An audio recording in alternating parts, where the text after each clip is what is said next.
What's up, everybody? Welcome to the 2022 Sports Ethos NBA Draft Live Show. I'm struggling already. I'm off to a roaring start. We got a ton of Sports Ethos personalities with us today. We're going to lead off. Mike is with Sports Ethos. Your podcast is the Advantage Podcast, right? And you are at advantage_SE on Twitter. Mike is our betting guru. 9 winning seasons in a row betting on the NBA. And he is here to let you know how you can win some money in this draft. On the bottom, let's see, it's going to be, I think, your bottom left. We got Steven. He is the host of our Bird Rides podcast. He's going to be with us throughout the night talking about the prospects. He is a front office expert, so he's going to know about the cap implications. So as we have trades going on throughout the night, he's going to be able to help us with that. And then bottom right, maybe left, I don't know. We'll see how that goes. Mr. JC is one half of our Lakers team coverage squad, and he got some news today. The Lakers did not have a pick heading into this. The Lakers make a trade and get into the draft. But how's everybody doing tonight? Doing well. Thank you for having me, David. Yeah, doing well. Appreciate you guys coming on. So, Mike, 9 straight winning seasons betting the NBA. Here we are, draft night. We still have time. The draft doesn't actually start for another hour and a half. We're on a little bit early. I guess actually it doesn't start for 2 hours. The other draft pre-shows start in about 30 minutes. It's only an hour, man. East Coast, West Coast. I get my time zones mixed up. The pre-shows start in 30 minutes. We start a little bit early. The draft starts in an hour. Mike, where do we need to go to make money? Where's the money at right now? All right, David. So anytime you got the NBA draft going on, really any draft across all sports, I'm an NBA and NFL guy in the way I handicap and bet sports. But anytime you have draft night, it's a night that leans towards the better. The better is at an advantage tonight. I also host a podcast called The Advantage, so pun intended on using that word. The better is at an advantage tonight because we know just as much information as the sports book. It's not like there's a normal game where, the books have their algorithms and they could calculate travel schedules and rest nights and home court advantages and pace and all these metrics that go into how a game plays out. That's really different than a draft night when we could all follow the Mark Steins, the Wojs, the Kevin O'Connors, and the people like that on Twitter and really have the same level of information as the books. So the books have to price lines based on how strong they think the rumors are. And the bettors can act on that and can either get ahead of the market. Something I've been betting the draft for a month since the lines came out originally. So my personal bet's very ahead of the market.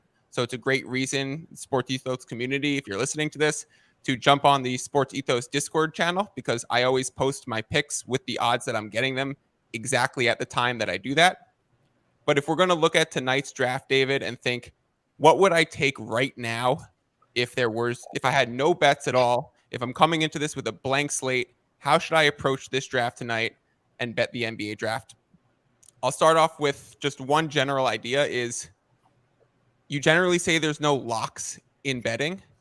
On draft night, there are a few locks. There are some things that unless we get there was a football player who had a video of him smoking before the draft, 30 minutes, and it tanked his stock. That is the potential pitfall of feeling like we have a lock. But unless some Dyson Daniels scandal comes out in the next hour, that man is going in the top 10. So you could put your money there. You have really long odds. The odds right now on DraftKings are minus 3,000. So $3,000 just to win $100 with an implied probability of 97% chance to happen. But when I say a lock, I mean 99.9% chance to happen. So if you're looking at estimated value, there's definitely plus value on putting a little money on Dyson Daniels to be a top 10 pick. It's just one of those nights, David. You just put out a little bit of money, and even though the returns are not going to be huge at this point in the game, it's coming back. We're gonna send our kid out to school. He's coming home with a friend. So Dyson Daniels to be the top 10 pick is one pick that I love. Another thing that I love at super long odds, minus 2,000, is Dallin Terry to be a first round pick. I heard this guy is over on 2.5 under at -200. So he's projected to go below the 22nd pick. And in the NBA, we got 30 teams. So if this guy starts falling, there's going to be 8 teams that have a chance to grab him for this bet to cash. Highly suggest putting a little bit of money on Dallin Terry and a little bit of money on Dyson Daniels to go top 10 and to go first round so that you are bringing back some money. If we want to look at some bets with some shorter odds, it's tough to do right now, again, because teams have really come out and said, we know what we're doing. The rumors are clear. The beat writers know what their teams are looking at. The trades have been, come available. There's no potential. What happens if this team is going to trade? We know who's making trades right now. There are a few draft night trades, but in general, we know which teams are active and where these guys are going to go. So even though these are the next few picks I'm going to give are like -200 odds, meaning bet 200 to win 100, I still think all of them hold current value based on where the line is right now. Jeremy Sohan, under pick 12.5. Johnny Davis to be a top 10 pick. Like I said, the Dallin Terry pick, I like the under on the 22.5, which means the first round pick also definitely cashes. And Johnny Davis to be drafted ahead of AJ Griffin. Currently, Davis is projected around the 10th pick, Griffin around 11th. So there's a few places where you can do a head-to-head bet in which name is going to be called first, because I think AJ Griffin is someone who might be able to drop in the draft tonight because of his injury history, and he apparently hasn't been sending his medicals to teams.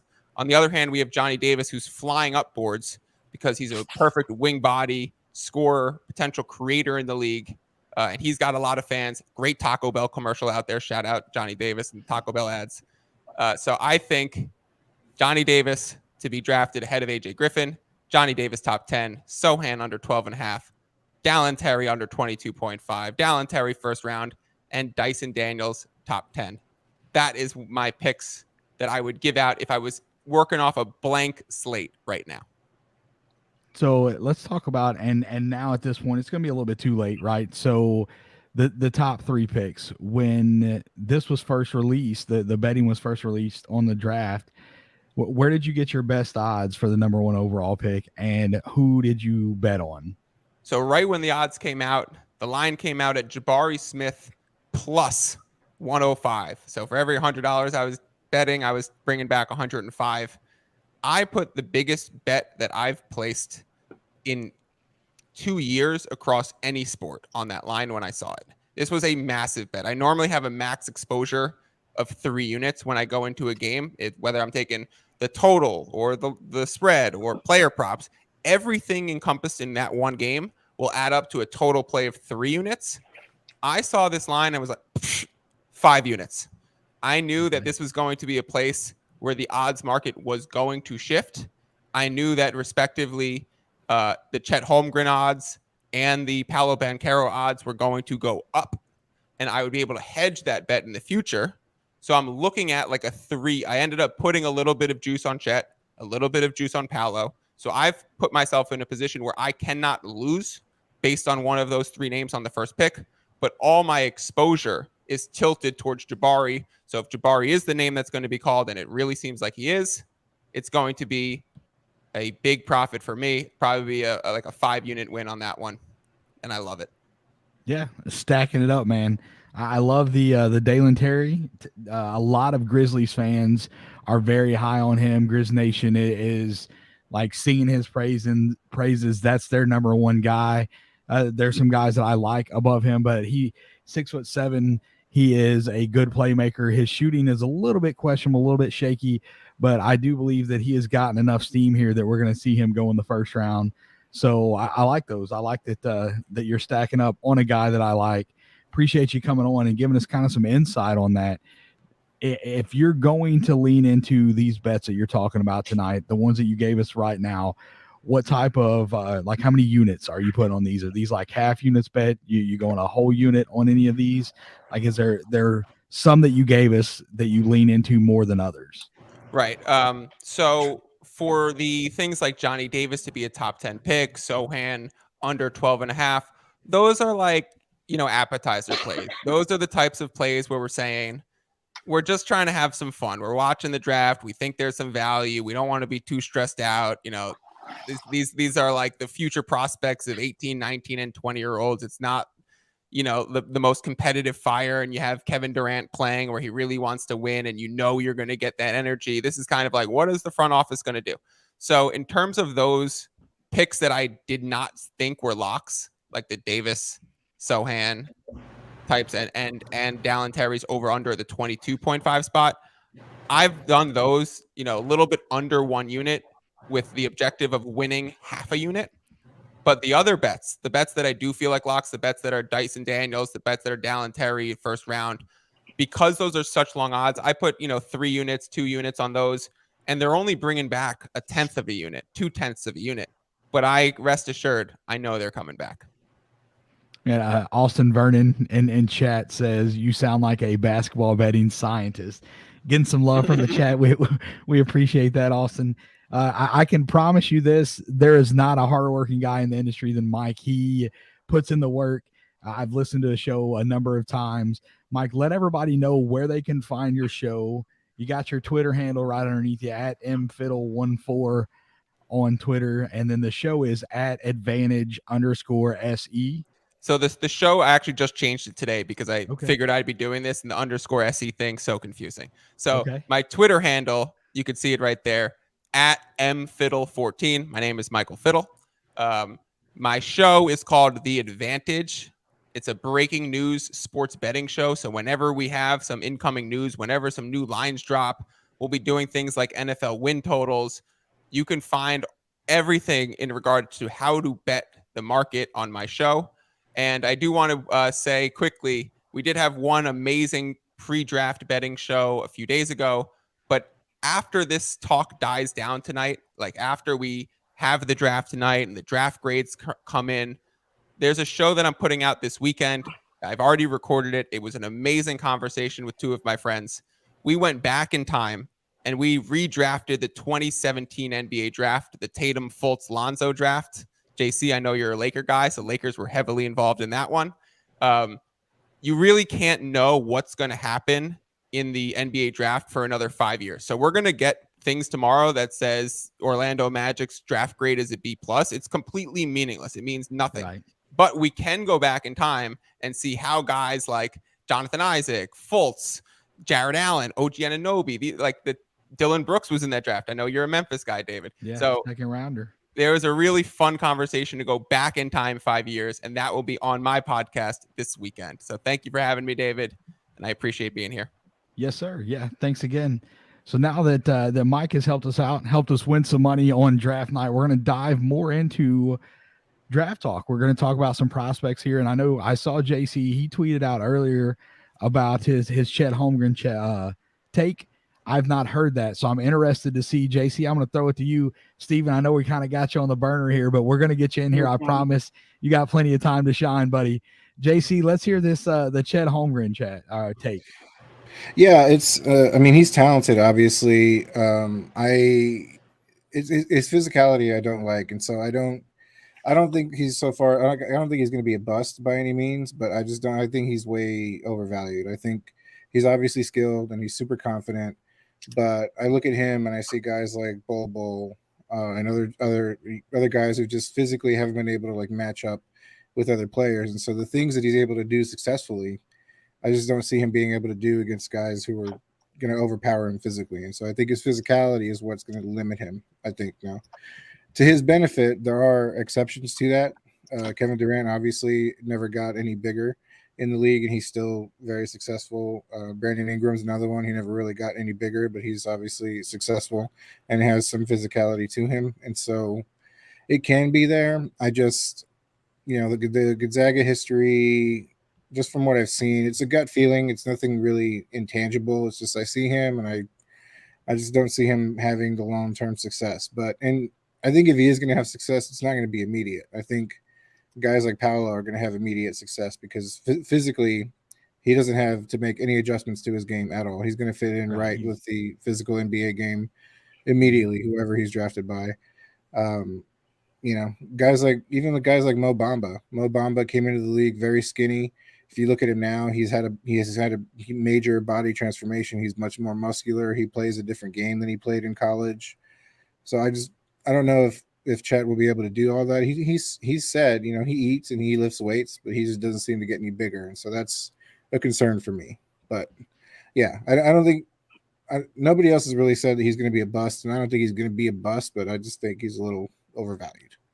There are plenty of people that have said and been on record to say that they believe that Chet is going to be a bust. So you definitely wouldn't be the first if that is the way you're leaning.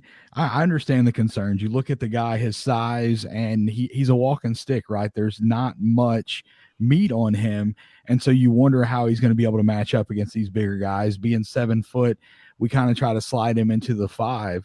But if you look, he's projected to go number 2 to OKC.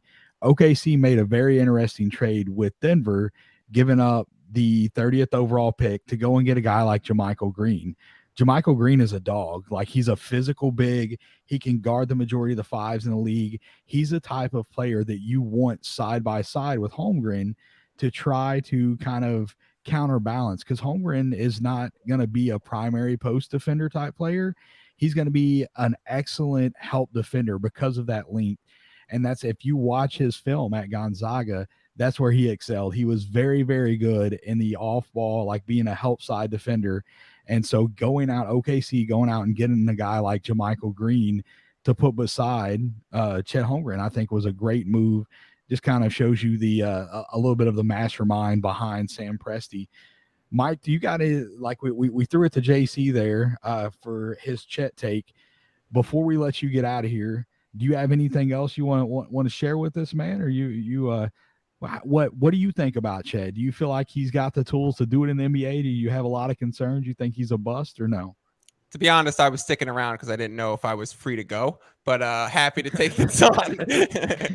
I actually think Chet is going to be a pretty decent player in the NBA. He's so young. He's going to put on weight. There's some sort of thought that when you are that big, you'd rather be lighter than heavier, because the lightness is going to reduce the strain on the joints and things. So if you look at a guy like Porzingis, when he bulked up, he started getting really hurt.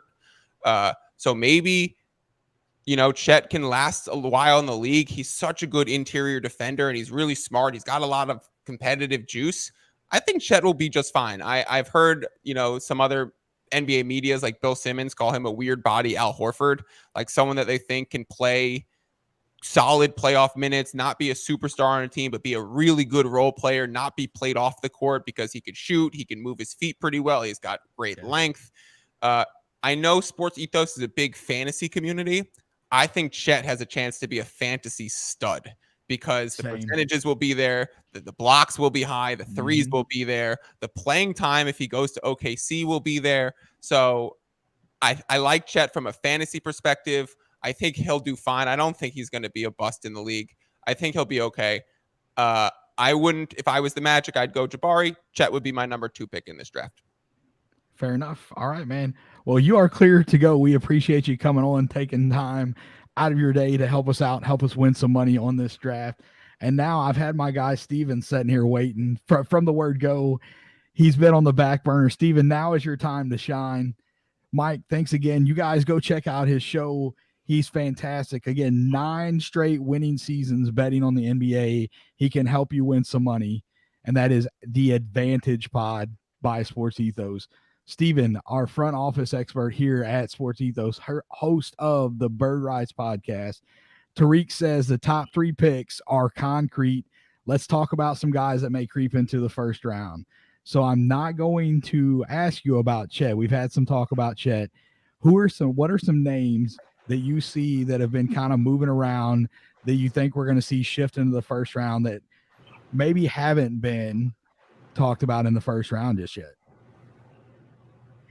There's a few, I think. The first name that came to mind when you asked me that was Ismail Kamagate, who's a center out of Paris. Very switchable. He's a rim running center, but he's very switchable on defense. And, we see in the playoffs, that's what teams covet. You see more teams are not playing switch defenses. Same thing I'll throw in a guy like Josh Minot from Memphis. those are two guys that I really think, if their offensive games could come along, teams are going to bet on the defensive ability and, maybe take them in like the late 20s to try to get them. Yeah. Is there a team that you like? I'm definitely familiar with Kamagate. I like his game. There's definitely some work that he needs to do, I think, to play at the NBA level. But who do you like? Like, who would be a team that you think that you would lean may take a chance on him late in the first round? For Kamagate, I like San Antonio. One, because they have 3 first-round picks. So, they could take a shot on a guy, and they could have optionality. They could either bring him over, they could stash him, depending how many roster spots they have. So, and obviously, San Antonio is great at developing international players. Tony Parker, Manu Ginobili, obviously all the popular names there. Mm-hmm. And Jakob only has 1 year left on his deal. So, if Kamagate could really develop, he could be that center of the future for them. I was going to say then for Josh Minot, I like Golden State because same thing, they're very good at developing. I could see him like Draymond taking him under his wing, teaching him, okay, this is what you do on defense, teaching him all those technicalities. So those are my 2 favorite landing spots for those 2 guys. Yeah, Minot is a guy that I think that he's going to be a good defender day one. There's some questions about his offensive game. He can take you off the dribble. He only took 14 threes at Memphis last year in limited playing time. Some of that was because of the talent that the Tigers had around him. Penny Hardaway done a great job recruiting, had the best recruiting class in the NCAA. And so a lot of the talent around him led to him not seeing many minutes. But he played winning basketball when he was on the floor. And because of the length, because of the athleticism, I think that he's going to be able to keep up defensively day one. And that's a guy, the Lakers traded in to pick number 35. I don't know that, we're talking about Minot maybe creeping up into the first round here, but I think that would be a guy that would look great, for the Lakers. That's the kind of talent that I think would fit pretty well with that roster. Yeah, at 35, I was thinking like, again, Minot's he's a very developmental project. And obviously, a team, especially like the Lakers, that are trying to win now, they're going to take a guy, that could contribute right away. So again, I like the fit, but I'm thinking maybe like a Christian Brown or like a Wendell Moore, but those guys are projected right now as, well, I'm seeing as first-round picks. So I don't know if they're going to be there. So that's the biggest issue with, okay, yeah, the Lakers want somebody who could help contribute now. They need, guys that could contribute on cheap rookie deals, but, that contributor right away next year might not even be there for them at 35. We'll have to see how the draft plays out. Right, for sure.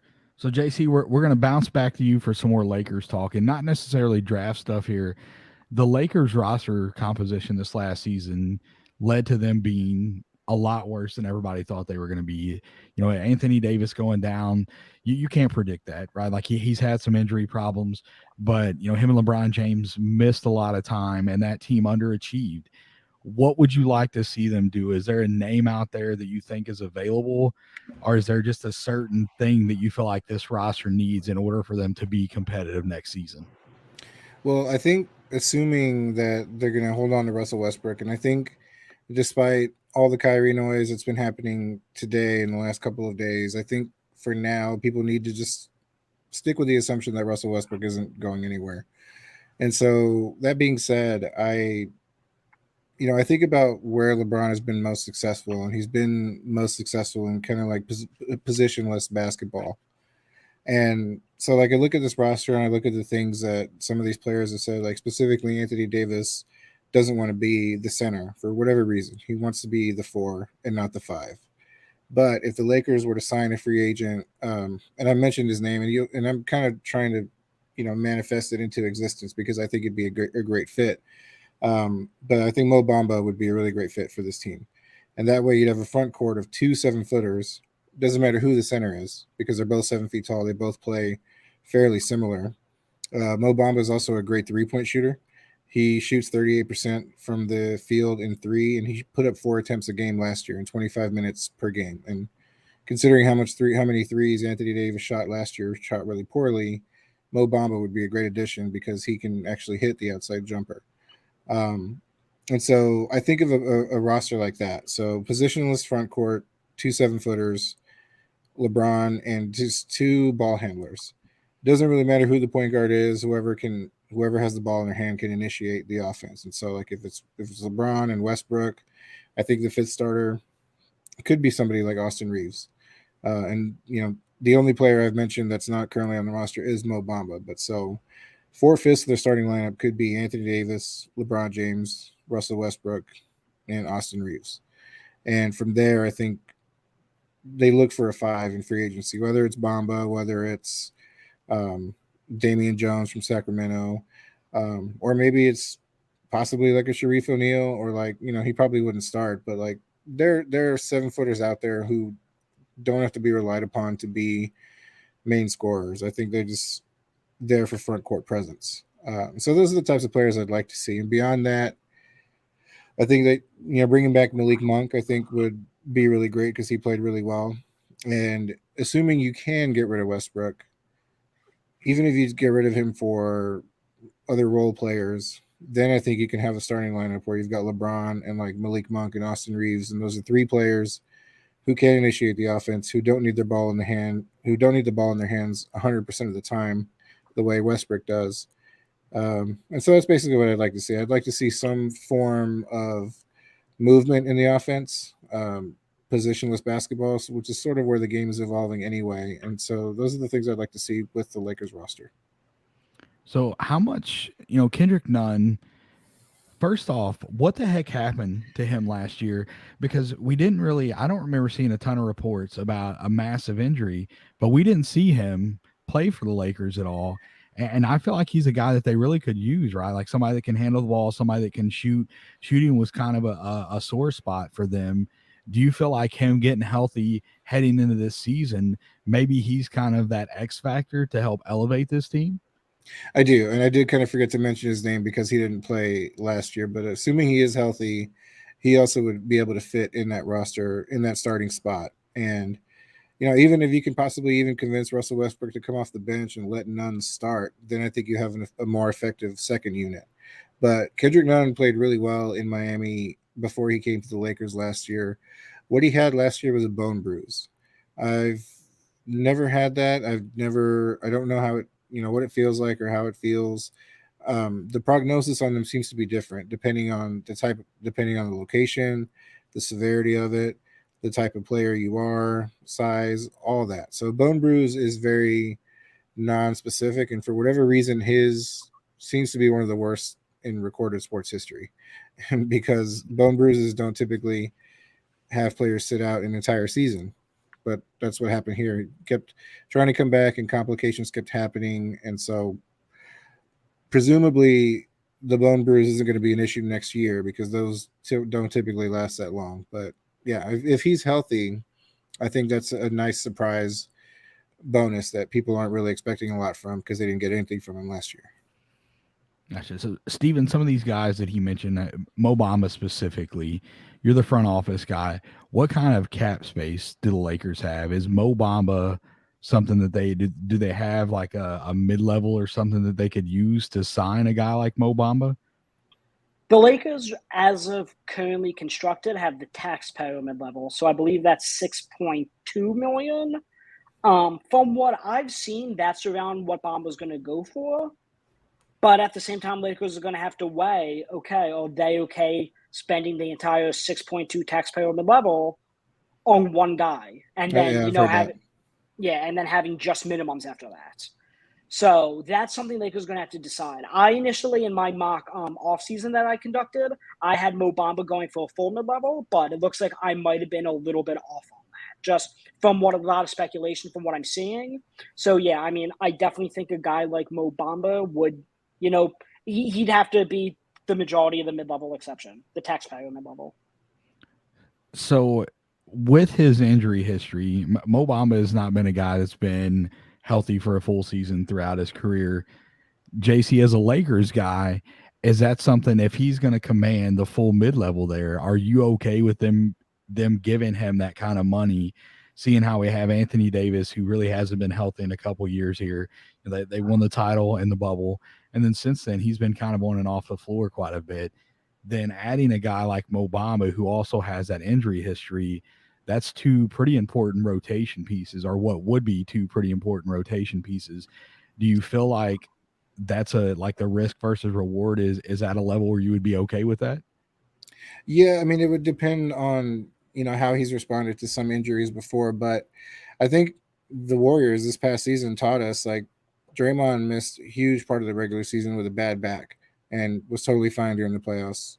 Steph with a foot, totally fine during the playoffs. And so if injuries can be managed during the regular season while not completely tanking your record or your playoff position, like I feel like had the Lakers been able to get into the playoffs or be able to win just a few more games to maybe slide into that 8 or 9 spot, or maybe even out of the play-in, but just into the playoffs, I think they'd have been okay in the first round.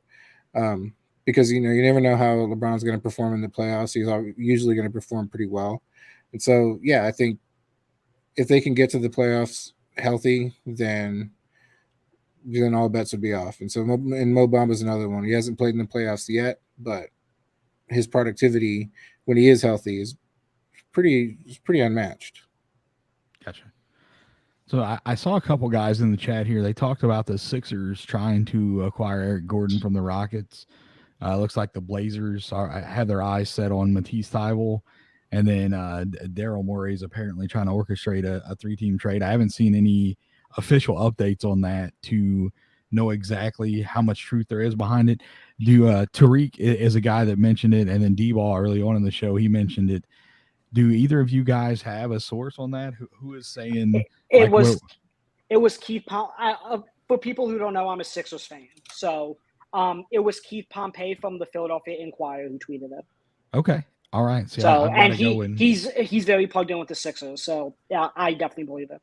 Okay. All right. So it's always interesting on draft night. Like we've got the list of 1 through 30 and who's picking, but my guess is we're not going to see a lot of these picks. I think are going to switch hands. Teams are going to package different stuff and move up to get their guy. Teams are going to have multiple first round picks and maybe move out to try and get future assets. Outside of the top 3, you being a Sixers fan, right? So I'm going to toss this to you for some Sixers draft talk here. Outside of the top 3 guys, the Sixers are sitting at 23. If they could put a package together and move up to get a guy for that team, who do you like, Steven? I mean, I'm a big fan of Bryce McGowan's. I mean, I don't even think you would need to move up from 23 to get there. I know the Sixers were pretty enamored with Jaden Hardy from G League Ignite. Same thing. I mean, he's projected in the 20 to 25 range. But I'm saying if you need to move up to like 20 out of like a few spots just to secure that you get that guy, then that's definitely, something I would see. They probably have to package like a Matisse Thybulle with him to move up. But I think they definitely want a veteran wing with that spot in Thybulle in order to move that pick. Gotcha. Okay. So Jaden Hardy, Bryce McGowan, there's nobody like that's your dream pick for the Sixers. If we're outside of the top 3, because they don't have the assets to move up my far. My dream pick would be Jaylen Williams from Santa Clara, just because we're short on wings and we're short on guys who could pass, dribble, and shoot, and he checks both those boxes. But again, he's risen up board, so that was your trade up guy that I would want. So I done some heavy digging the other day. I wanted to look at early season big boards. It was tough to find. I think I scrolled through about 60 Google pages to find some draft boards from like January, February, and March. And Jalen Williams from Santa Clara was a guy that was buried. Like he was way down the board, 50s, 60s. So there was one place I think had him in the 70s. And as of recently, I've seen him going as high as 9. Yeah. I don't know that you will see him go that high, but if you watch film on him, and yes, West Coast Conference is it's a weaker conference. Like it wasn't bad this year, but it's not like a basketball dominant conference. Gonzaga pretty much runs that conference and everybody knows it. And then you see a couple schools here and there that will have NBA talent periodically, but nobody other than Gonzaga is consistently turning out NBA talent. but he does a lot of things right. High basketball IQ, and just like Steven was saying, he can pretty much do anything. So that would be interesting. I know that my co-host for the Hoopball Grizzlies, I'm sorry, Sports Ethos Grizzlies podcast, Jalen Williams, is number one on his board for guys that he would love to see the Grizzlies go get. So that makes sense. So I know, JC, I talked to you a little bit about this before you came on. And Steven kind of touched on, he thinks that the Lakers are going to go for more of an NBA ready type player with that pick at 35. Is that kind of where you want to see them go? Do you want to see them go after a guy that can contribute year one, or do you feel like because we're kind of getting to the, maybe not the end. We don't know what LeBron is going to do, but Bronny is getting closer to being NBA ready. And LeBron has made it clear that when Bronny comes to the league, he wants to play with him. Do you feel like the Lakers are going to maybe take an upside swing on a guy that they could develop and maybe be part of the core with THT moving forward? Or do you think they're going to get an NBA guy? I mean, obviously, either like more NBA ready. So yeah, I think they'll find somebody who'll be NBA ready. Like, I don't, they drafted Alex Caruso, and I think with him, they knew they needed a little bit of time. And I think he took a couple of years to develop. And then Austin Reeves was able to contribute almost immediately. And so I do think that they know how to find those diamonds in the rough that can contribute, if not immediately, like in year one, very much in year two. And Taylor Horton Tucker was like that too. Didn't contribute a lot in year one, had a lot in year two. Last year, I think, was a weird year because he had the torn ligament in his shooting thumb. And that's probably a hard thing to recover from, and it probably never really recovered 100% all year. And so hopefully he'll have all summer to rectify that. And so, yeah, I think in the last 3 years, they've hit on 3 pretty good, year one to year two players. Gotcha. That's the Lakers and their current situation, like what happens with them moving forward past this season is going to be, they're the Lakers, right? So mainstream media is definitely going to be covering that. But as somebody that's not a Lakers fan, it's going to be interesting to watch how they handle what they're going to do moving forward, the post LeBron James era. And you see, because they gave up. If you look now, is it tough to see, because you got a lot of ex-Lakers that are playing extremely well, and you look at the stuff that you gave up to go in and get the guys that you have. The Lakers won a championship after making those moves, but you look at Brandon Ingram and what he's doing in New Orleans. Julius Randle had the all-star season in New York. D'Angelo Russell with the Nets was an all-star. Lonzo Ball has played well. His shooting has developed from year one to now. He went from a guy that I don't know that you would trust shooting a 3-year one to now he's one of the better 3-point shooters in the league. Is that tough to watch? Is it, is the ring, the championship, was it worth giving up the talent that they gave up to get it? Yeah. It's hard to say. I think it's hard with like fan favorites like Caruso, just because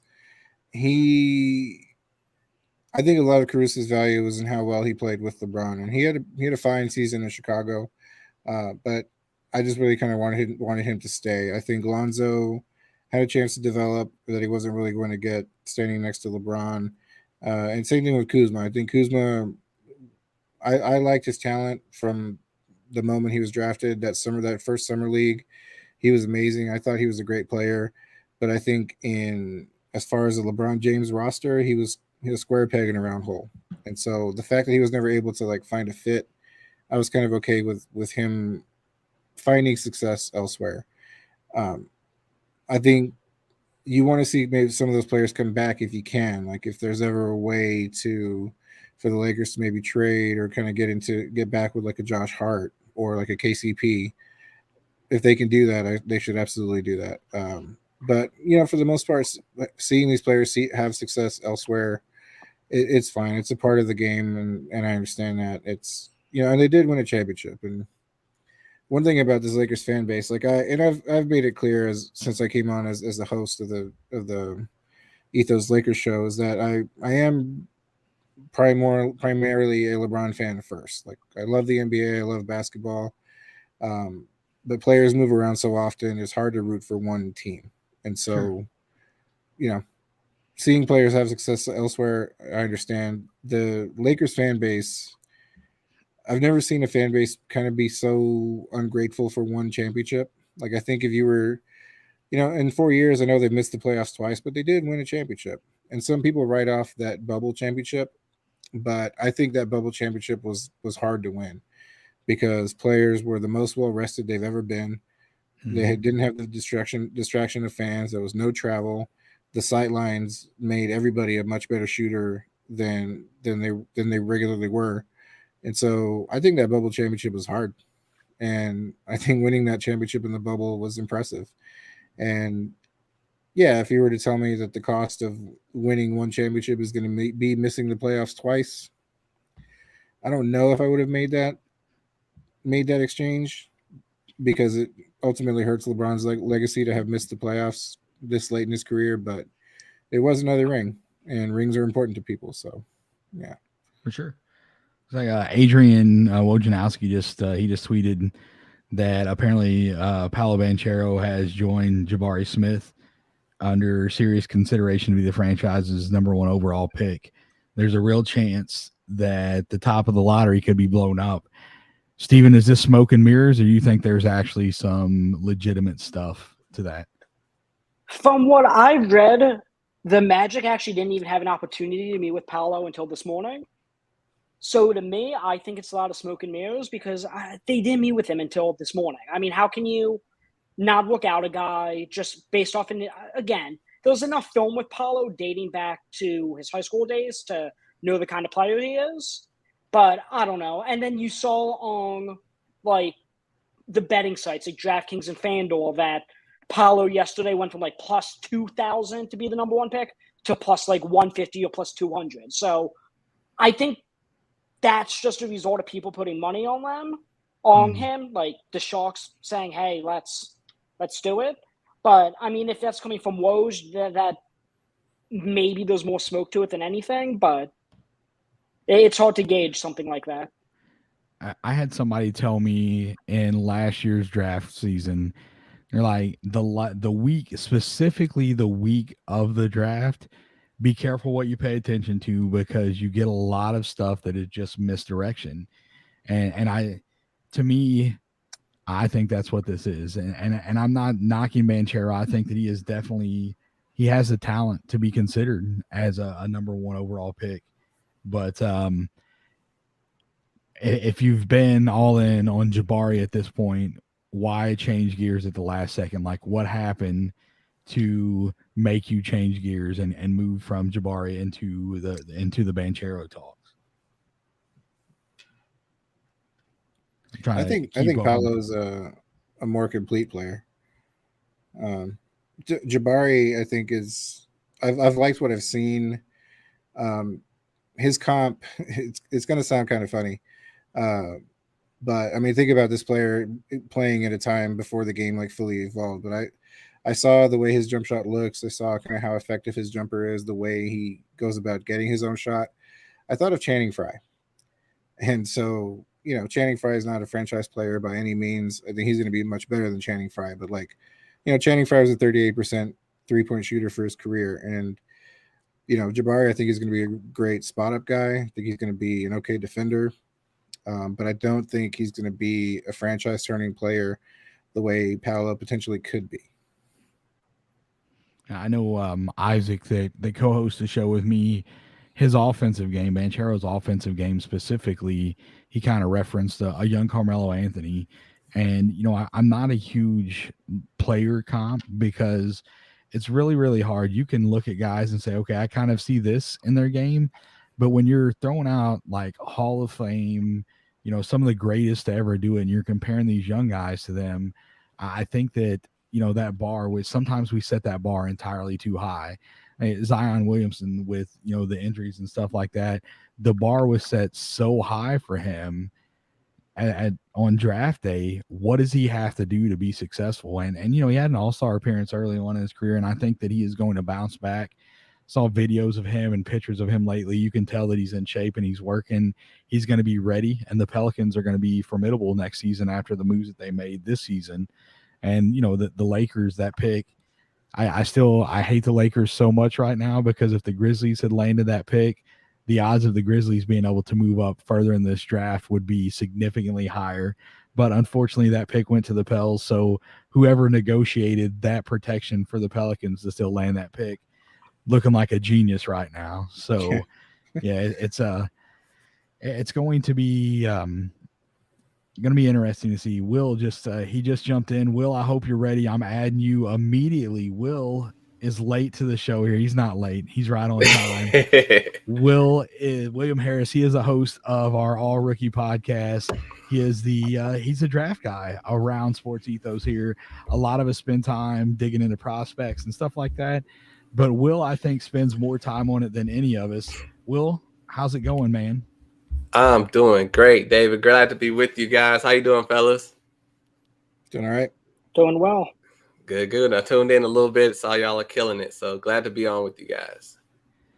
So, Will, I'm going to toss. We hadn't talked about the Jeremy Grant trade yet. We're still kind of rolling along here. But talk to me about that. Let's talk about the return that Detroit got in that trade. How do you feel like that worked out? And do you see moving forward, like where do you feel like that pick is going to land for Detroit? Are we going to look back when they get to making that pick, because it's down the road a little bit, and 2025, right? Right. Yeah. So Dame may be gone at that point. They may be in full rebuild. This could be a pick that possibly is a lottery pick. Do you feel like Detroit got the best return possible for Grant? I do not think they got the best return possible, but I do think they're banking on Dame being around 35 years old at that time, so they're hoping that they're going to be a bad team by then. But I think they should have been able to get a little bit more than that, like something sooner, like something this year. I actually think Woj reported that it was Milwaukee's pick, that the 2025 first. I don't think it was Portland's. Oh, I'm looking to clarify that. So you assume Milwaukee's 2025 first is going to be, a late pick. As long as they have Giannis. As long as Giannis is still there. Yeah. Oh, that makes it even worse. It was my opinion of it was, and I just confirmed it was Milwaukee's 2025 according to Woj. Detroit wanted the cap space. They already had 30+ mil in cap space as is. So instead of taking back, an Eric Bledsoe from Portland, they had the trade exception that if they executed it before the new year began, Grant fits into that trade exception. They don't take back any money. Now all of a sudden they have over $50 million in cap space. So I suppose the alternative was either take a sooner and probably a little bit better pick, but eating $20 million into that cap space, or wiping all the money, getting to $50 million in cap space to pursue DeAndre Ayton and Jalen Brunson and Miles Bridges, which is apparently the route they wanted to go. I'm not a fan of trades to clear up cap space. I remember because it's all theoretical. Right. Kristaps Porzingis was traded from the Knicks to open up cap space. They were supposed to get everybody. They got nobody. So, there's always a chance you get nobody. And no one's really clamoring to go to Detroit right now. But we will see what happens. So I'm going to post this. I'm going to pull this up here. Ross Roseman. I guess, Steven, this is going to be for you, man. He says, why does Portland need to be in a three-way trade in order to make that trade for the Sixers? And that's a good question. Is it salary, right? Is that like you would need to? I mean, theoretically, you don't need a third team because you're going to need to include Danny Green. He has a non-guaranteed deal next year. So whoever the Sixers are saying, here, you're going to have to eat this $10 million contract for a guy who's going to be out for the season. But you're getting a first-round pick for doing that, which I'm sure Houston doesn't mind doing, given that, they're not close to the taxes, no implications. And then you throw in a Matisse Thybulle, you throw in a Furkan Korkmaz. That gets you there for Eric Gordon, because Eric Gordon, I believe, is at $19 million next year. Mm-hmm. So I suppose to answer Ross's question, you don't need to include Matisse, but that makes me think Houston isn't, that fond of having him, so they roped in the Blazers to be the third team, and I don't know, maybe the Blazers will give them pick compensation, regardless of what it is. They don't need a third team, if that makes sense, but if Portland's more interested than Houston is, then that's how the trade came about. That was a good question. All right, yeah, Ross, we appreciate it, guys. If you have questions throughout the show, feel free to throw them in there. We will get to as many of them as we can. As the draft gets started, it's going to get increasingly harder, but we will still try to throw them in here as we go. Will, I want to bounce it back to you. We were talking about guys earlier, and we were talking about the top three. And one of the viewers, he's like, "Hey man, the top three is locked. Let's talk about some guys that may creep into the first round." And Steven was talking to us about some guys that he liked. I know that they're Jalen Williams out of Arkansas is a guy that you've been high on throughout this entire draft process, and you feel like he has first round talent. Who do you like? Who is a team that you see that could go after Jaylen Williams and that he could be a fit right out of the gate? Really, any team that needs a big, and, he can play the 4 or the 5. He's a talented young man, 20 years old. He can shoot the 3-pointer, but he also can play in the paint, and he's athletic as well. And he's great passer. So, there's no reason he should be in the second round. Any team looking for a big, even if you're looking for a backup big, he's worth a first-round pick. All right, so Woj tweeted out earlier. Did you see the tweet about Banchero being considered at the number 1 spot? I asked Steven if he felt like it was smoke and mirrors or if there was, some weight to that. Is that a possibility? Do you feel like, if you have the number 1 overall pick, why do you even have to play games? Because it's like, I don't care what you think. I don't care if you like this guy. I don't care about any of this. I can take whoever I want because nobody's in front of me. How much do you believe the Woj tweet? Do you think that it could happen that we see Banchero go first instead of Jabari? I think Paolo could go first. I don't think it would be the right decision, but the gap is a gap between them, but it's not that huge. I feel Jabari is the number 1 guy, but some people feel Chet's the number 1 guy. Some people feel Paolo's the number 1 guy. It just depends on the makeup of your team. And if Jabari didn't come across how they want in the interviews and workouts, and Paolo did, it's possible that, he could have passed him. I don't know what he could have done. But if that 3-point shooting is not enough for Orlando, I don't know why they want Paolo. They have a lot of Paolo type players. Yeah, I know Steven had mentioned earlier that the Magic didn't even get a chance to work out Banchero, and they just met with him this morning. So that you think it's something maybe in the interview process that Banchero just blew them away, and they're like, okay, maybe Banchero is the move. It's possible, but then again, it's smokescreen season, so teams could be just trying to draw up trade interest, and they're bored. They have nothing else to do, so they could just be playing around. Just stirring the pot. D-Ball asked, who is the better pick? This one's a loaded question. I'm going to put this out here. We've been talking about these two guys a little bit. We were trying to jump away from the top 3 picks. Somebody's getting some crazy feedback. I don't know what's going on there, so I apologize to everybody's ears there. But JC, you've been quiet for a while here. We'll throw this to you. Number 1 overall pick, the current composition of the Magic lineup. Who is better, Jabari or Paolo? Well, admittedly, I'm not as familiar with the Magic's lineup, but I said earlier, I think Paolo's game has the least amount of adjustment to make to the program. I think physically he's there. He's got the playmaking skills. I would think Paolo's the overall better prospect in my opinion. Okay. All right. Steven, what about you? Who do you number 1 overall? Who do you like, Jabari or Paolo going to the Magic? Who's the better pick? I have Jabari number 1 on my board. Will and I talked about that on the most recent episode of Bird Rates. And I just think he has such a high floor for, he's going to shoot 42% from 3. He's the best 6'10" shooting big man since Michael Porter Jr. Very switchable defender, which when I talked about with Ismail Kamagate, that's a very coveted thing, especially in playoffs in today's NBA. I just think the floor is so high that sure, Paolo probably has a higher offensive ceiling, but I think he's going to give it all back on the defensive end. Yeah, I tend to agree with you there. I think Jabari can fit wherever he goes. He's going to fit fine. He doesn't have to have the ball in his hand. He can shoot the ball well. I think that you see some of his offensive numbers improve at the NBA level because of the spacing. He's going to have guys that can create those open looks for him, and he's a good defender. And that's something you cannot say that about Banchero. He's a guy that there's plenty of video evidence of him taking plays off, and maybe his offensive game is going to be at a more elite level early on. And then, we see Jabari develop over time. Well, I'm going to bounce it to you. I know who you're going to say here, but let's convince D-Ball as to why you think that it's going to be Jabari over Paolo.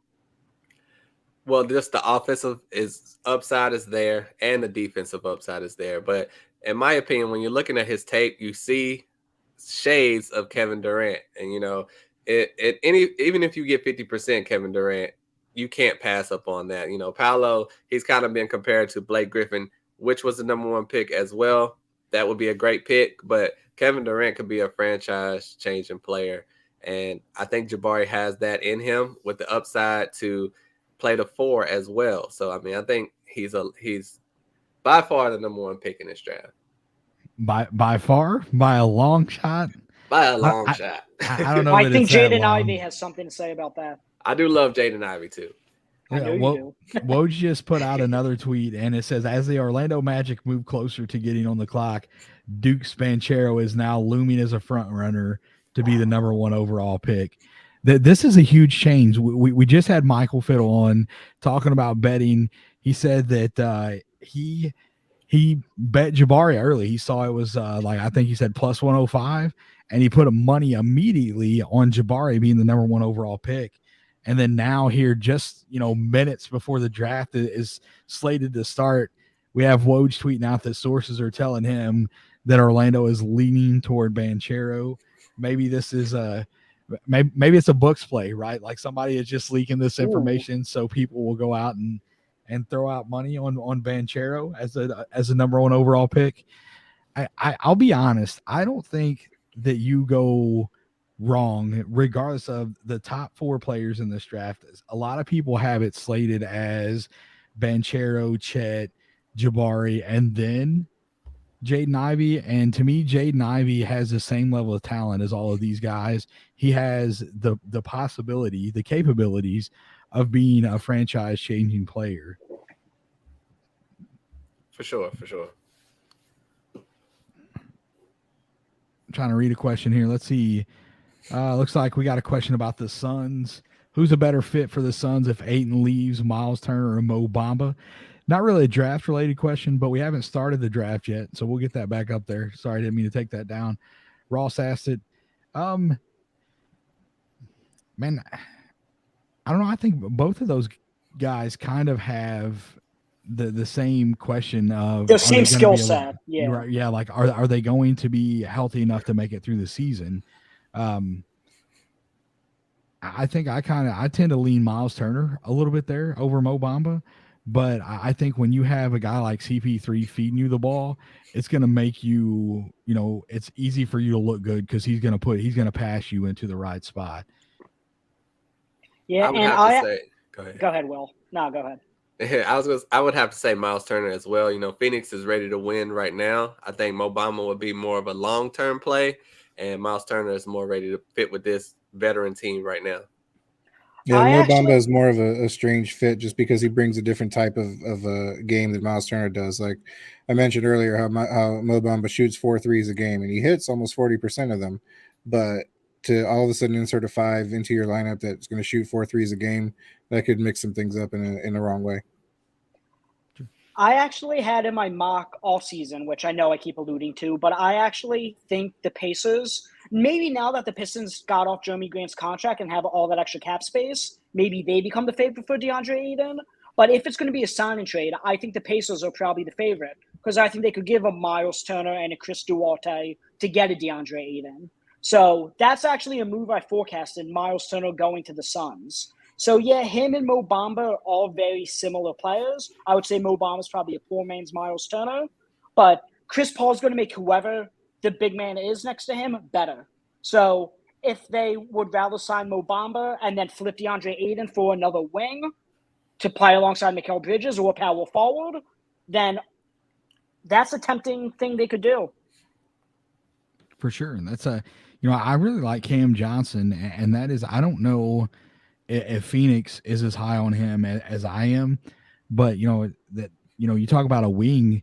I think that Cam Johnson is a great fit. He's not a ball dominant guy. He can knock down the three. He's a lengthy guy that plays decent defense. I think that he could play well, even long term, alongside of Mikal Bridges. I think the 4 is kind of an area, or going out and getting a guy like Miles Turner, getting a 5 to replace DeAndre Ayton.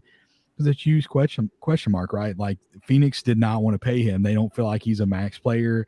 Ayton is asking for a max contract. I feel like somebody somewhere is going to give Ayton a max contract. I don't know where that's going to be, but the Phoenix, the ownership, the front office didn't feel like that was the case. So that is something. I wonder if we see that play out here tonight on the draft. So it is officially 8:00 Eastern time. The draft is rolling. You guys, do you have a TV on with the draft on? I don't. In the room that I'm in, I'm just going in. Yeah. So we're just going to keep it rolling. I do, but I can't hear it. Gotcha. Okay. All the players just came out and you saw all those suits. Very well-dressed bunch this year. Yeah, that's go ahead, JC. I was going to say, I just saw a funny question on Twitter that since it hasn't officially started yet, if Jabari Smith does fall, do you think it's because he's Kwame Brown's cousin? Is he actually Kwame Brown's cousin? I have no idea. I don't think. I have no clue. I know his dad did play in the NBA, and I don't think he was too great, but his dad did play. Dad played 4 years. Right. Yeah, but like, how much weight can you put into that, right? Because like Michael Jordan's sons played basketball, and they never, like what we see, kind of, Ron Harper Jr., Scottie Pippen Jr. These names are kind of coming back around. Gary Payton, dad played well for Golden State, but not even close to the same level as his dad. So, I don't know that you would think that genetics would have a little bit to do with it, but all-time greats, it doesn't seem like their genetics carry over to their children for whatever reason. Not when it comes to basketball anyway. Steve, you got a fan. Tony is cheering for you already. Let's go, Steve. Tell him that Glenn traded Najee Harris. What's that? Our buddy Glenn just traded Najee Harris in the Dynasty Football League, so I told him I'll shout him out. Trade Najee Harris. That seems crazy to me because Najee Harris had a monster year, and Pittsburgh doesn't have anybody that can get the ball down the field, so he is going to be a workhorse. Not football, it's basketball. Draft night, 2 minutes after 7, so the countdown should be running for pick number 1. We will find out shortly if this is just smoke and mirrors about Banchero going number 1, or if we're going to see the long time predicted Jabari Smith going number 1 overall. Will, I'm going to come back to you right here. You are a Charlotte Hornets guy. For those who don't know, Will and I had done this last year. I was not the host. Our guy Alan was the host. If you're watching, Alan, shout out to you. Love you, man. Hope we get to see you back around at some point. But Will is a Charlotte Hornets fan, and they have 2 first-round picks. They have one at 13, one at 15. What do you want to see them get? Do you think that they execute both of those picks, or do you think you see them trade out of one of them? And they give us a couple guys that you like in that 13 and 15 range for them. I definitely would like Mark Williams, and there's been talk that he could be moving up in this draft. And if they miss out on Mark Williams and Jalen Duren, they need to trade one or both of these picks and get a center, because you cannot leave this draft with no center. This team will be in the same boat as they were last year and out of the playoffs, maybe in the play-in, but they need a center desperately. And fortunately, there's quite a few available in, free agency, whether through trades, but get Mark Williams in there. I think he'll fit great with LaMelo. And at 15, I just think they should get a 3-point shooter. If, Jaylen Williams is there from Santa Clara, I think that would be a perfect combination to go with him. That's fighting words, man. You can't take Jaylen Williams that early. He's got to fall to the Grizzlies. He's got to fall to the Grizzlies, right? It's not happening. So you want to see a big man with 13, and then just go out and get the best shooter available at 15, and then if But both of the big men, Mark Williams, Jalen Duren, are both off the board by 13. You just assume that they move those picks to go out and get a big guy? I'm fine with that because at that point, if you get a big man, you're probably going to be reaching. You know, I love Jalen Williams. I don't know if he's going to be a center necessarily to start. If you could put him at center, do it. Jalen Williams from Arkansas.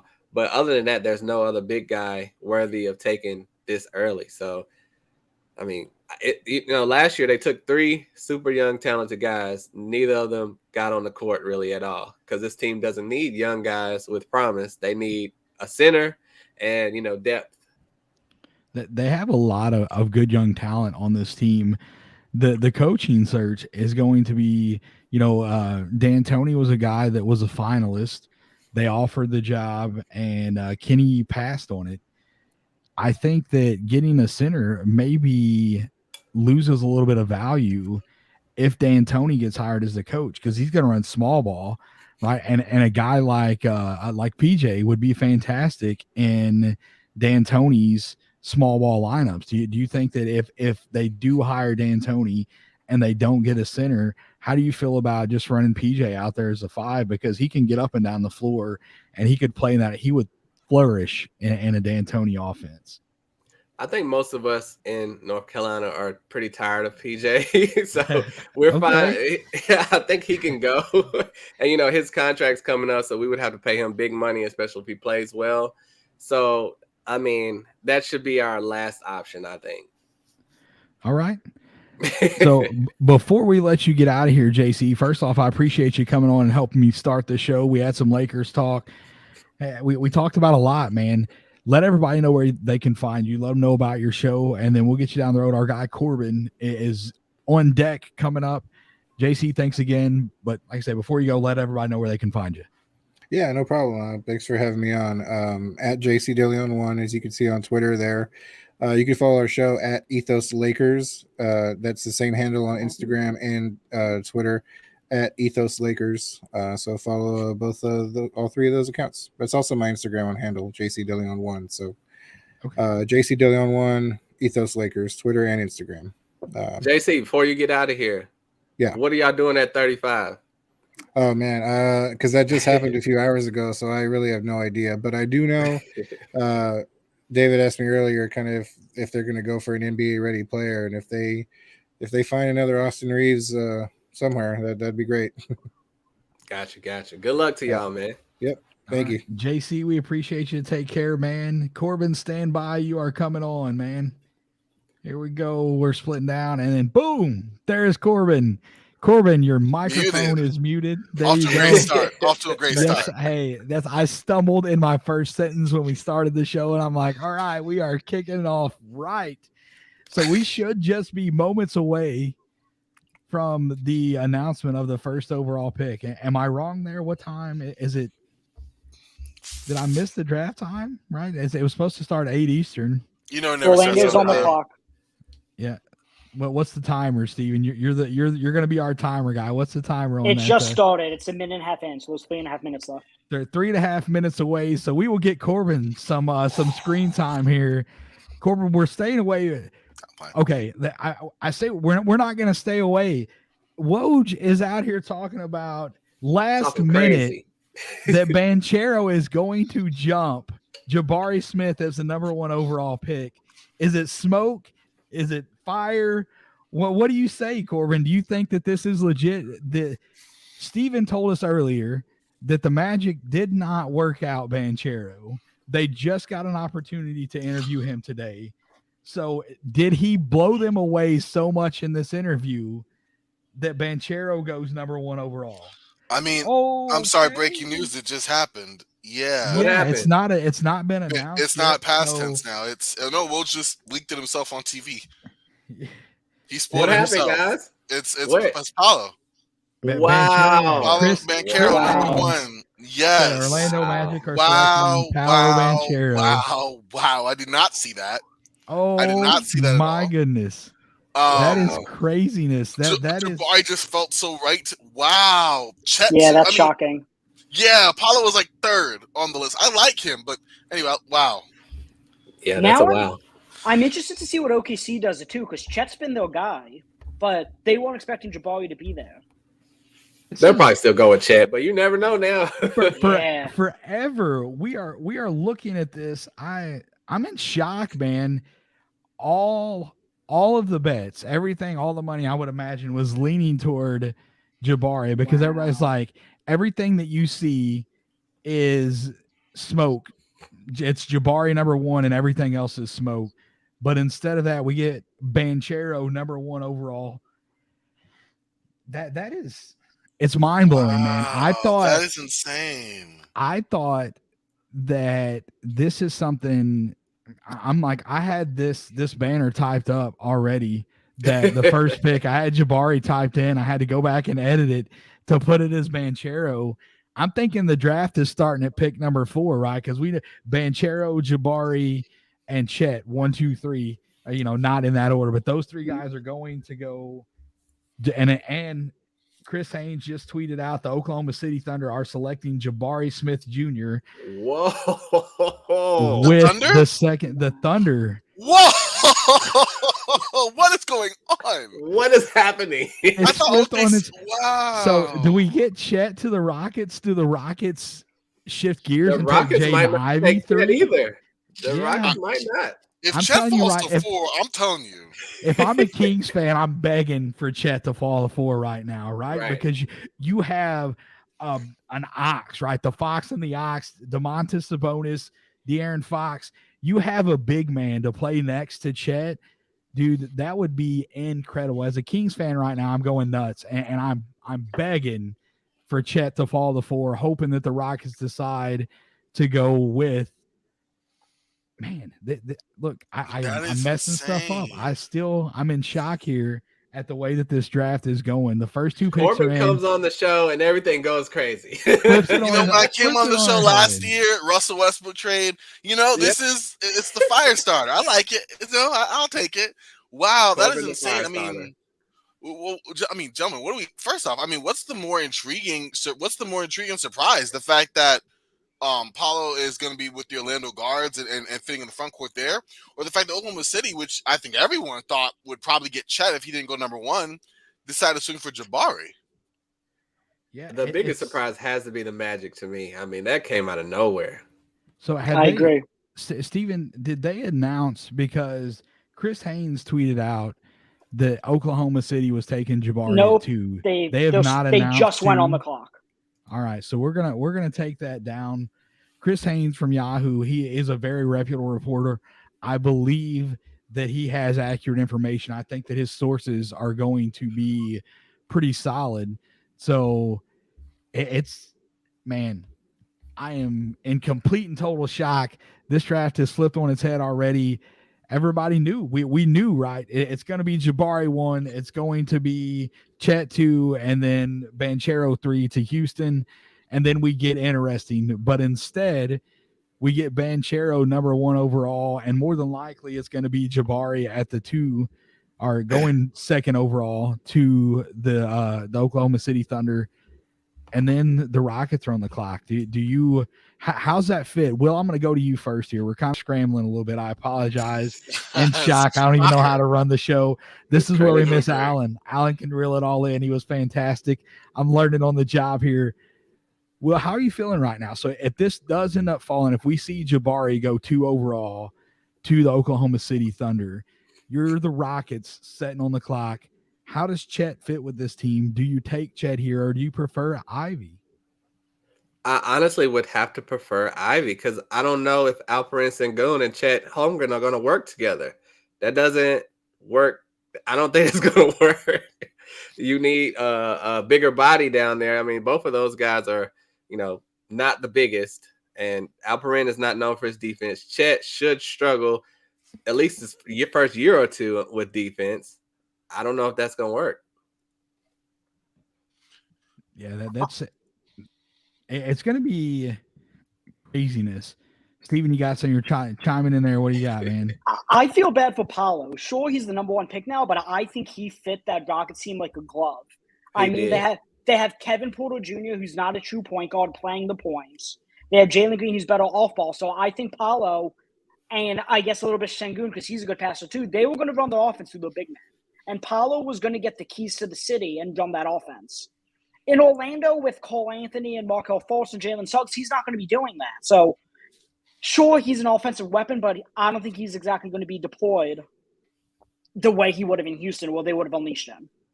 Not only that, Jonathan Isaac is there. Franz Wagner is there. Yeah. Wow. They're loaded up with guys of that size and that skill set in Orlando. And yeah, I really think Jabari was a better fit there to me.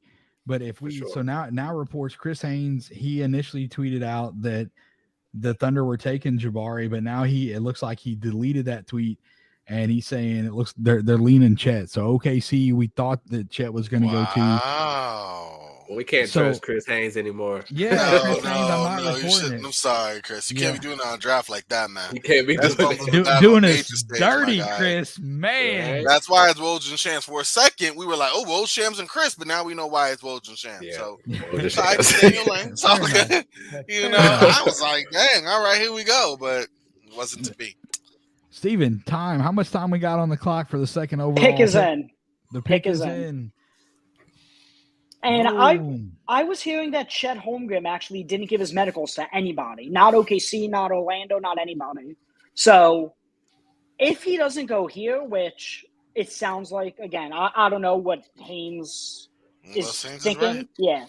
But if he doesn't go here, I wouldn't be shocked if he fell a little bit just because of the fact that he's not giving his medicals to anybody. There's concern about his frame. So we'll see. There's no way he's not falling past 4. There's no way he goes past 4. Man. Probably not, but yeah. Okay, pick is in. He's at the podium. Drum roll, please. Gotcha. Chet Holmgren. All right. Okay. So it did not. Wow. It's still craziness, right? We still have Banchero going number 1 overall. When the last month and a half, it was Jabari's number 1, and there's no debate about it. Now you're Houston, and you're sitting there. We liked Banchero's fit in Houston because he could be a guy that would be more of an orchestrator of the offense, and he has that type of skill set. How do we, if Jabari is going 3 now to Houston, how does he fit in with this team? And Jabari's not a guy that needs the ball in his hands, but do you like him there? And I know Will's answer is yes. I'm gonna let you go first anyway, because I know that that's your guy. But what does this look like? How much difference is it for Jabari going 3 to Houston instead of going 1 overall to Orlando?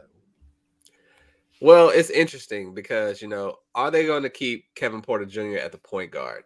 If so, it's going to make it a little tough for Jabari to get all the looks that he probably should get, and would make a lot of shots easier for him if he had a true point guard there. But with the Rockets, they still have a gaping hole at the position Jabari is going to come into, so he still will be able to flourish. But I could see him getting a little frustrated like Christian Wood did at times with the Kevin Porter Jr. and Jalen Green duo. Yep. Corbin, what do you think? Do you think Jabari's going to fit in here well? I think Jabari is one. That's why I was so high on him. I think that his skill set will fit anywhere. Like, who doesn't need shooting at a 6'10" frame? Who can at least switch 2 positions, between 4 and 5, some, with the hope of obviously bulking up more and playing some more 5 as well, potentially. I think anybody can use that. He fits on every team. I think that Chet is a guy who is more matchup dependent. You talked about why he probably wouldn't fit the Rockets. We already know that Paolo was a guy that certain teams he looked really good on compared to others. That was not the case with Jabari. You plug and play Jabari, he's there. If he gets some more off the bounce juice, there's some untapped potential just waiting to be touched over there. So yeah, I like Jabari in Houston. I would have loved him in Orlando with all the guards, but in Houston alongside Jalen Green, is he like the sidekick that they were looking for right now? No. Can he become that? I think so. They're currently comparing Chet Holmgren to Giannis Antetokounmpo right now. Is their NBA? Oh my God. There's no okay. So Will and I had Will on my show last night, and we were talking about Nikola Jovic, and I made the comment. I'm like, yeah, I kind of stumbled, and I'm like, Jovic is Giannis or whatever. That's not the case, but I shared the the show picture for that was Giannis when he came in the league.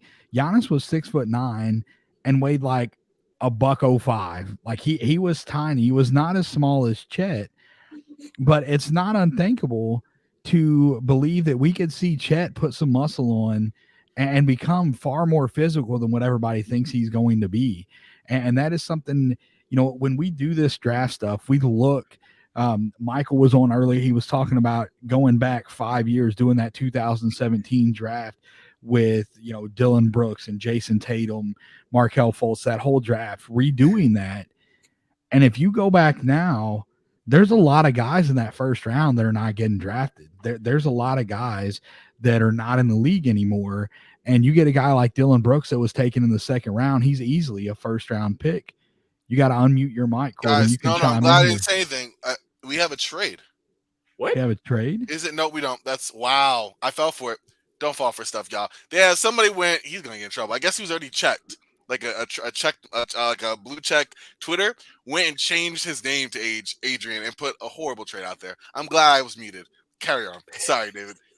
I fell for a rookie mistake there. I fell for a rookie mistake there. I looked, I'm like, Adrian Wojnarowski, check mark, boom. And I'm reading back over. I'm like, man, I hate people who do that, man. I hate people who do that. If you don't have your notifications on so you get it right, that's it. We're kicking Corbin.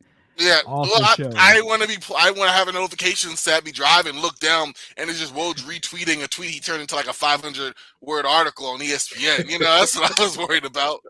My bad. I feel so embarrassed. You're good. That's all right. Steve, where are we at on the clock? Are they at the podium yet? There's a minute and a half left, but Jabari Smith is on the phone. He is on the phone. With Houston on the clock. So it looks like already shocked that Banchero goes 1 overall. I don't hate it. There is no doubt that Banchero, Chet, Jabari, and Jaden Ivey all had number 1 overall talent. In my opinion, those 4 guys all had the number 1 overall talent. So no problem for me. I think that they have enough good defenders on that Magic teams that maybe the lack of defense from Banchero was not an issue. But here we are. I think that you drop down here to pick number 3 is Houston, and you're not expecting a guy like Jabari Smith to fall to you. So you're happy. And when you win the lottery and you end up top 3, you know that you're getting a stud. So it's going to be interesting to see how Paolo works out there in Orlando because of that. You get Wendell Carter Jr., Mo Bamba, the free agent. He's not likely to be back, but Wendell Carter, Jonathan Isaacs is under that big contract. Franz Wagner is a guy. Some of these guys, Wagner can play the 3, and I think Jabari in certain circumstances can play the 3 and be just fine.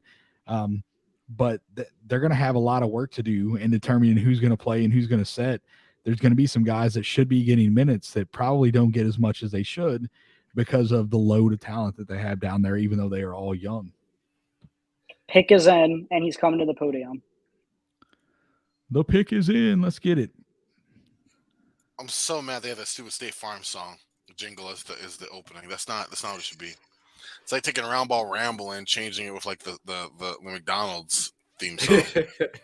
I'm loving like it. It was Jabari Smith Jr. Jabari Smith goes 3rd overall to the Houston Rockets. We're talking about it here. We all expected that this was going to be the case after he fell past the first pick. I would not have been shocked to see Chet, fall here and Jabari go second. But, Chet, OKC has kind of been all in on Chet. They made that trade. I talked about the JaMychal Green trade earlier.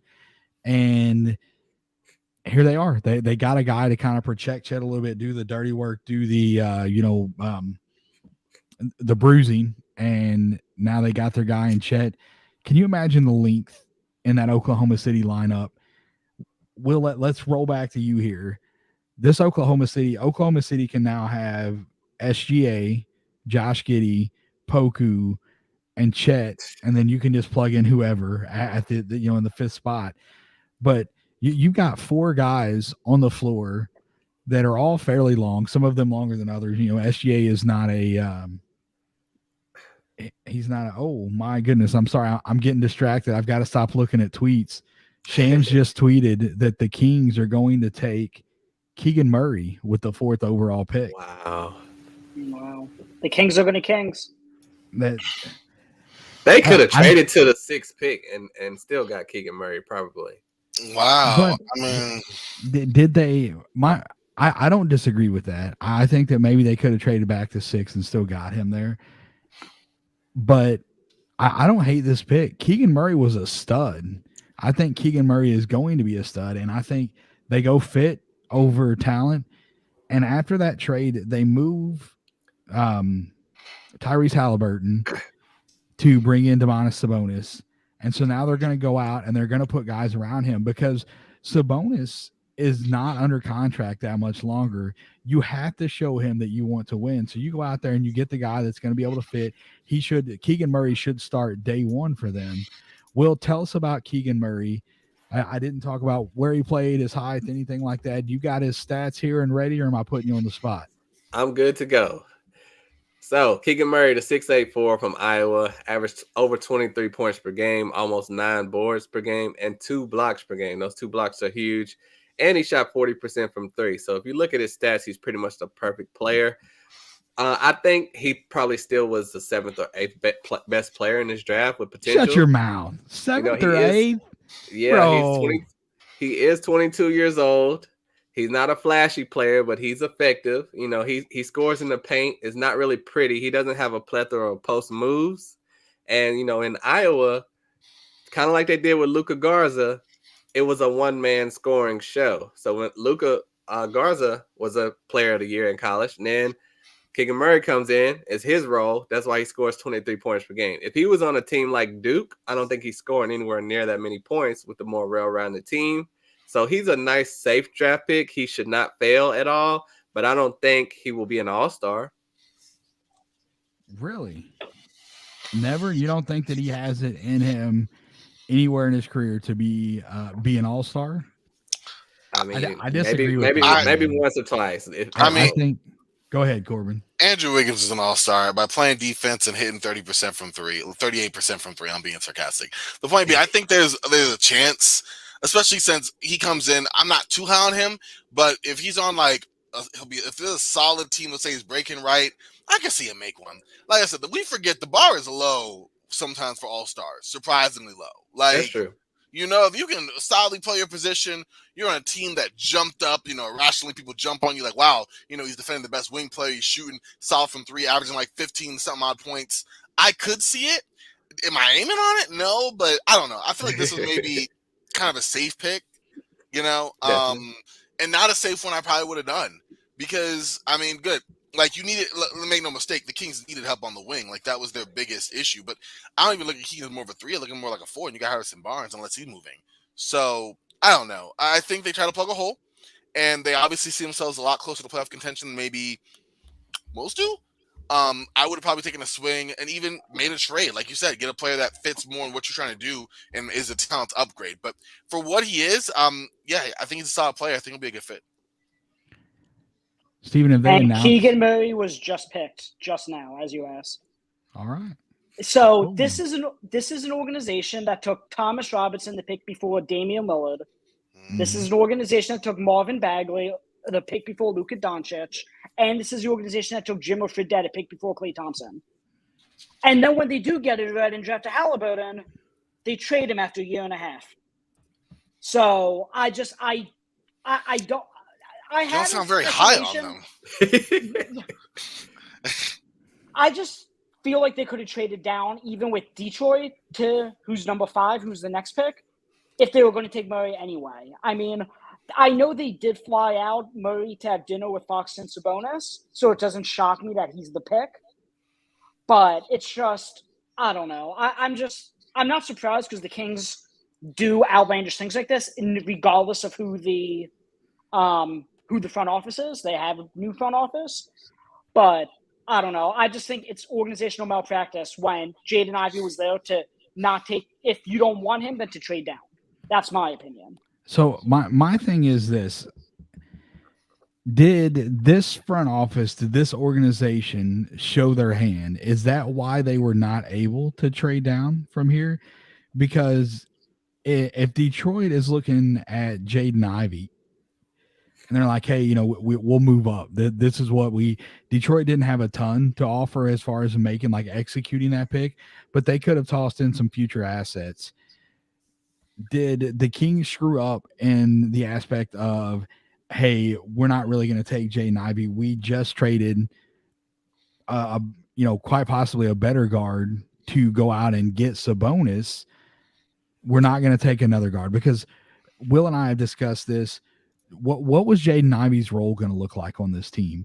Because you absolutely 100% cannot play De'Aaron Fox, Davion Mitchell, and Jaden Ivey at the same time. It's too small of a lineup. They're going to get cooked on defense. They bring in Mike Brown. Their defense has been terrible.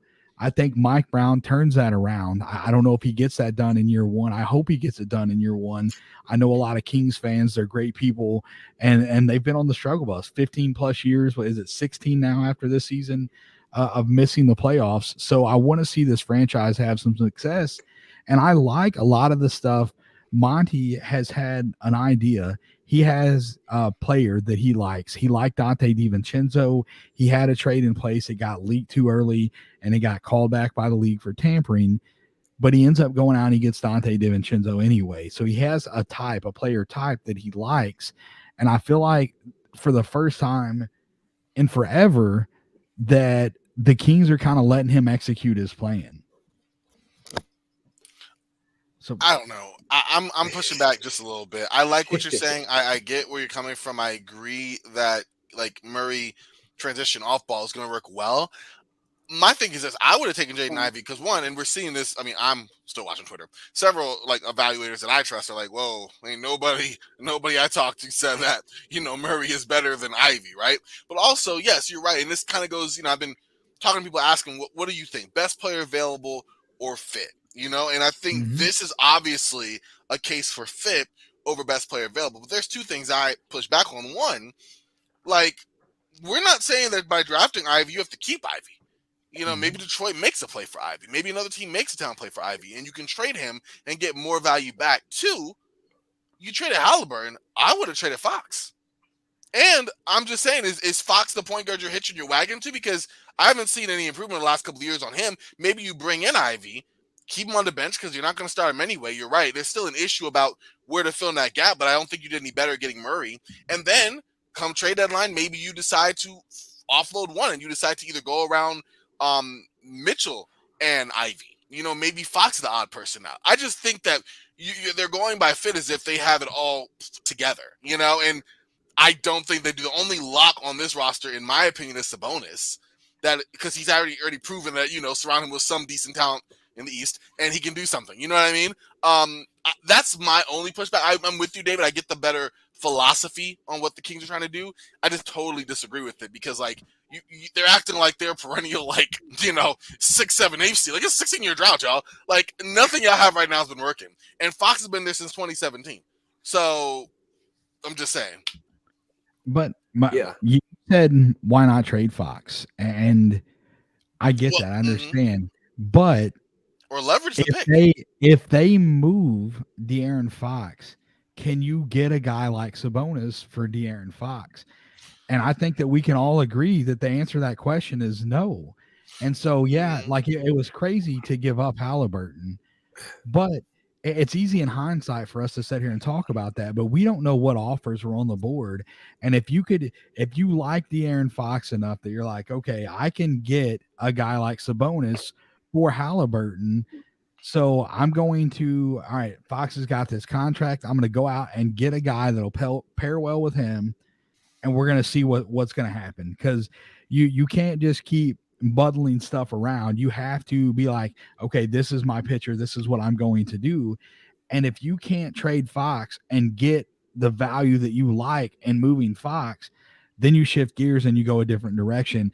And I really think that that's what happened. They maybe shopped Fox out there, but they got a better return in giving up Halliburton. And I get you on that. My guess, no, and I'm with you. No question. In my opinion, they shot Fox. Like I doubt that they were totally like, okay, take Halliburton first. What I'm saying is that by taking the better player in Ivy, maybe, okay, now we still got to get a wing, right? But let's say Ivy's the better guard. We'll never know in Sacramento, right? But if you are higher on Ivy, then you are just, now mind you, that contract Fox is on is crazy. You're going to have to take some additional salary back, I'm sure. But now you're just looking for what? A wing player? Because you still have Sabonis. You still have arguably, whether you choose Ivy or Fox, the point guard you're looking for. You have some shooting guards in there, whatever you're going to do with Dante DiVincenzo. You still need that wing player. I think it's easier. Yeah, you're going to take back some unlikable salary, and I'm sure maybe they can try to avoid that. Maybe we can give them more credit than they have, but then you're just filling one need. You know what I mean? But I get what you're saying. I just think that taking the player, trying to trade Ivy, hey, we drafted Ivy and now here, we want a wing or something like that. Like taking Murray is the safe pick, but like, I don't know. It just seems like Kings have always been misstepping. This just feels like another one where it's like, I don't know. I like him, but I don't know. Apparently, what I read was that Sacramento actually they were talking with Indiana for pick 4. They wanted pick 6, Chris Duarte, and Malcolm Brogdon. And then I'm sure they would have threw back the Harrison Barnes or whoever to make the salary work. But I know Jaden Ivey is significantly better. Well, significantly, I guess, is a relative term to who they would have taken at 6. But that's a pretty steep price to ask for. And that might be why they didn't get a deal done.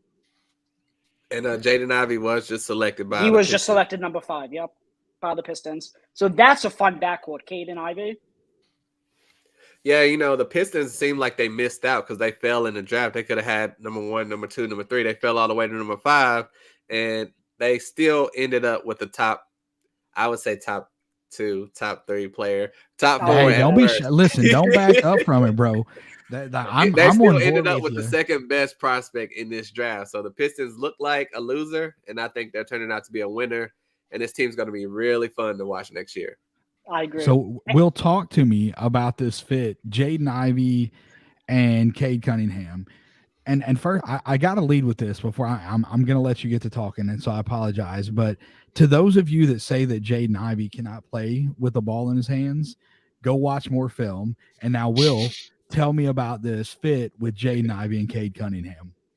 I think they're going to make it work. Unfortunately, Killian Hayes did not work out, and I don't think that mattered. Cade didn't have anything to do with that.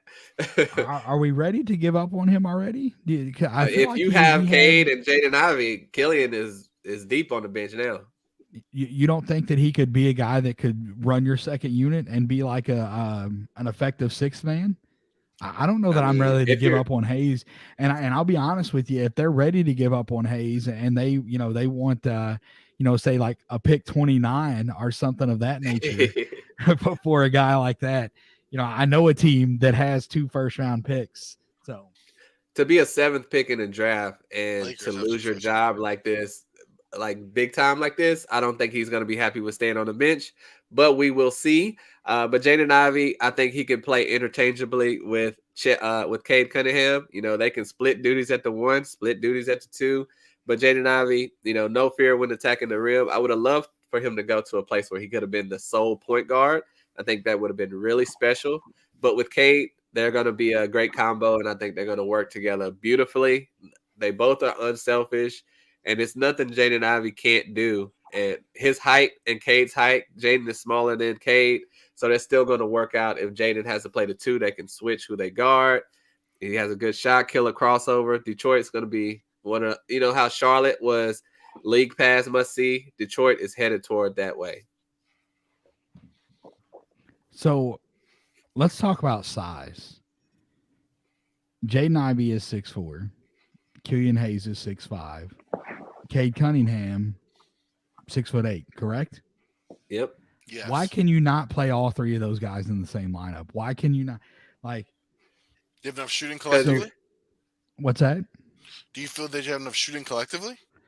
I like Jaden Ivey's Sadiq upside as a shooter. Right, yeah, you have Sadiq Bey, and maybe you're running into matchup issues there if Bey is going to be kind of your starter.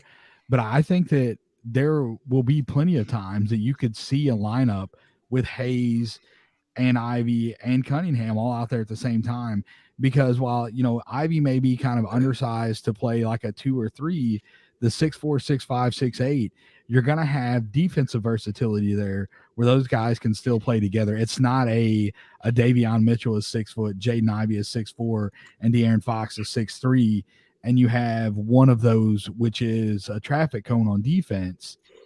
You don't have that in Detroit. Like, these guys are all serviceable defenders. Benedict Mathurin just went number 6 to Indiana.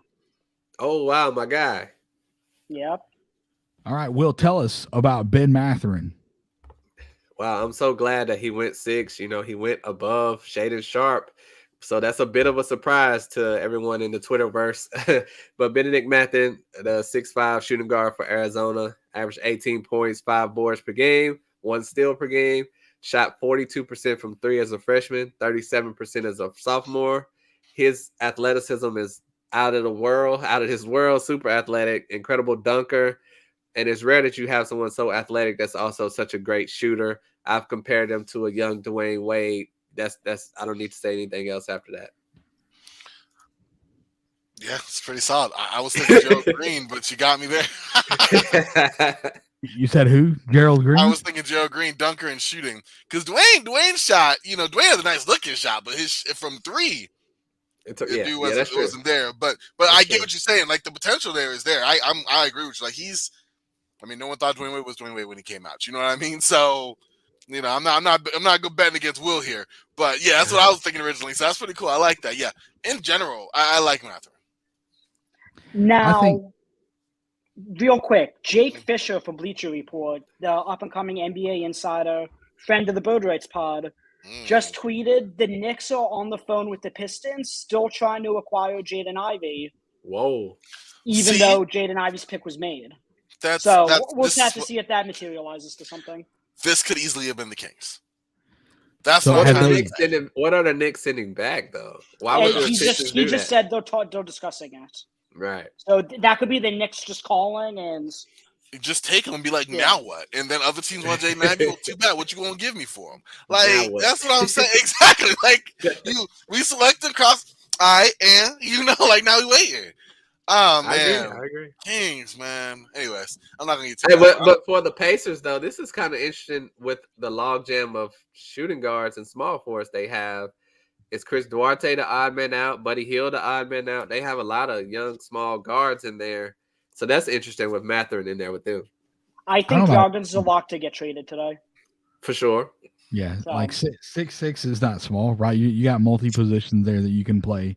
And I say if you run small ball, not that any of those guys are going to be big enough to be your small ball 5, but you have Isaiah Jackson, which is mobile enough that could to run that 5. He would be technically your small ball 5, but you could run a lineup with Halliburton and Buddy Hield, Mathurin. Man, I don't even know. I'd have to look at the roster. I just heard differences about his height. I've heard 6'4", 6'5", 6'6", 6'7". I don't know how tall officially Mathurin is. Look, I will look it up right now. We'll go to NBA.com because he has his because it was 6'7" at one point. His combine measurements are there, so I'll pull it up and we'll see. Okay, that's what we need to find out. What we got. They got. Let's see. I'm on it, man. Benedict Mathurin, height with shoes, 6'6". Okay, all right, that's good. I'm not worried about like the height without shoes, height with shoes. He's not going to be playing without shoes. The man's 6'6", right? 6'6", that's great. Yep. That's so, great. I think you got some versatility there. I know I saw Rhett. He's a Pacers fan. He takes care of our pun intended podcast through SportsEthos. And Corbin's got some breaking news. Don't snap it. Yeah, we're gonna wait on that. David's like, nah, we tried this already. And you fell for Adrian Wojnarowski _, who gives them. Yeah. Look, that's Corbin's not breaking anything, man. He listens I'm just trying to be like Chris Haynes, my guys. Yep. Yeah, he's listening to Jenny from the block about NBA draft stuff. What is going on, man? You know what, David? All right, you gonna be saying that when Christian Coloco gets drafted late in the first. I gotta it'll say. be a mistake if Right? he gets drafted in the Oh first. wow! Man. You only one I know talking about him need to be undrafted. But anyway, Bro, listen, I didn't say undrafted. I just said that I'm He not a fan of did. him. He did say undrafted. No, I said that I don't want the Grizzlies to draft him. There's a difference. There's no doubt in my mind he's getting drafted. I just hope that it's not to Memphis. So we all have prospects that we're not big on, right? Like, Will, you have doubts about Chet, and I think at one point you said that you probably would not take him inside of the top 5, and there's going to be concern. So who was it? Corbin, was it you that? No, I'm sorry. I apologize. I've talked to so many people that hate Chet. I'm mixing you trying to guys put that up. on my name. Hold up. That probably was Isaac said that. Yeah, Yeah. Isaac definitely said that. Like, we have guys that we're higher on or we're out on, and that's just where I'm at with him. You go back and you watch film on him, and you see him in high leverage games, and he got exposed a lot. And by him, Coloco from Arizona, the big man from Arizona. And you go and watch that Pac-12 championship game against UCLA and tell me that he's NBA talent. You can't do it. Not with a straight face. He looked like garbage in that game. I know that's only one game. I know you're going to have bad games throughout the season, but any kind of doubts that I had when I watched that full game and watched how bad he played in that championship game, I'm like, is this dude going to be able to handle the pressure? And I don't know. I'm not convinced that he can handle the pressure of the league. Steven. I just won myself some money. What happened? I had Shaden Sharp under 7.5, like meaning he'd be a first top 7 pick. He just went 7 to Portland. Wow. It was That's plus what I was- 150. So It's what I was official. saying. They have Oh, announced it. Yeah. they just Yeah. announced it just now. Yeah. I had announced it first for the record. No, I'm just kidding. You announced it first. So I took that one, and I took Ochai Abaji over 14.5 because I don't think he's going to go in the lottery. So I'm 1 for 1 so far. Hitting it, making money. That's interesting to me that Portland went with Shaden Sharp. How do they feel about Anthony Simons? Listen, I got a good friend, Josh Earl, probably watching this. What do you have to say to this? Okay, that's like, I don't know what Portland's doing. I like Shaden Sharp, but you know, there's a lot of questions on Shaden Sharp, and you're on a team that really doesn't need questions. They need answers. You know what I'm saying? Like, if Shaden Sharp is the answer, I don't want to know the question. Okay. Well, right. Look, I'm cool with Shaden Sharp going there, but if you're trying to keep Dame happy, it's a big risk. Yeah. You just gave up crackers to get Jeremy Grant. Right, like that's going to make Dame happy. You gave up. You got Jeremy Grant for pennies on the dollar after trading away part of your roster for pennies on the dollar. And there's no doubt in my mind that Mike Schmidt is behind this. Right, like he's the ESPN draft guy that got signed to a contract to be in the front office in Portland. And Shaden Sharp was the guy that Schmidt was high on. You can go back and you can find some of the stuff that he wrote about him. But I think this is kind of an insurance policy, right? Because we talked about Dame and his age. Dame is aging. We're talking about Dame being 35 years old. He's not there yet, a couple years down the road. But he doesn't have a ton of time. I don't think that Dame's game is going to evolve in the way that CP3 has, and that he's going to be able to play late into his 30s, maybe into his 40s, and be effective, because Dame relies a lot on athleticism. He can shoot the crap out of the ball, no doubt about it. But Shaden Sharp is a guy that's going to need a couple years to develop. And so as you get him going through this development process, you're going to see Dame walking out the door, and then boom, here's your franchise guard. But it might be a smart decision to go ahead and plan for that too, So I can see it either way. And he probably is the most talented player on the board. It's just surprising that they didn't go all in for Dame. So I'm cool with the pick. So here we are. We're at the 8th pick for the New Orleans Pelicans, and I'm sick to my stomach because the guy that I didn't want to see fall to them, I'm 99.9% sure that they're going to take him, is Dyson Daniels. I feel like he is the guy that is a perfect fit for this team. They've got CJ, they've got BI, they got Zion. They didn't have a true point guard. Dyson Daniels is a guy with size, with length, that can run the point. How do you like that? I don't know where we at on the time, Steve? I wish I should have set a TV up in here. So We I don't have have to keep 2.5. Oh, pick is in, as I said that. The pick is in. All right. So we are fixing to find out let's who make the New sure they Orleans. get Dyson. Real quick, Mark Stein retweeted Jake Fisher about the Knicks still being in pursuit for Jaden Ivey. Mark Stein said it hinges on whether Jalen Duren is still on the board at 11. So if the Knicks get Jalen Duren at 11, then they could work out a trade where Jaden Ivey would go to the Knicks. Man. If So I'm we're Detroit, gonna have to I just stay be on our pat. toes. If I'm Yeah. Detroit, I stay pat. Me too. Don't y'all be hating on Jalen. Go Duren, after man. you can go after DeAndre Ayton as a big if you really want him that bad. And they got No, cash and that's now. no hate And they on got the Durant. cash for him. No, it Yeah. isn't. But Yeah, you that's said it. just- No, I agree with you. You got a better player than Ivy, and if you want a center who is young, I mean he's old. I mean he's 5 years older than Durant, but he's only 23. Great touch, get him locked in. You know what I mean? Like you could do that with Ayton. Well, the Pistons really wanted Jalen Brunson, apparently. They were one of the front runners to get him. So I'm assuming now that they have Cade and they have Ivy, I'm assuming they're going to shift the focus towards like the DeAndre Aidens and the Miles Bridges of the world and try to get one of them. Yeah, that's the Hornet stuff comes back up here. I know the Hornets have been kind of shopping guys around. They're wanting to move Gordon Hayward to try and free up some cap space so they can re-sign Miles Bridges. What do you think that's going to look like? Are they going to have to attach one of these picks to make that happen? From what I heard, they would have to do that. I'm telling you, like, if I'm a front office, you're giving me 13. Like, that's where I'm at. I'm like, I'm not taking on this contract of a dude that can't stay on the floor unless you're giving me 13. So, that's something I was thinking about. I was like, is Gordon Hayward Chandler Parsons at this point? Like, what is going on? Yeah, kind of, right? I guess. Yeah.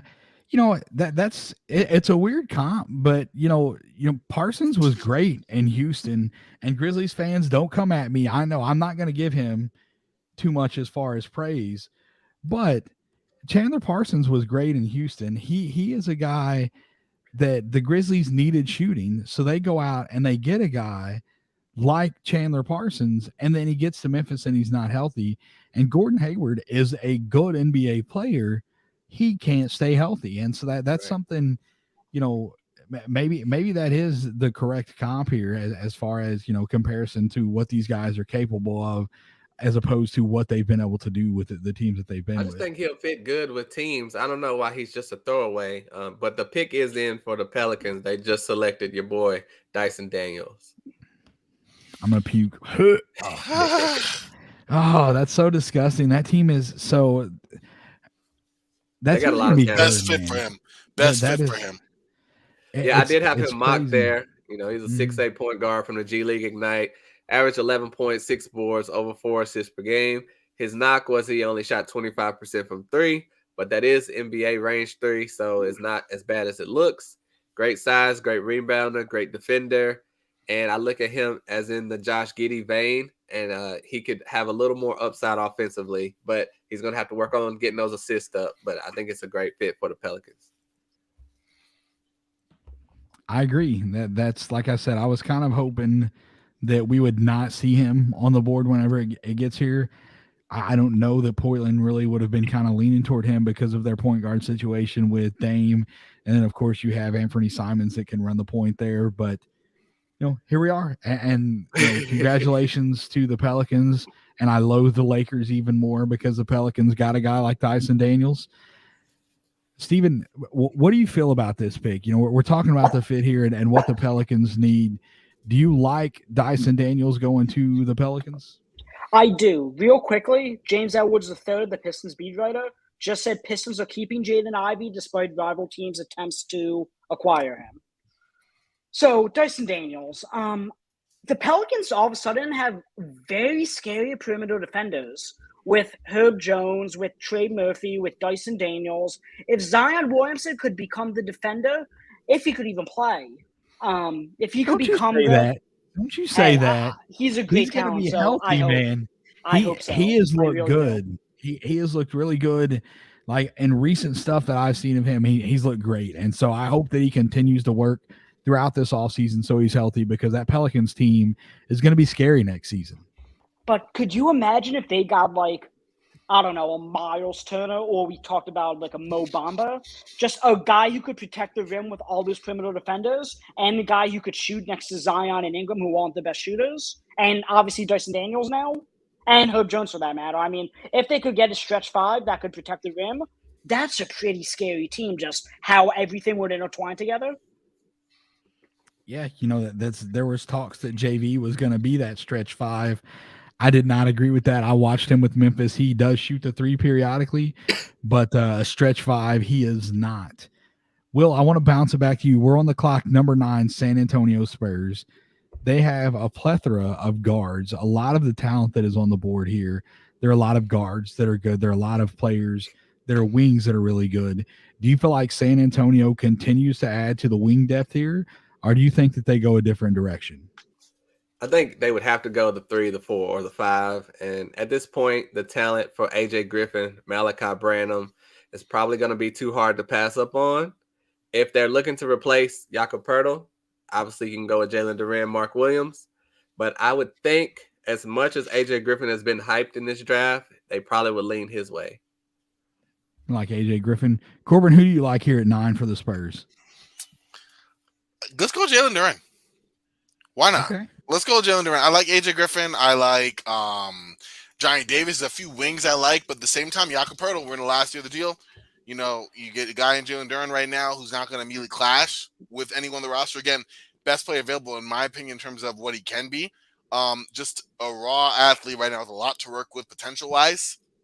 Step right in, has some nice passing flashes, good rebounding. I mean, he's a freak at 18, Whereas as much as I like AJ Griffin and others, and yes, like the Spurs need shooting, outside shooting the worst way, you still got to figure out what you're doing with your guard rotation right now, with your forwards as well, trying to figure that out. Right now, Jalen Duren, let's go at it. I will say also, this could be a shocking pick, because last year the Spurs blew everyone's mind taking Josh Primo. No one expected that. So it'll be interesting where they go this year, and we'll see what direction the Spurs are headed toward. I like Jeremy Sohan here. I know Corbin said the need for shooting, and that would, definitely not help that. But I know Will's not big on Jeremy Sohan at all. He doesn't have first-round grade on him, at least. He didn't last time we talked about him. But I don't know. I really like the versatile, defensive ability. Could switch 1 through 5. That's who Corbin, Chris Haynes, forward. What you got? Apparently, Woj and them didn't agree with me. They took a Jeremy Sohan. Hey. Oh, see. Okay. There you go. Right. Jeremy Sohan from, wow. Like right after I said it, too. That was a great breakdown, though. Just in general. Steven, I liked it. Wow, I'm shocked. I like it. It's a good fit, but whoa. Yeah, for Sohan, it is good that he went to the Spurs, though. A lot of people had him mocked in the lottery, and I thought that was a horrible decision because he's not a player that's going to help a bad team. But the Spurs are a good team, solid team, pushing for the playoffs. He will fit with them. I had him in my latest mock going to Milwaukee. I think he could play that PJ Tucker role, help him out there. For the Spurs, he should be able to do the same thing. And, the position, they had a hole there. It's a good fit. I just don't think his talent is top 10, though. So now we shift from San Antonio at 9 to the Washington Wizards at 10, who are forever stuck in the win now mode without a roster that can win now. Corbin, I'm going to bounce it to you here first. Who do you like? Who is best player? You just talked about Jalen Duren for San Antonio. They have Daniel Gafford under contract. Thomas Bryant is a free agent. So they have some room to maybe go out and get a big. Do you like Jalen Duren for the Wizards? Do you feel like he's best available here? Or do you think it's somebody else? I think it's somebody else. I like, first off, great job describing both the Washington Wizards and the Sacramento Kings there, David. But secondly, I think you still have Daniel Gafford. Still trying to figure out what to do with Thomas Bryant. You have in Rui Hachimura and Danny Avdija, two forwards who in some areas, especially Hachimura, I think could play like small ball 5. I think your big stuff is solid. Right now I'm looking more. And Porzingis too. And Porzingis, stop. Thank you. Who Exactly. He's a 5 if there ever was one for Washington. Wow, the elephant in the room there. So if I'm Washington, I'm like, first off, what you doing, Bradley Beal? And whether or not you're going to get a guard who can play alongside Beal, because we've already went through the John Wall, last remnants of John Wall, went through the point guard by committee experiment. Then we did the Russell Westbrook experiment. Then we did half a season Spencer Dinwiddie, and then again point guard by committee experiment. So like, what are we doing? Tommy Shepard came out last week and said that he is not opposed to playing Bradley Beal at point guard, which interesting. The guy, averages 4 assists for his career, had a career high at 6.6 assists last season. I think he can do that. Right now, you're trying to find a guard who is either going to play alongside Bradley Beal, or if Washington comes to their senses and goes, wait a second, we don't want to give injury-riddled shooting guard who's on the cusp of 30 an astronomical amount of money. Maybe get a guard who can kind of headline the next phase for the Washington Wizards in their team development. So who would that guard be? Who do you like there? I was hoping you were not going to ask me that. No, Brian. I like. It's weird for me because I like Johnny Davis and I like AJ Griffin. I don't think either of those guys fit the second part of what I'm talking about. Like, I think both those guys can play alongside Bradley Beal. If I'm looking at those guys to be like, okay, you're the next guard, like, I don't think either can. But I'm gonna go with Johnny Davis because I have less questions about him. His defense, his hustle is just much more apparent. And I like his ability to create his own shot a lot more than I like Griffin, despite Griffin being a much superior shooter from 3. Okay, so Will, I'm going to bounce this back to you. Steve, hang tight, man. We didn't forget about you up there. He is scouring Twitter. I know that he's dropping in whenever there are updates, and he's our clock guy right now. Will, tell us about Johnny Davis. Well, I know Corbin loves Johnny Davis. I love Malachi Branham a little bit better than Johnny Davis, but Johnny Davis is 6'5" guard from Wisconsin, and a lot of these shooting guards are kind of grouped together, but his defense really stands out above the rest, and he could shoot the ball. He was down this year as a 3-point shooter at 30%, but as a freshman, he was 39%. So we will have to get a true feel of what he's going to be once we see him in the NBA. But, I don't want to spend too much time on him because I have him going 14th. So we'll see, Corbin.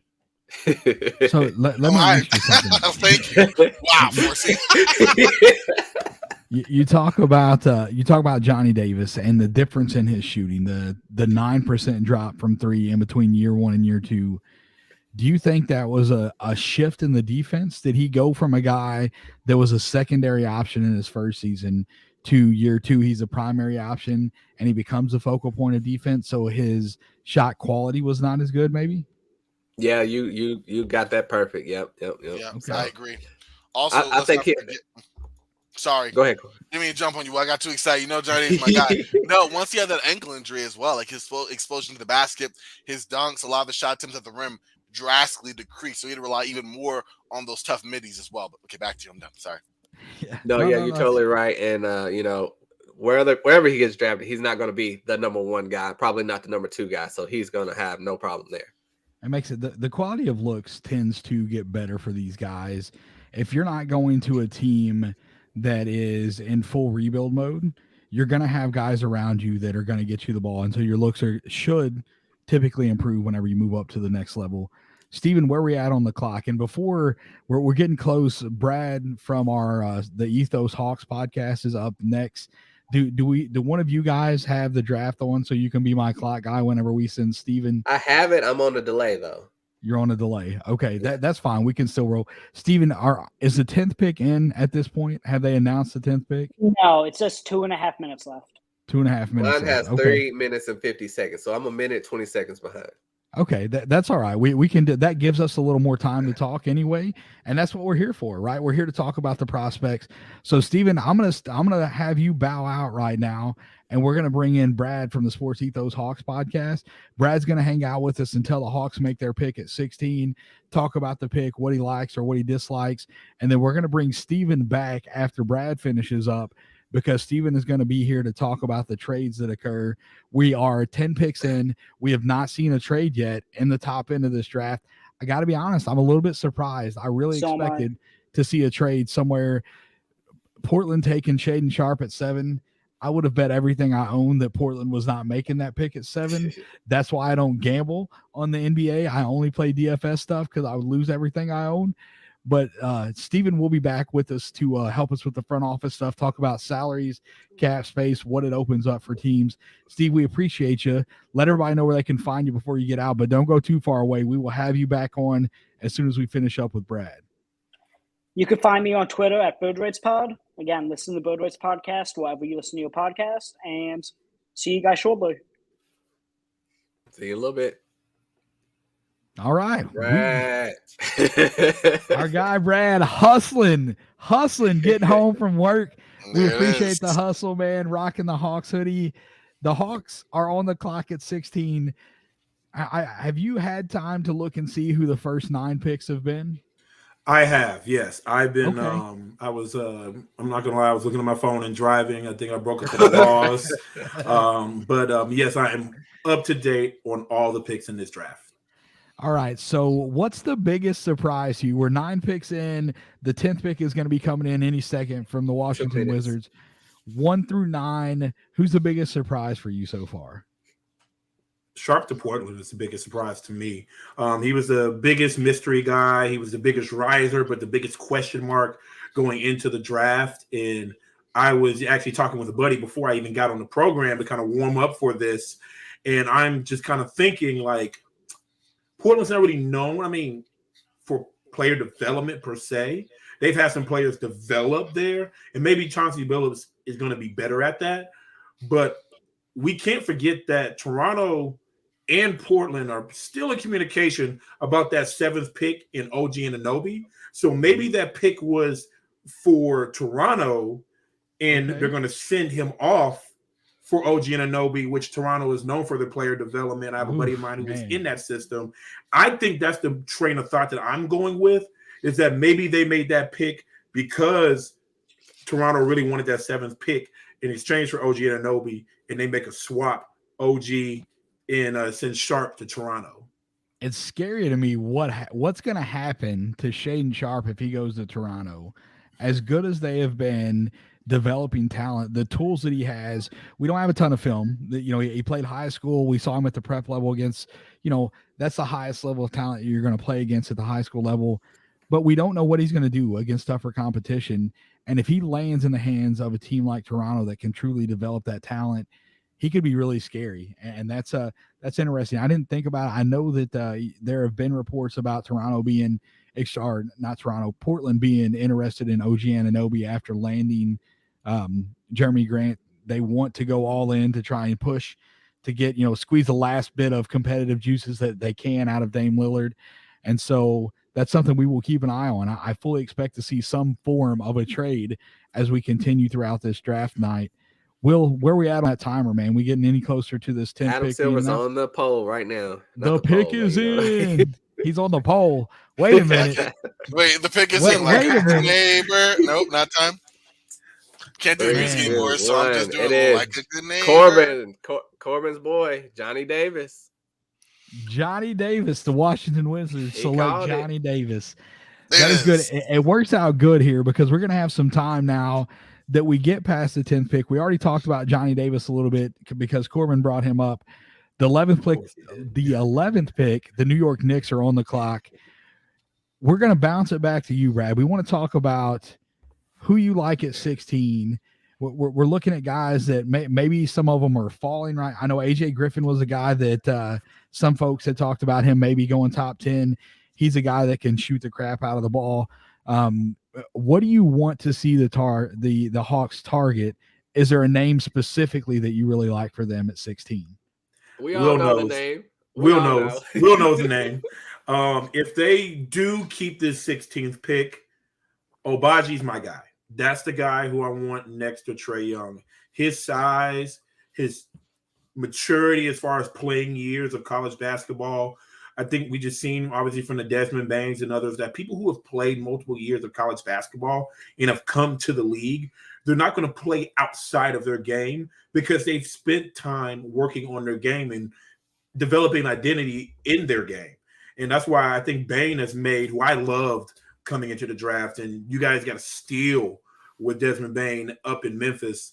I think Obaji can be that guy. Now, the one knock is that he was on a really talented team that had other pieces that can, pick it up and they say, hey, we need you to be the guy. Go ahead and be the guy.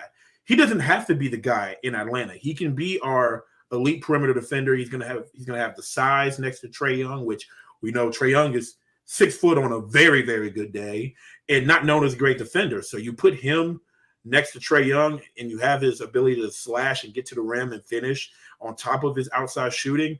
For me, Obagi is my number 1 pick at the number 16 pick for the Hawks. I've been saying if we kept this pick, that's the guy who we need to get. If not, you guys know I'm a Tari Eason fan. Tari Eason's my other guy that I would like at 16 as well. Okay. So my question to you would be this. The Hawks had an incredible draft last season. Jalen Johnson fell to them, and I know that was a guy that Allen really liked last season. And I'm like, there's no way he's still on the board whenever it gets to the Hawks. He was on the board. And then you go out, they got a guard, and who's the guard that they drafted late that fell, and they got him late in the draft? It was Sharif Cooper, Atlanta's own Sharif Cooper. Right. So they had a killer draft. They knocked it out of the park last year. But McMillan doesn't play these young guys. Like, what's the – I know that Atlanta made moves to go out and try to be competitive. And, they make it to the Eastern Conference Finals, which was kind of – it was a surprise. I don't think anybody expected them to get to that level that season.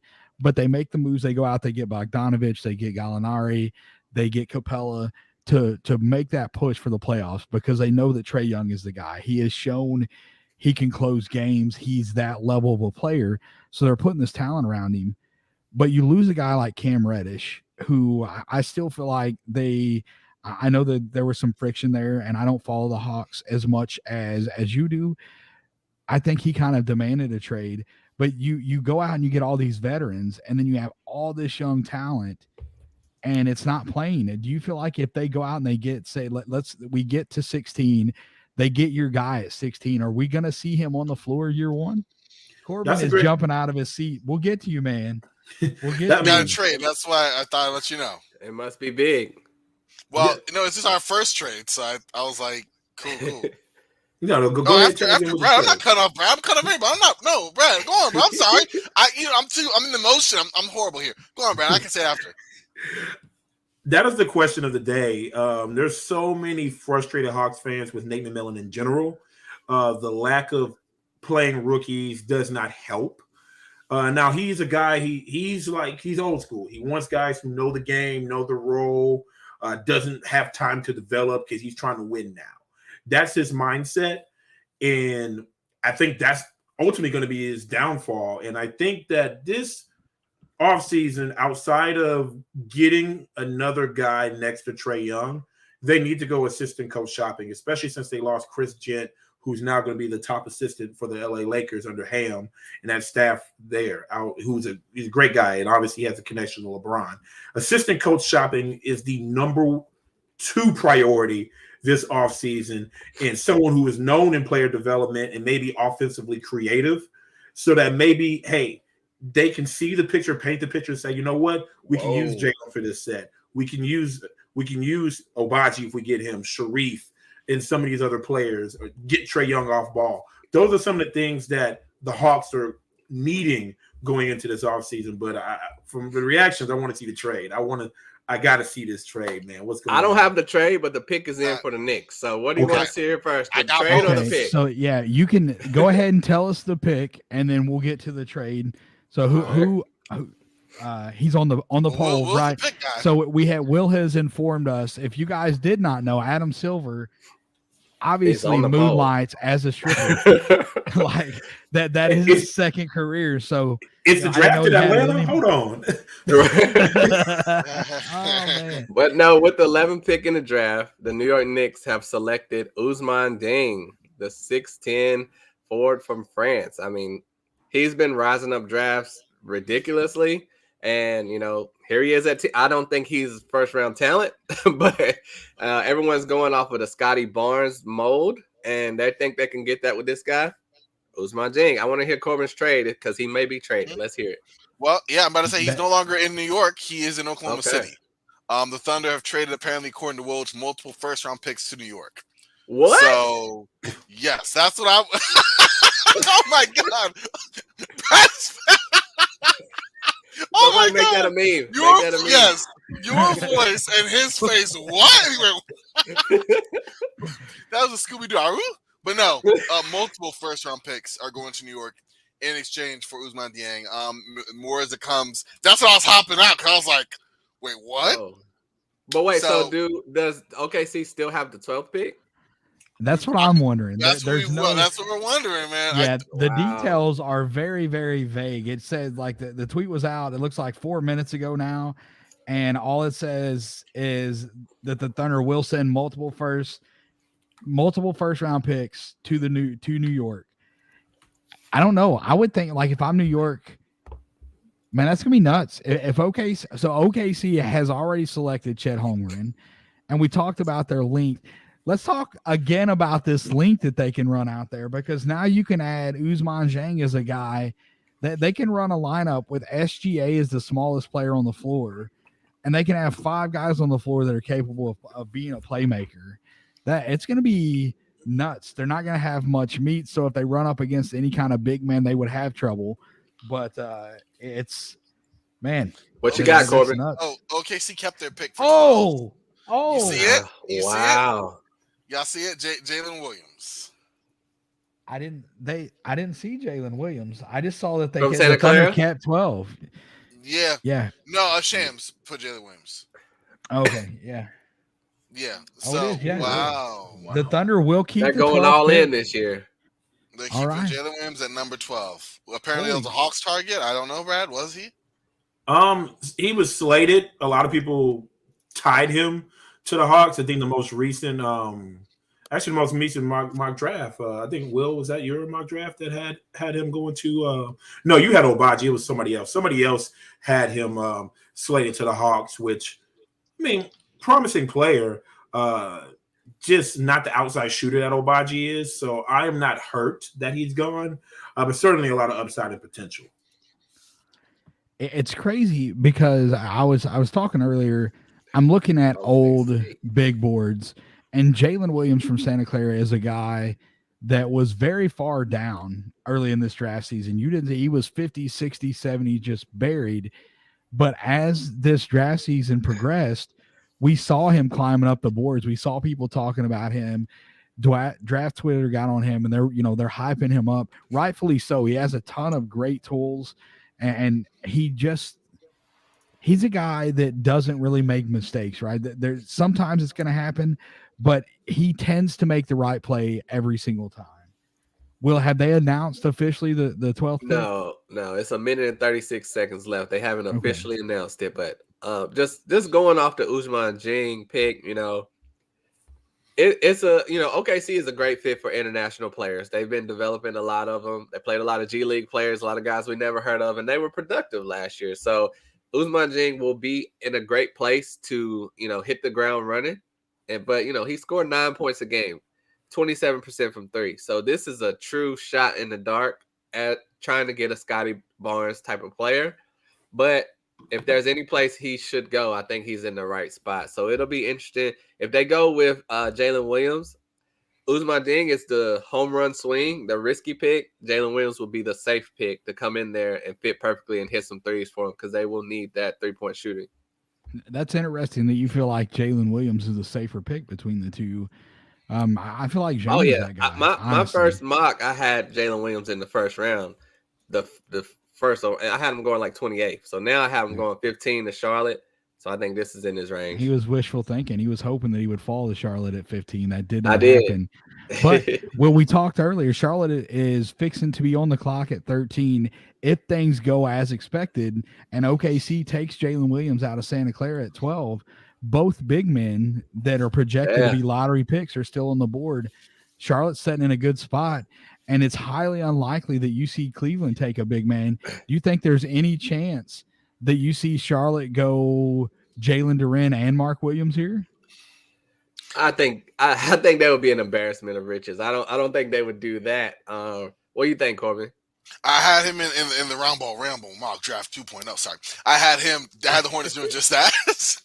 Which I had them taking both of them. Which I'm like, because any help in the big and big coming off the bench is better. You know what I mean? Like it seemed wild, and I thought to myself, all right, Corbin, like You know, I can be a little crazy sometimes. I was like, all right, you going off. But then I'm like, wait a second. Like, all they've had the last couple of years is Plumlees and Zellers.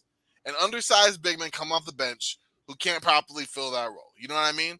Right now they got JT Thor. What they just had Montrezl Harrell, who they're bringing him back. I don't know. You know what I mean? Like, you get both those guys. You got one who can start right now. You got one who can kind of grow alongside. Maybe the Twin Towers thing probably kill your spacing. So probably not. But why not? You know, I just think you went from no bigs to an embarrassment, like you said, Bill, Will, of riches at that end. Well, I think Kai Jones, you know, they drafted him in the first round last year. I think he's been developing very well in the G League, and he's looking like he's ready to go this year. So I don't know, but yes, the pick is in. Jaylen Williams was just selected by OKC, so it's going to be very interesting to see what Charlotte can do. Because remember, they are a team that could trade one of these picks. Yeah, we got our first trade finally in this draft. A little bit shocking that the Knicks did not end up with the 12th pick there.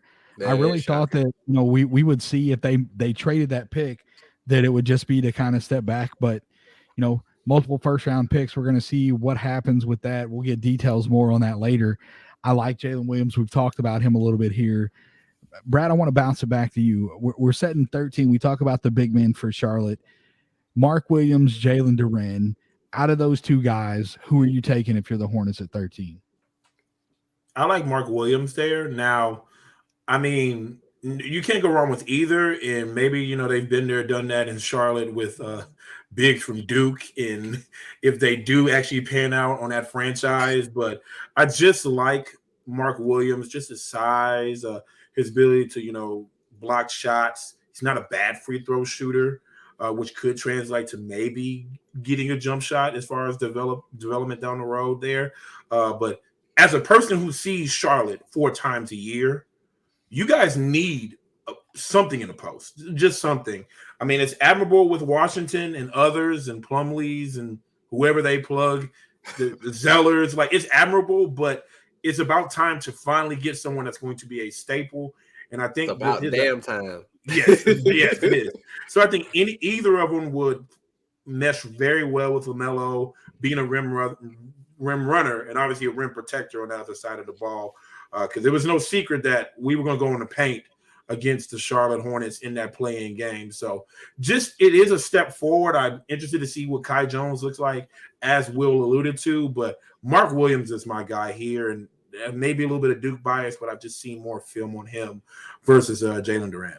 Well, I think that if you're talking NBA ready, I think that the answer to that question is Mark Williams, right? I think that he is a guy that is more NBA ready. I think Jalen Duren is going to be – I think he's going to be a good NBA player, but the Hornets are in a spot where they're going to be trying to compete for a playoff spot, and I think year one, Mark Williams has a better first year. He's going to be able to come in and match up and do the things you need him to do on a team that's trying to be competitive. As to where Jalen Duren, with his age, he's going to need a little more time to develop, and maybe that's not a guy that they're looking to take a chance on right here. Yeah, and I would like to add, I kind of like this play-in situation because teams that are here in the middle rounds, obviously we talked about the Hornets, I know the Hawks were in the play-in. It's more pressure as far as making a trade or making the right pick at this point in the draft because, hey, you're a stab in the dark and some luck away from being the 10th seed and potentially winning all your games and getting into the playoff as the 8th seed. So I think any move that's going to propel you forward between picks 10 and 18 are crucial for any of these teams here, including obviously the team that I cover in the Atlanta Hawks. All right, Will. I like it. It's 2 minutes and 45 seconds left on the clock for the Hornets. We've had some surprises in this draft, but if Charlotte doesn't take a center with either of these two picks, which could happen, that would be the biggest surprise of the day for me. Corbin talked about malpractice, right? Like if Charlotte is sitting here at 13, and this is like a dream scenario for them. At 13, you have your choice of potential franchise big men right here. They made it. So like you here it is, silver platter.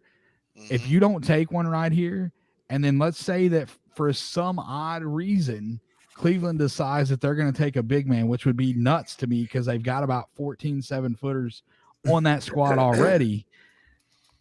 Yeah. Then you miss out. But you have your choice right here. The position of need is clear for this team. You have to go out and get your center right here, whether that's Jalen Duren or Mark Williams from Duke. And that's, you mentioned, Brad mentioned, big men from Duke and maybe not panning out so well for this franchise. Is that something that plays in the back of your mind? Do you worry about that? I don't know. I think that Mark Williams has the skill set that,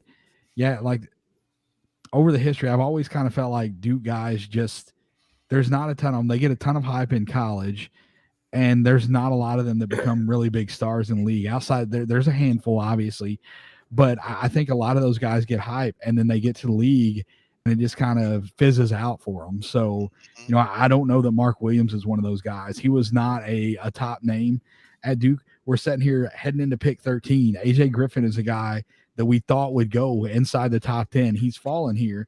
Maybe it's injury history. Who knows what it is with him, but he's a Duke player that's falling. But I don't know that it would surprise me all that much to see Mark Williams be the second Duke player taken off the board.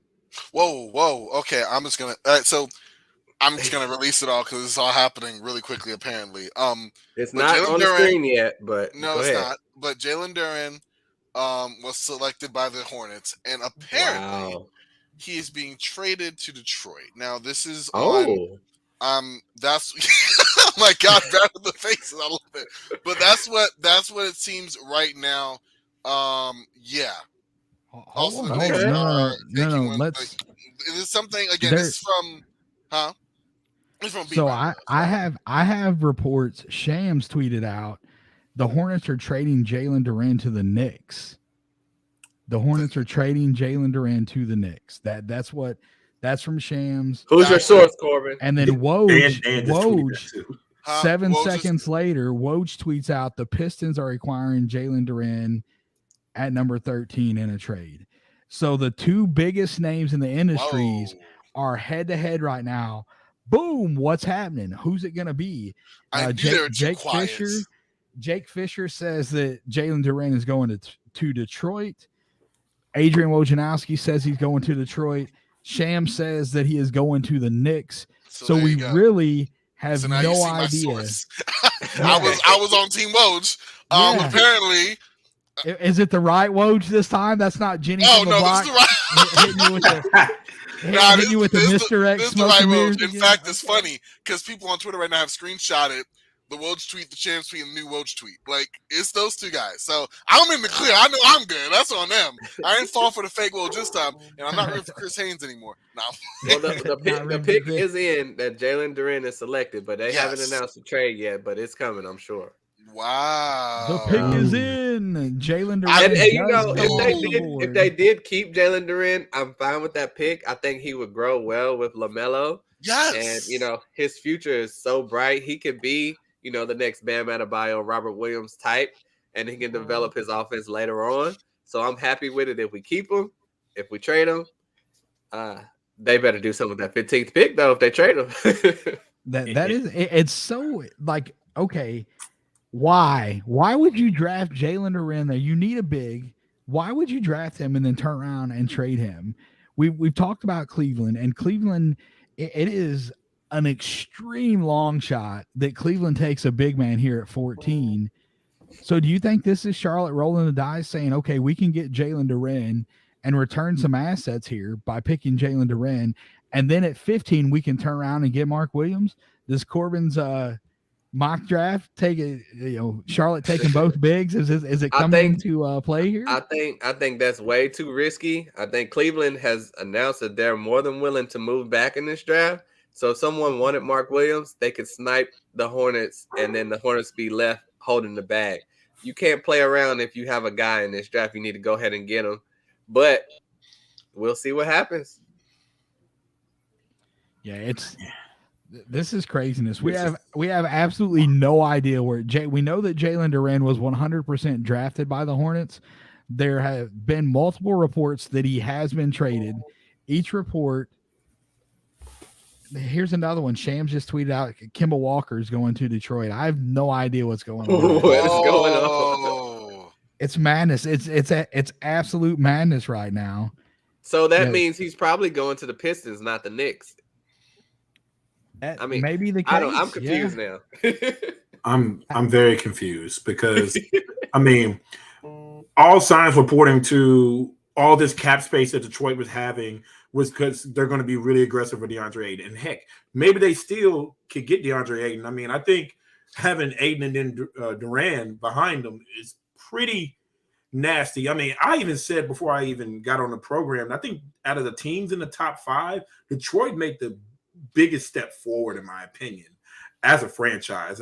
It was murky for a couple years, but I think it's starting to shape up in Detroit. So if that were to happen, Kemba, very interesting. Obviously, they just want to get him out of New York, but obviously we don't know what happened. But I like the direction that the Detroit Pistons are going as a franchise right now compared to others in the top 5.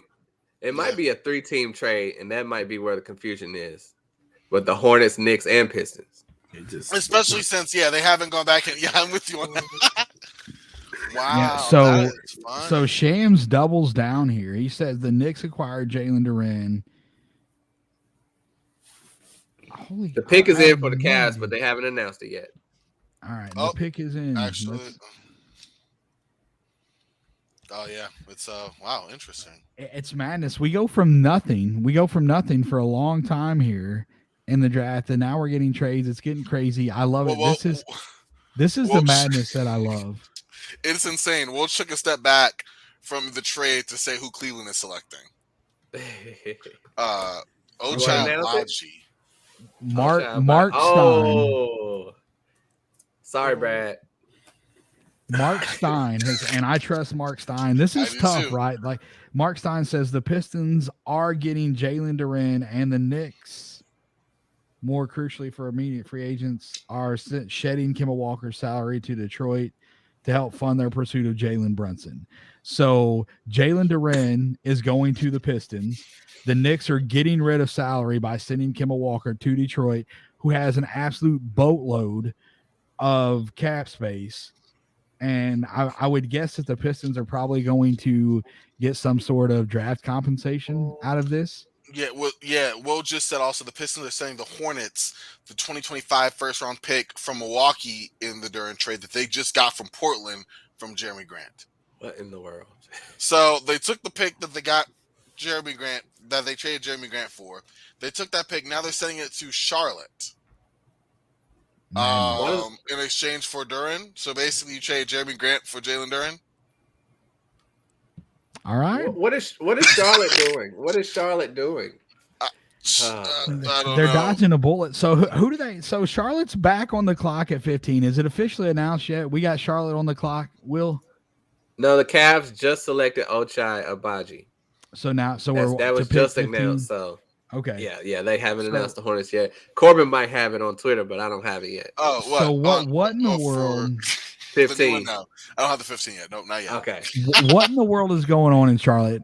Wow. Who are they taking here? Are they going back-to-back bigs because they just moved Jalen Duran?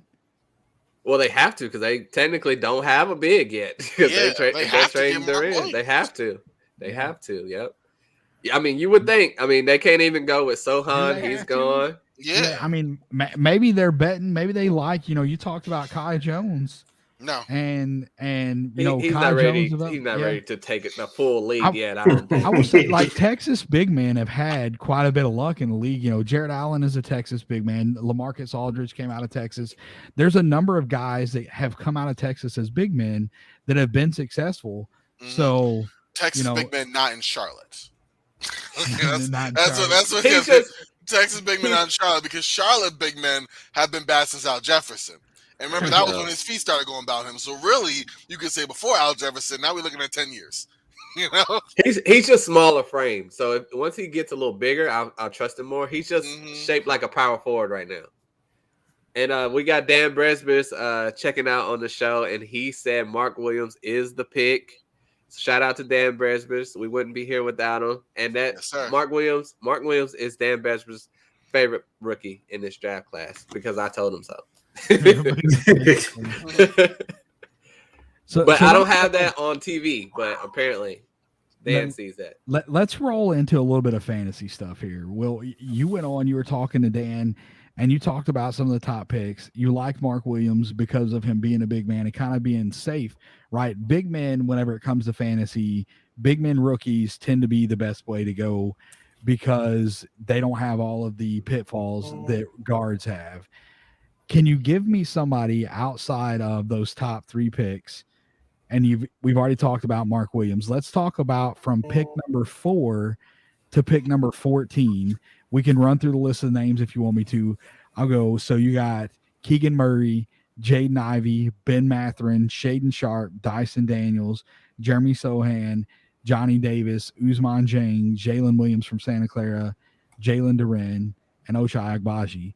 Out of that list, give me a name that you like in redraft. In Dynasty, obviously, you're going to look at a lot of these guys.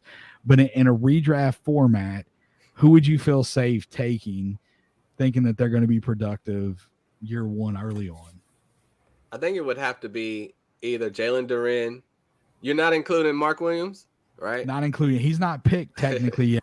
Right, we've right. already So, we've kind of thrown him to Dan. Right. Dan is all in on Mark Williams. Apparently, that's not confirmed, but he did say that he likes him. So Kirshner? Yeah, I would have to go with Jalen Duren or Dyson Daniels. Jalen Duren is going to get you those rebounds and blocks. So I mean, at his floor is going to be good. Dyson Daniels, if he comes into the Pelicans and is point guard, if he's somehow starting and they shift their lineup, maybe Herb Jones goes to the bench, he could easily put up a lot of good rebounds and assists for a point guard. Those two stand out. The rest of the guys are shooting guards, so their percentages are going to be all over the place. Their scoring is going to be all over the place. They're a little more risky. What about a guy like Keegan Murray, who put up good numbers at Iowa? He shot good percentages. He can knock down the three. He goes to Sacramento, where he's not going to be a top option. So he's probably not likely to have a lot of turnovers. Do you feel like he can have the type of production in Sacramento that he may be fantasy friendly next year? I think he will be draftable. We're going to have to see what they do with that roster, though, because it's possible he could come off the bench. And I don't know if you want to spend too high of a pick on a player in fantasy that's coming off the bench. But if he's starting, he's definitely an option, and he should be safe. Okay. All right. Any word on that 15th pick? Are we in yet? Corbin, you getting it on? You said the 15th pick? We're on the 16th. We're on the 16th. Oh, yeah. We are. We're on to the Hawks pick. This is Brad. Brad, you saw it? You ready? I haven't I've seen some sources, but okay, you want to wait till Woj or I want to wait. I'm so hyped to get your reaction. My stream is on commercial, so I mean, I never technically saw the Hornets pick Mark Williams, but I guess they did, and so I guess we're gonna see. Okay, that's a great selection. Before we talk about it, because it's not been announced live yet on ESPN, Will is on a little bit of a delay, so maybe it has somewhere, but it hasn't been. Your number one guy is off the board. You talked about Tari Eason as a guy that you like. This man can't even spell left. Please tell me why you like him so much. Why I like Tari Eason? Yeah, I'm out on him. At 16, there's no chance in the world that I would pick Tari Eason at 16. I like him as a defender, but I don't know what's he going to do offensively in the league. His success at LSU was because they ran dribble handoffs, they ran screens for him so he could go to his right. This man, I've not found a single video where he finished with his left hand in any of the film that I watched on him. And I can't say that I spent, like hundreds of hours looking through film, but I guarantee you I've watched in the double digits of hours of film on Tari Eason. I never saw him finish with his left hand. What do you like about his game so much that you think that he's going to be the right pick for the Hawks here and that he's going to be successful in the league? You don't have to take this, Brad. Yeah. I like his ability at both ends as far as when you look at his offensive rating per 100 possessions, offensively and defensively. This man defensively was an 81 in college basketball, which is absurd. So defensively, he has all the promise in the world to guard on the perimeter and guard in the paint in the mid-range. And offensively, he's just a guy that's just a go-getter. Like, yes, he can't go left, but he's a guy that has improved his three-point shooting. I think he will improve as a jump shooter in the NBA. And even though he can only go right from what you've seen, his ability to finish in traffic and finish around the rim was elite, which made him an honorable mention All-American guy. And for him to be sixth man of the year in consideration for player of the year in the SEC, we know the players and the caliber of players that we have in the SEC. I just think that toughness is going to translate very well in the NBA. And that toughness is something that the Hawks really do not have on this roster, which is why I like him as a fit personality-wise and physically for this Hawks team. Yeah, I just want to be clear on something. I have zero doubt that he is going to be a good defender at the next level. I think that he is a guy that can guard multiple positions. I just have huge questions about his offensive game. And, I looked at the numbers. I saw what he was able to do, his athleticism, his ability to jump, his ability to kind of finish those little bunnies around the rim remind me somewhat of Brandon Clark from the Grizzlies in that vein. Brandon Clark's bag is not very big, but what he does it at a high level. And Tari Eason, he has the spring to elevate over guys to be able to finish those, like within 6 to 8 feet of the basket, he can just elevate over people and finish. So, yeah, there's definitely stuff there. This early in the draft, he's not a guy. There's a lot of guys that are on the board that I like that maybe they're not the best fit in Atlanta, but yeah, I just kind of, I have concerns offensively about him.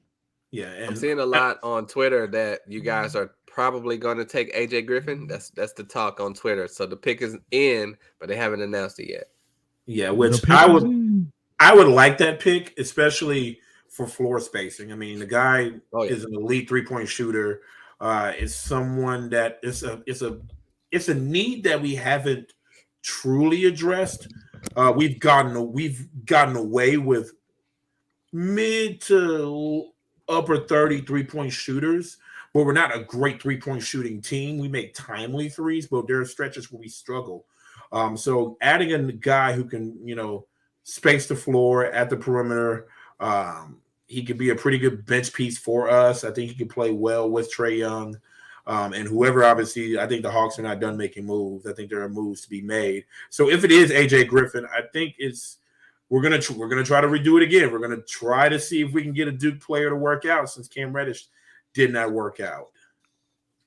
Do you feel like Cam Reddish just didn't have what it takes to work out in the NBA, or do you think that it was more of kind of friction inside of the franchise between maybe him and the coaching staff?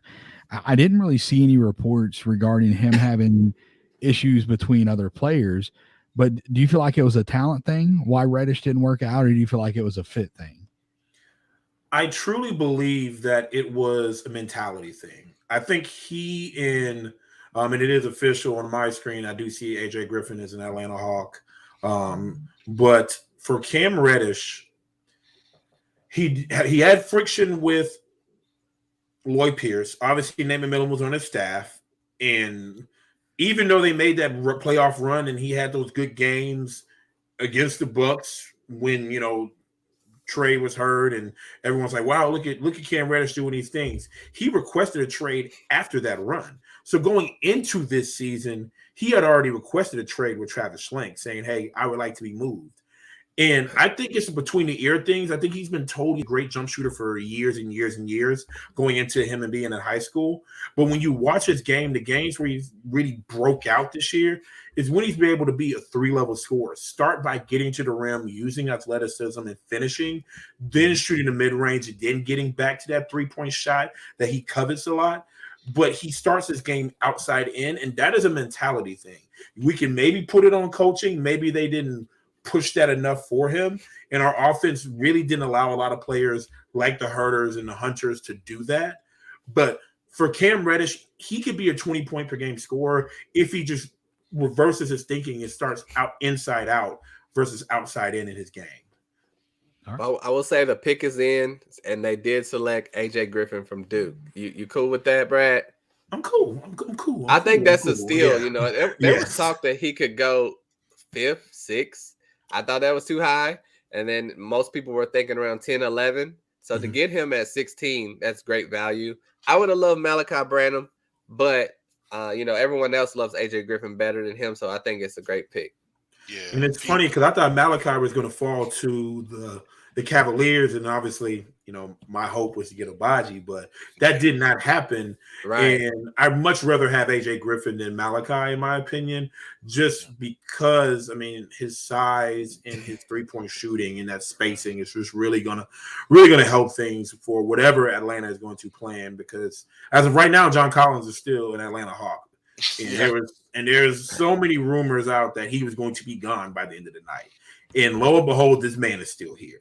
But the night is still young. It's only 9:44 here on the East Coast, so he could still be moved. But I like temporarily, because I don't know. We never know, as we've seen in the draft today. I like AJ Griffin in the fit here in Atlanta. Yeah, I think you possibly could have just got a starting shooting guard, starting small forward. Possibly. And on a good team, that's valuable at the 16th pick. And needed 100%. We need a 2 guard next to Trae Young. Yep, knockdown shooter. Oh, 17's also in. We got 17 coming in already. Actually, before before we get into 17, I want to turn it back. So ahead? The West Coast, man. The West Coast. Will said that he was on a little bit of a delay, so I think maybe his stream is a little behind. But I want to roll back. 3 minutes left on the clock. The 14th. Oh, it's Woj. I'm sorry. He's a cheater. Yeah.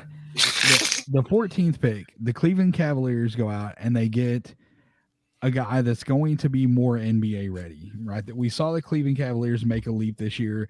They go out, they add Lauri Markkanen, they draft Evan Mobley. Darius Garland has a fantastic year. Colin Sexton is a free agent. We don't know if he's going to be back. But the Cavaliers are right there knocking on the door of being into the playoffs. And they, instead of taking an upside swing here, not that Agbaji doesn't have upside, but he's more of an NBA ready prospect as compared to a guy like AJ Griffin, right? Like if you're looking to win now, I like that pick for the Cavaliers. What do you think his role looks like? Corbin, we'll go to you first. Corbin, what do you think that Agbaji's role looks like in Cleveland?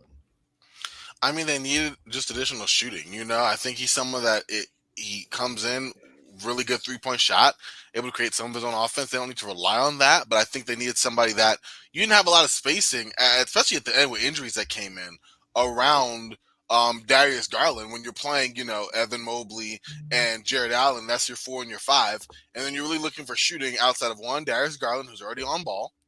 And then your 2 and your 3. Your 3 toward the end was like a misplaced big, Lauri Markkanen out of position. And then you Karis LeVert, who also needs the ball in his hands and also isn't the best outside shooter. So I think with Agbaji, you kind of get some shooting. You need some much needed spacing on that end. Even if you aren't super big on his upside, he's someone who's going to come in and be a starting 2. Things going to slot in perfectly, kind of fill that position. He also gives you a little more freedom to whether or not you may not want to keep Sexton. Or, whether you want Karis LeVert to come off the bench and, you want to start there's not a whole lot of action in terms of a forward off of free agency, but unless you want to slot somebody into the 3, or if it's Isaac Okoro or someone there, again, not super high on that because of the lack of offense there. But it just gives the Cavs more flexibility at a position of need. Because if you ask me going in, what do the Cavs need? Point guard's locked. Center and power forward are pretty much locked down. You need a small forward, you need a shooting guard, you need a swing man, and you get that in Agbaji. I agree. And Okoro, is going to provide the defense. Agbaji is going to provide defense and 3-point shooting. So their lineup is going to be set. Yeah, and it looks really good defensively because Mobley, he showed this year that he can be a good defender in the league. We know what kind of rim protector Jared Allen is. And so, Garland is not he's not a traffic cone out there. Like, he's a serviceable defender. So you look at 1 through 5, if you're starting, Garland at the 1, Agbaji at the 2, Okoro at the 3, well, you still got Markkanen in there, so I don't know what they're going to do. Markkanen may be your starting 3 with Mobley at the 4 and Jared Allen at the 5. That's a pretty solid defensive lineup. Brad, how do you feel about that fit in Cleveland? I know that was your guy. You may be a little hurt because he didn't make it to you at 16, but do you like his fit in Cleveland? I do, especially because I don't think Colin Sexton is going to be on that roster. I think they're going to give the keys to obviously the all-star Darius Garland. So putting a guy who is, he's an all-star, but he's still growing in the game, and you put a tenured seasoned player in Agbaji next to him who's going to be Obviously, outside of Okoro, I think he's going to be one of the better perimeter defenders on that team. And obviously, we already know what they can do in the paint with Jared Allen on that team. I mean, Lloyd Marketing, I mean, he can just kind of float around wherever, but he gives effort on that end of the floor. And as a person who obviously covers the Hawks, who we went against in the play-in tournament, that they're going to be a formidable opponent. Now, they did dive off a cliff to end last year, but I don't think they're going to go away quietly. I don't think it was a fluke. I think they have a really good coach in Cleveland. So I like defensively the setup in Cleveland, and offensively, I mean, they have some pieces as well. So I think they're going to be a team that's going to continue to stress the Hornets, stress the Hawks, others that are in the 7, 8, 9, 10 range in the Eastern Conference. Brad, it's good you're still here. The pick is in for the Rockets, and they selected Tari Eason from LSU. I think that's a great pick. I was very interested to see what the Rockets were going to do because there's a lot of great shooting guards on the clock, but they don't need that, and they went with Tari Eason, the 6'8" from LSU, averaged 17 points per game, 6.5 boards, 1 block, 21-year-old sophomore. Very aggressive, 6th man of the year, very aggressive on offense and defense. He's going to be a great fit for the Rockets to bang along with Jabari Smith. The Rockets are coming along with some talent on their team now. Can we talk about the defense that they're going to be able to play? Right, like Usman, they drafted Usman Garuba last year. I know Will was not a big fan of Garuba, but his he would, I think, and Will, you can correct me if I'm wrong here, but your downfall, the reason you were not a fan of Garuba was because of his lack of offensive end. Like, he has no type of bag on the offensive end. But if you play a lineup with Eason and Jabari and Garuba on the floor, that's 3 extremely versatile, extremely long defenders. That's going to be brutal. That's going to be tough for other teams to score on. Yeah. I just don't like Garuba, though. Garuba is your Christian Coloco. That's why. But man, listen, Sohan. Garuba is head and shoulders better defensively. It's not even close. Garuba Don't get him started, switch. Corbin. Why you do this, Corbin? This is what I do. You know I start the play. Okay? That's it. We're kicking. That's why Corbin I'm out. here. We're gone. That's why I'm here. So Brad, you liked Eason as your second guy. We have watched 2 of your guys come off of the board here. You got to be happy with that. You liked them in the first round for the Hawks, and then they end up going right around that area anyway. We're getting close to time to winding you down to rolling you out of here. Before you go, let everybody know where you can find us. Man, look, stumbling. Corbin, you got me messed up. I'm blaming it all on you, man. I'm sorry. Let everybody know where they can find you, man. And also, talk to us about Tari Eason and this fit with the Rockets. I'll start off with Tari Eason. As a guy who was the 6th man at LSU, I just see him obviously coming off the bench again for this Houston Rockets team. He's going to be instant offense for this Houston Rockets team, and I think his ability to defend is going to be able to use him in clutch situations defensively. I've seen a lot of steals with his long arms and his great instincts, jumping in passing lanes and finishing. I can see that in Houston as well, closing games defensively, and as well as being a pretty good free throw shooter as well. I like it. He's a dog.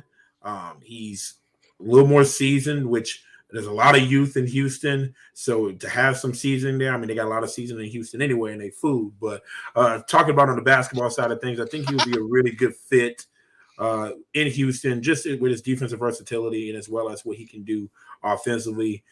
Even if he becomes a Montrezl Harrell type or a 6-man of the year type candidate or close to it for this Houston Rockets team, I think that's ultimately where his career is going to be. I don't foresee him being a starter, maybe a starter here and there, maybe for stretches due to injury.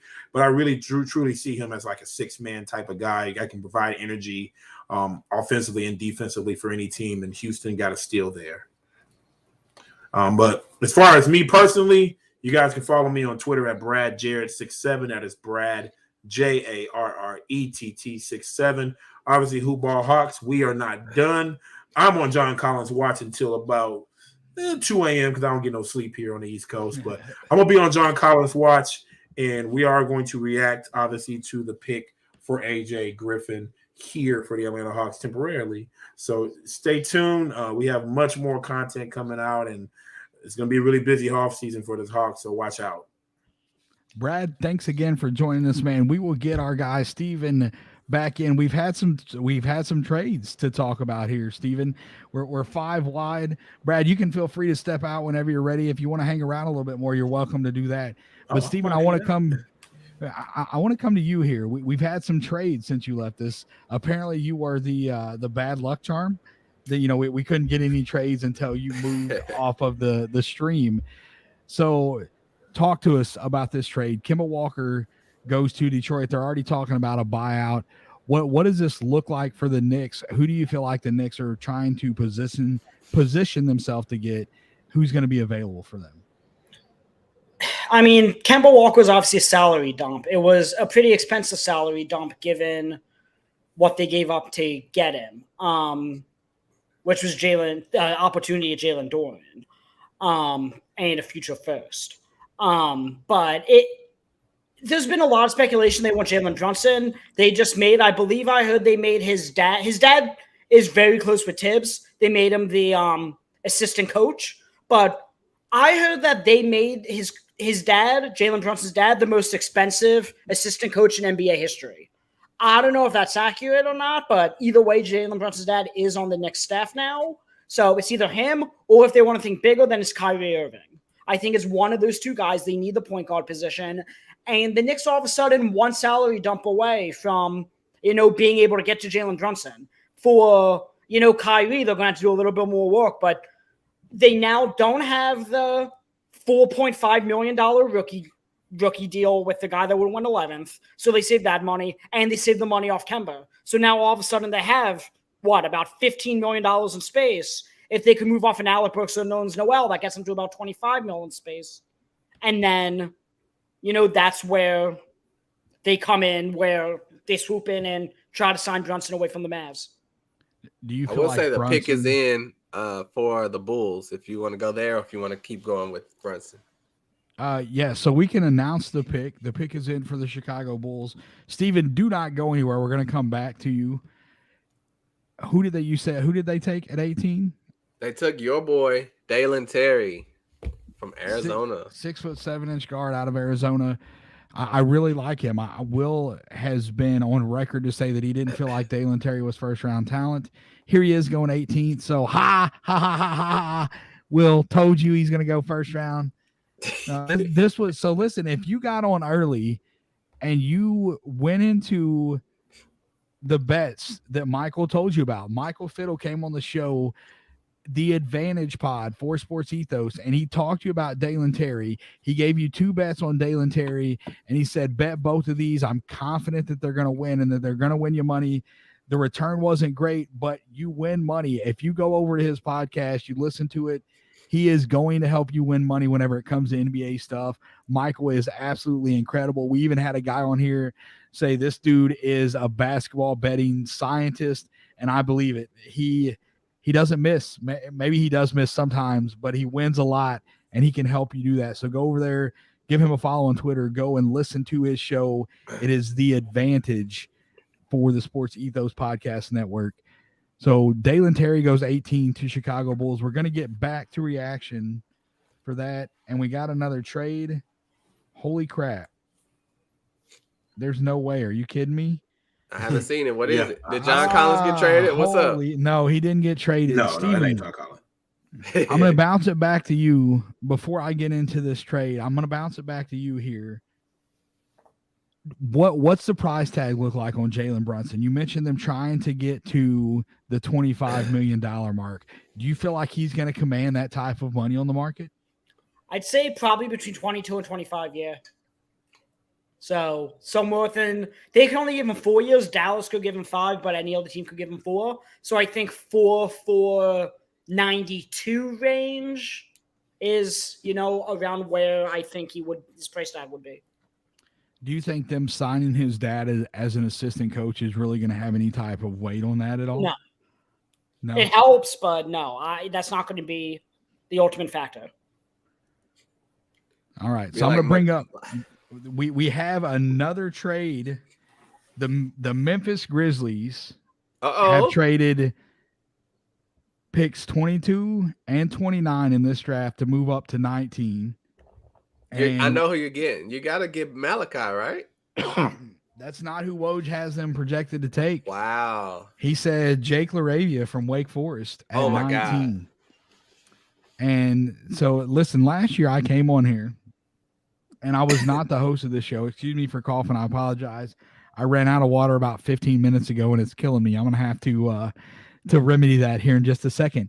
But I came on last year. The Grizzlies had traded up to 10, and there were some guys that I really liked at 10, and they didn't take either one of them. I didn't think that either one of those guys would be on the board at 10. They get to 10. They take Zaire Williams.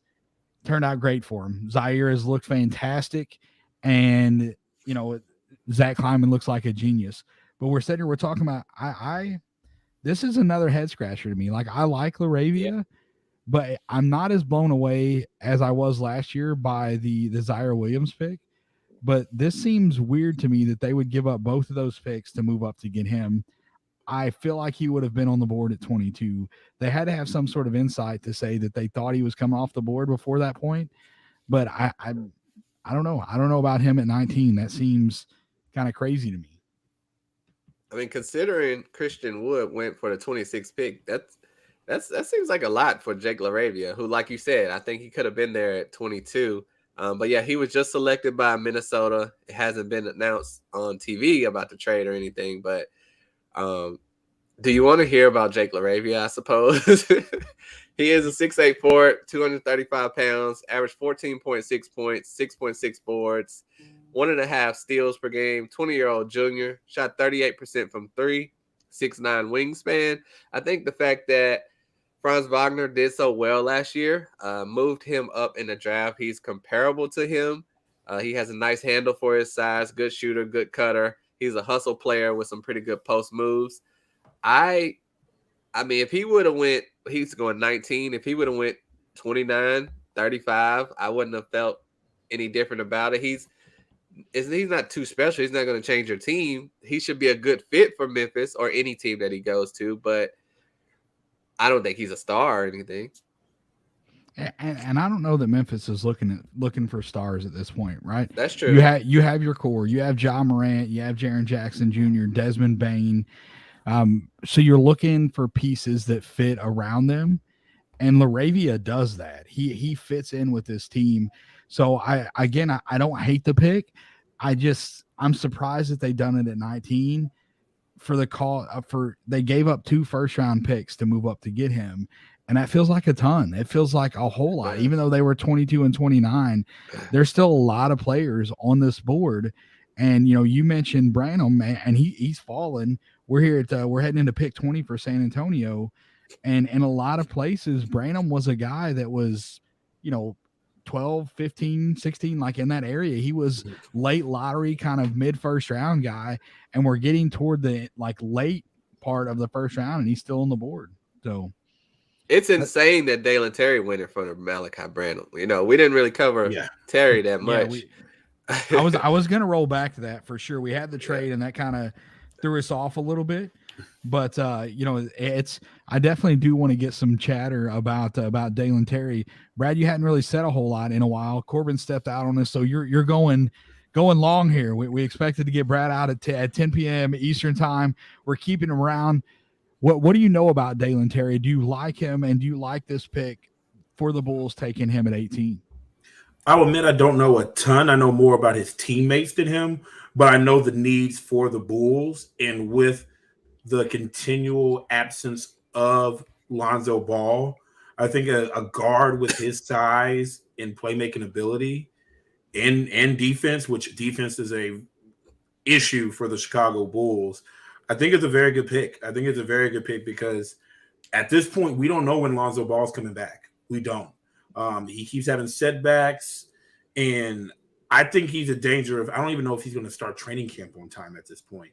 So to at least get somebody there, because they really like Patrick Williams, and heck, could this be a guy that they haul to try to get Rudy Gobert or DeAndre Ayton? I don't know. They still are in play for that. But in the meantime, to address their immediate need, getting another sure-handed guard and a playmaker and a decent defender, I think Terry was a really good pick there for the Bulls, addressing the immediate need outside of obviously other needs that they need to do. Obviously, continue to get better on the defensive end and maybe going shopping to get Gobert or Ayton. I think Utah would like him. Just saying. You think Utah would like Dallin Terry? I think Utah would like Dallin Terry, especially. And it's an interesting trade scenario. I saw that get a little steam lately. And Steven, I'll bounce it back to you a little bit here. And Will, don't go nowhere, man, because you're going to tell us about Dallin Terry, even though I know you don't like him. Steven, I want to come to you. Let's talk about that potential. And this is not a trade that has been reported, but with the Bulls making this pick here at 18, and Brad said that he thinks that Utah would like him, the Bulls have a big man in Vucevic that they can kind of pair up with some of these younger guys to move to get Gobert. What do you feel like that does? If first off, how do the contracts look like? What do they look like? Who would they have to incorporate in order to make that work? And also, what do you think that Gobert coming into Chicago does? Does that make Chicago an instant title contender coming out of the East? I'm not sure it makes Chicago a title contender. I'm personally not all that big on Rudy Gobert, given that, teams kind of figured him out in the playoffs. But I mean, contract-wise, Rudy Gobert is making about $36 million next year. Vucevic is at $22 million. So figure you could do a Vucevic with a Patrick Williams, a Kobe White, and Dallin Terry. That gets it done.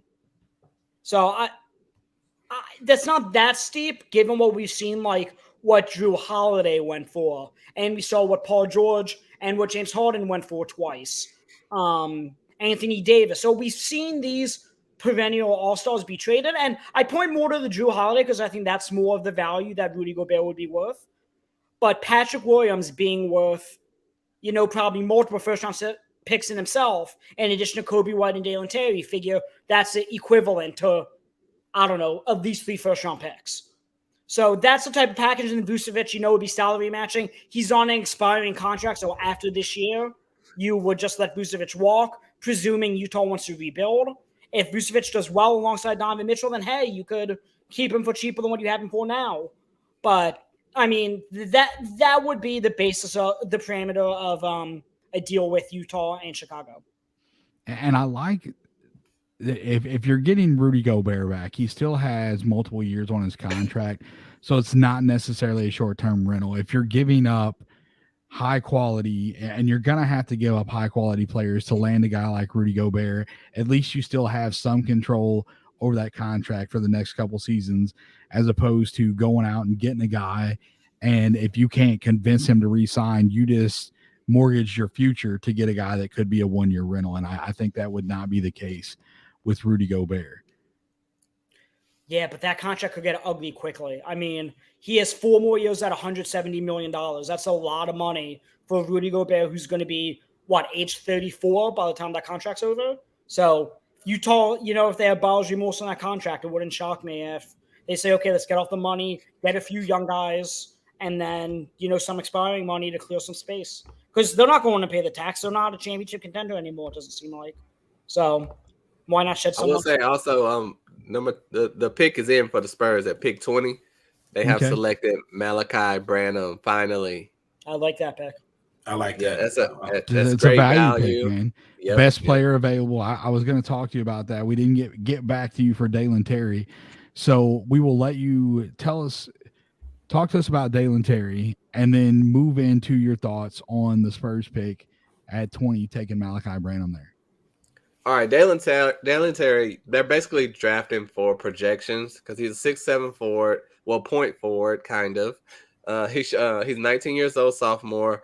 Shot 36% from 3. That's good. 7-foot wingspan. But he only averaged 8 points per game, 5 boards, and 4 assists with 1 steal. Those are not numbers that should have you drafted before Malachi Branham.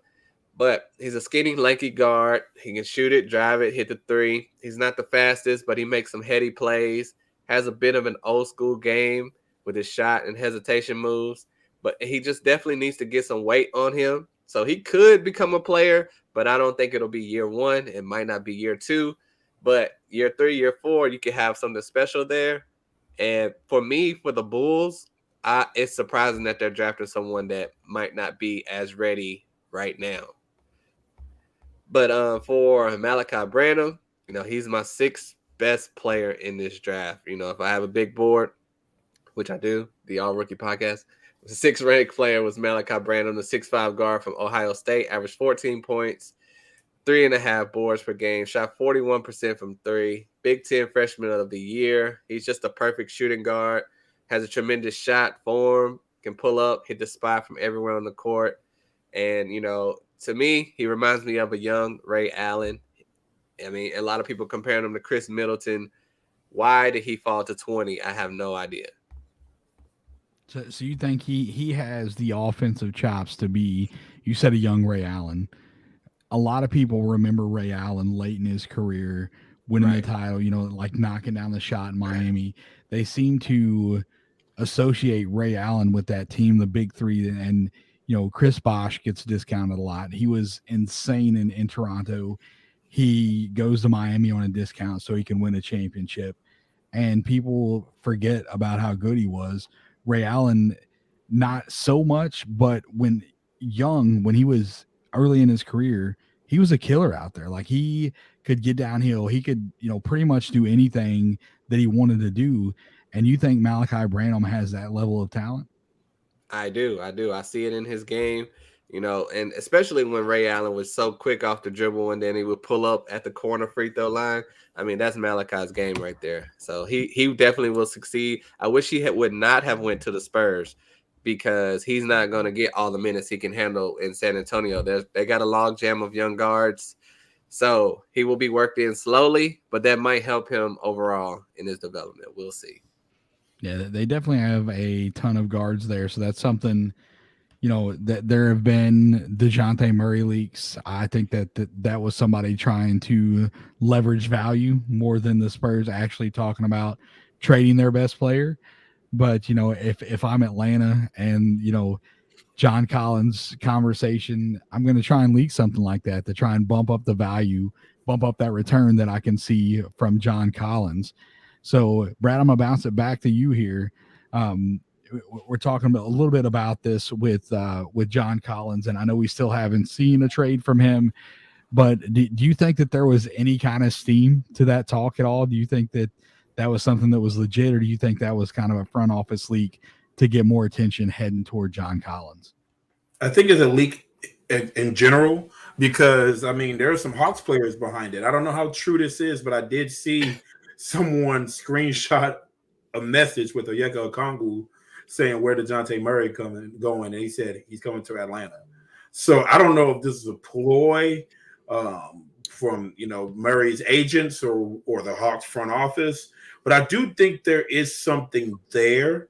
I think the thing that's going to not make it happen is the Hawks' reluctance to put DeAndre Hunter in the trade conversations, which they have been really trying to hold on to him. I think that's why talks have slowed down with the Hawks in Utah, because of their unwillingness to put DeAndre Hunter in that trade conversation. And I think that may be what's holding them back with Murray. And I just, like I said, it just didn't feel necessarily right. It was weird that, why would Murray be available now? This is your all-star guard. He was a steal champion for the NBA last year.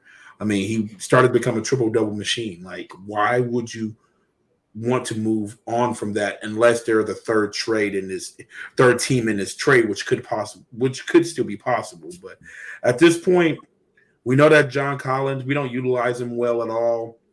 I say this about our program all the time. I love John Collins as a human being, as a teammate, and he is someone who's going to hold people accountable. I just think Nate McMillan's out of reality style of offense, even though the pick and roll is very efficient here in Atlanta, just not use John Collins to his strength. So I do want John Collins to go to greener pastures and get that opportunity. And I think it's going to come sooner rather than later. The pick is in for the Nuggets, by the way. All right, let's pop it up here. It was Christian Brown. Oh, Christian Brown is how it's pronounced, but from Kansas. All right. He was a guy when, well, I'm going to let you tell us a little bit about him, but he was a guy that I was really surprised by whenever I dug into his film. And I'm not surprised that he's a first round pick. He's a guy that's going to be able to contribute to this Nuggets team year one. Will, tell us a little bit about him, give us some stats on him, and tell us what you like about Braun. Yeah, and it's ironic, I had him mocked to the Nuggets at 21 up until like last week, and then I changed it and I moved him down because everyone was talking about he was moving down. So I should have left him there. But Christian Braun, the 6'7" guard from Kansas, averaged 14 points, 6.5 boards per game. 21-year-old junior, shot 39% from three, which we love that. He drives well to the basket, accelerates and explodes to the rim. He surprises a lot of people with his athleticism. Nice control on the way to the rim, makes tough shots in the paint, plays the passing lanes well, plays to the crowd. He's a crowd favorite. You either love him or hate him. And if you look at his college tape, I've said it many times, he looks exactly like Tyler Hero. So this is what Denver could be getting, and I think at 21, it's a steal. I think that he is a better defender day one than Tyler Hero, honestly. Better rebounder, too. Yeah, so that is, I don't know. I think his offensive game gets there. I don't know if he comes in day one and he's killing it on the offensive end, playing at the level that Tyler Hero does. But I think that he can get there. But I do think day one you see that defense, showing out. And it's really – how much do you think his age affected like where he's at? Because you look at the tools and you look at the stuff that he's able to do. Tyler Hero went much earlier in his draft than where Hero went, what, like 14, something like 14 that? or 16, yeah. Yeah. So I mean, well, I think he fell, and I mean, really, this is considered early for Brown because a lot of people thought he would fall to the second round. So he dropped a little, and as far as his talent, and I think that's just because of the guys like Ousmane Dieng, Dallin Terry. My. Why, bro? I'm just saying this is why he dropped, because guys that are averaging 8 and 9 points with the body that everyone loves are moving up in drafts now, and that wasn't a thing back in the day. Back in the day, you had to be productive to be drafted earlier. I apologize. It was not to your Dallin Terry talk. The Memphis have another trade. The Sixers and Grizzlies made a trade, and I do not trade their pick. I don't understand it. What is best case scenario? What can you get at 23 that is going to be better than DeAnthony Melton? Talk to me about guys that are still on the board. They trade. So the Memphis Grizzlies trade DeAnthony Melton to the 76ers for pick 23. And I'm scrolling through who Marjon Beauchamp is still on the board. Jaden Hardy is still on the board. Okay, I'm not gonna lie. If the Grizzlies trade Melton and they go out and they draft Jaden Hardy here, I don't have an issue with this trade. I know who we're talking about this. I don't want to know yet because I don't want to jump on. We still got to talk about the 22nd pick, which was originally Memphis. We still got to get to that. So we'll get to the 23rd pick. Is the 22nd pick in on the TV already? I know it's in on Twitter. Twitter's going crazy right now. The 22nd pick is in. So I'll let you announce that and talk about the player that got taken 22nd overall. And then we will get back to this trade and who the Grizzlies ended up taking with this 23rd overall pick. So with the 22nd pick, it looks like Walker Kessler was selected. That's what y'all have, right? Yeah. Yep. So, that was a pick. The Grizzlies had packaged 22 and 29 to move up to get Jake LaRavia, and the Timberwolves said they want a pair of big men. They want to kind of move Karl Anthony Towns to the 4, and this gives them that. Yeah. So are you is Memphis keeping Walker Kessler? No. That was Minnesota picking. Minnesota's getting Walker Kessler. Yeah. Oh, yeah. I mean, this is just a terrible pick, honestly.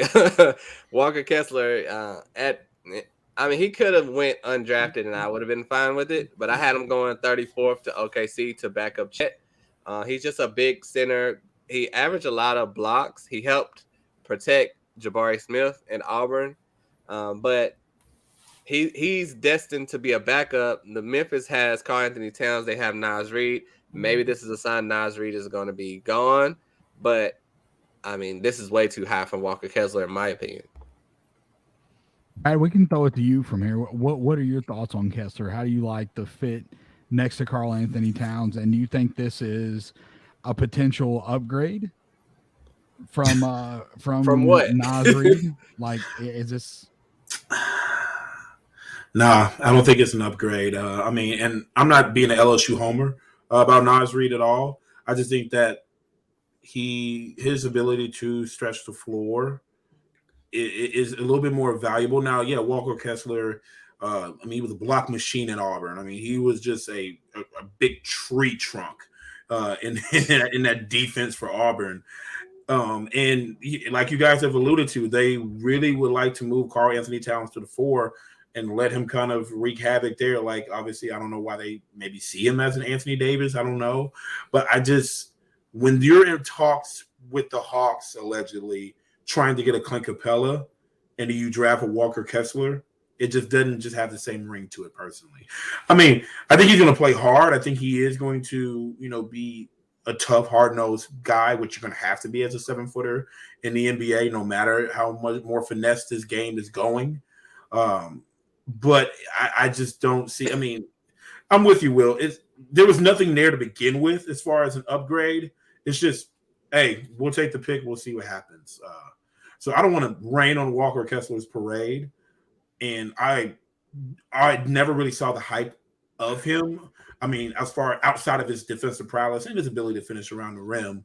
But it'll be interesting to see what happens in Minnesota because they are trying to move D'Lo, and they're in talks with people. So, I mean, who knows if any of these players do stay, but I'm kind of on the fence about Walker Kessler.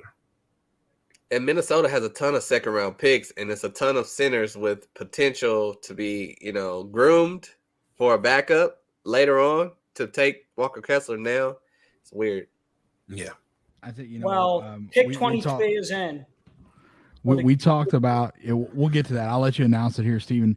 But we talked earlier in the show. We talked about Ismail Kamagate, and he's a guy that I think Minnesota could have gotten with their second-round pick that has a higher ceiling than what Walker Kessler has. For sure. That is, it's I'm not a front office guy. We just we said, or we do this. We love it. We study these guys.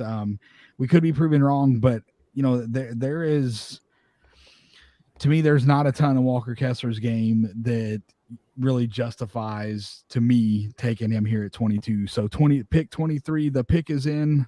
Steven, I will let you announce it. I don't know that I want to hear it, bro, to be honest with you. I don't know if you do either. Because let me tell you, this is my issue. So DeAnthony Melton has kind of proven like he becomes almost unplayable in the playoffs because he goes invisible on the offensive end of the floor. He's an extremely streaky offensive player. When he gets hot, he can carry an offense. Like he can blow up and you can see him, 20, 25 points. He's never going to average that because of his consistency. But what in the world are you getting at 23 that is going to be an upgrade from that? And I have avoided looking because I don't like the sounds. Let's of just this, not tell man. you. You can find out tomorrow. Don't tell me. Yeah, I'm going to end up looking eventually.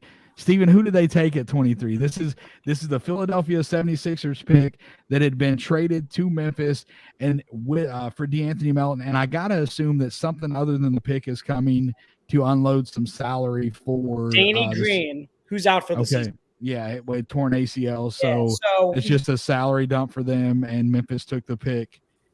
All right, so give it to me, man. Who did they take? Because there's a number of guys that they could take here at 23. Nikola Jovic is still on the board.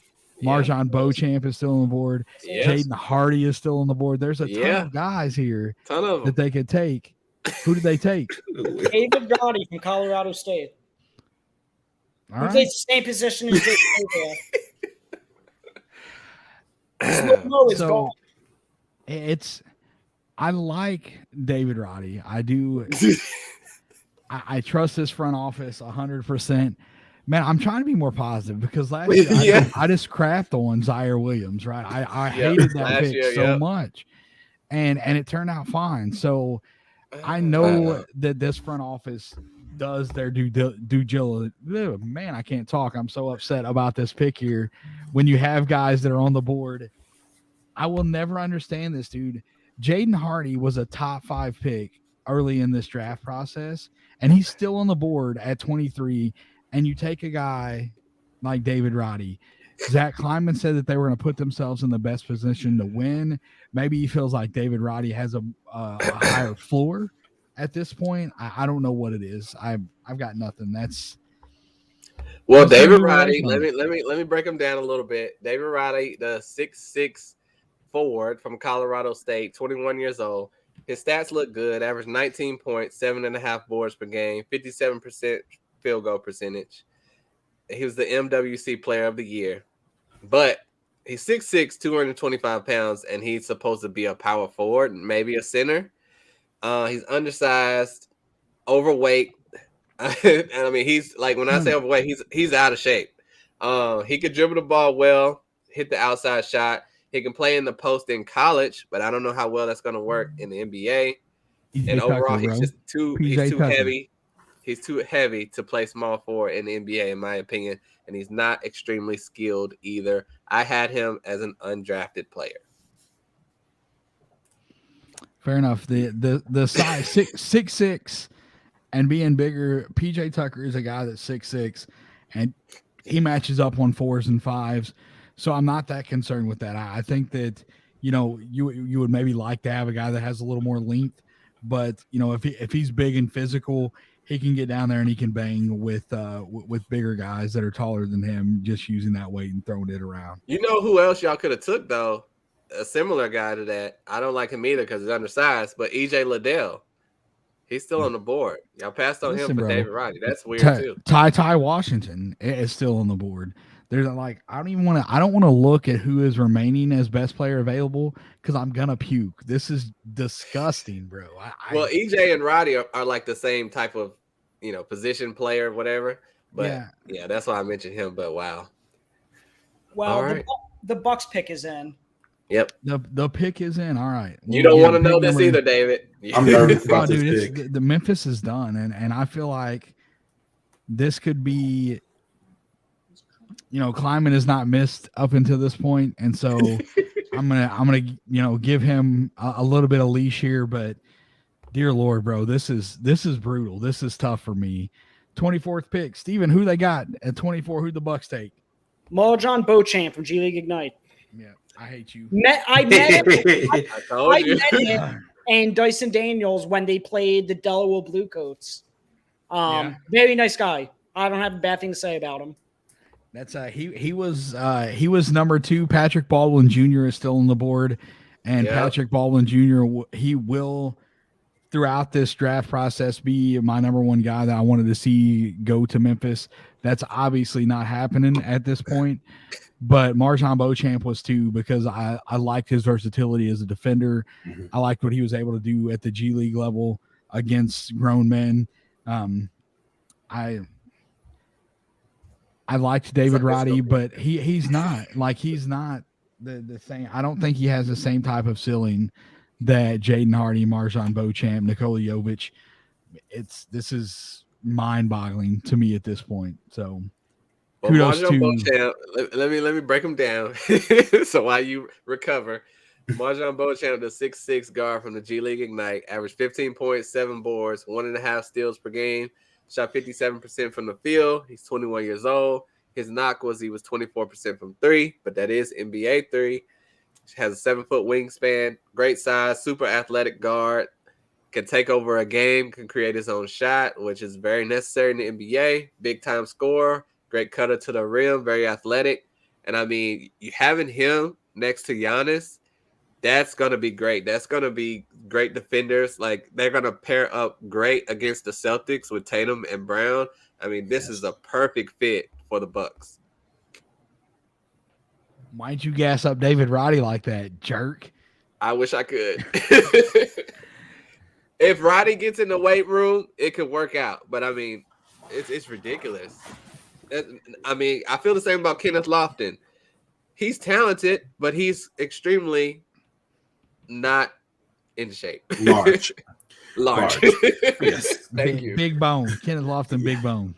Yes, he's a problem. So Brad, what do you can you tell us anything about Marshawn Beauchamp? Do you like him? Is he a guy? I know the Hawks were at 16 and Beauchamp was he was projected to be a little bit further back, kind of in this area. If the Hawks would have taken him at 16, is he a guy that you would have been happy with?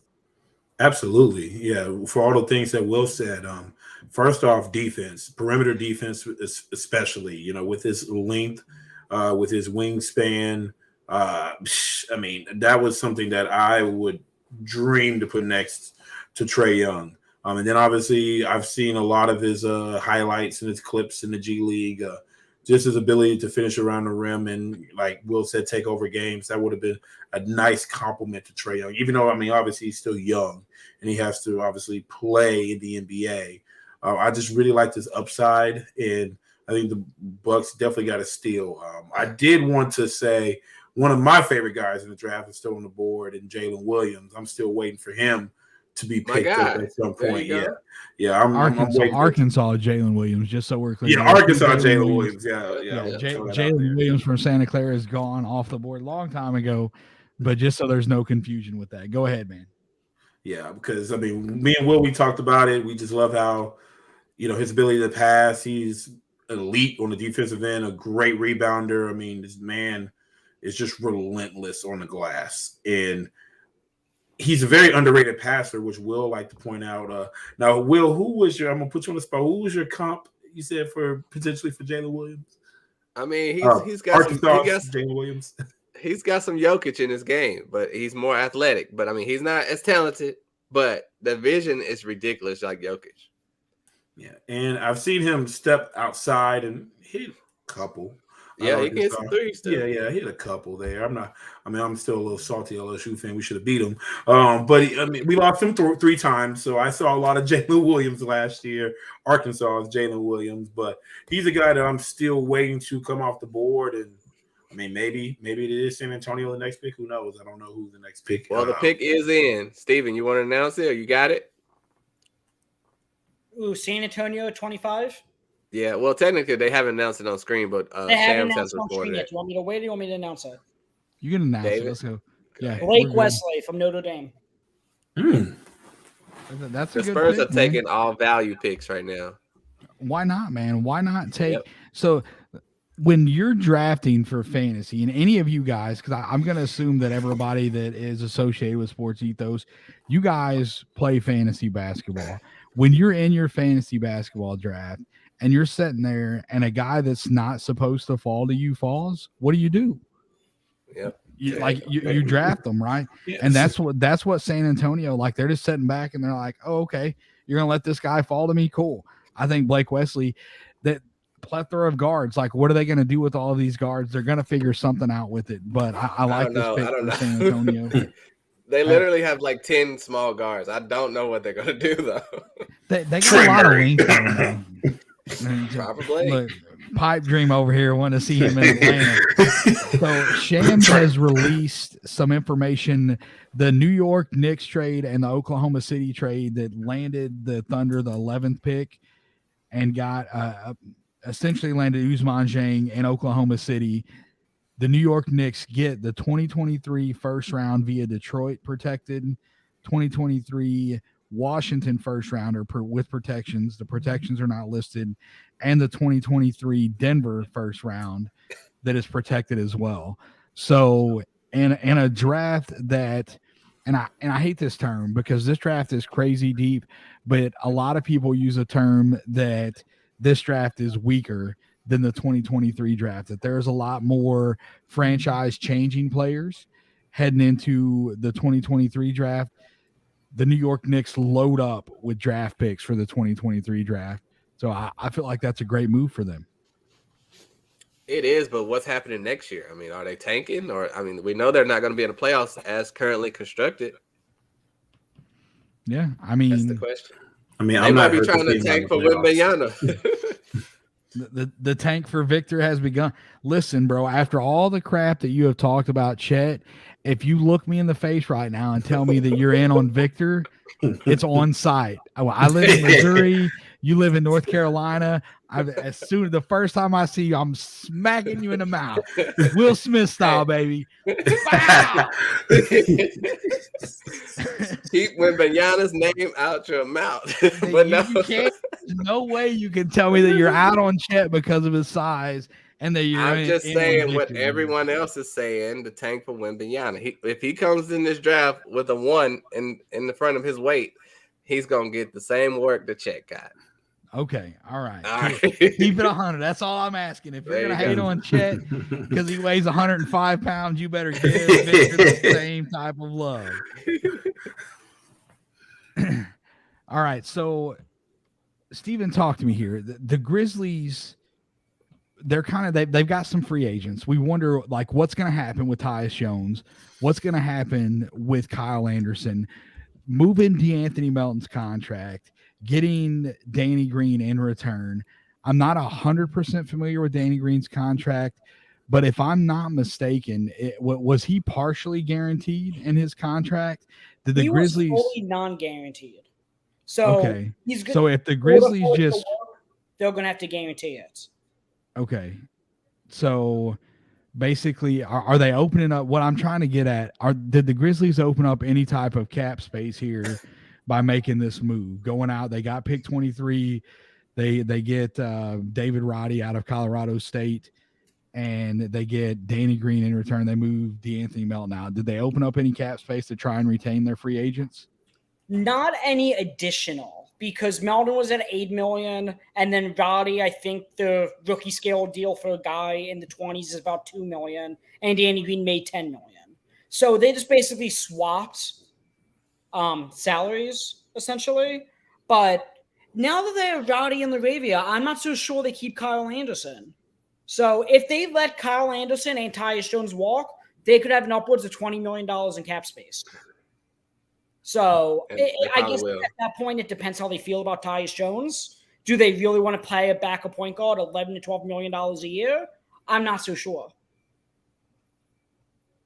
But, I mean, with Roddy and LaRavia, it seems like they're all going to let Kyle Anderson walk. That's what. And a guy that we haven't mentioned that played extremely well in the G League last year was a first-round pick, Santi Aldama. Is a guy, I think that his skill set is very similar to that of Kyle Anderson. He can handle the ball. He can rebound and run. He's not quite the defender that Kyle is, but he is a guy that I feel like you will see get some playing time with Memphis this year. So, you know, LaRavia is a good defender. He is a Kyle Anderson type player.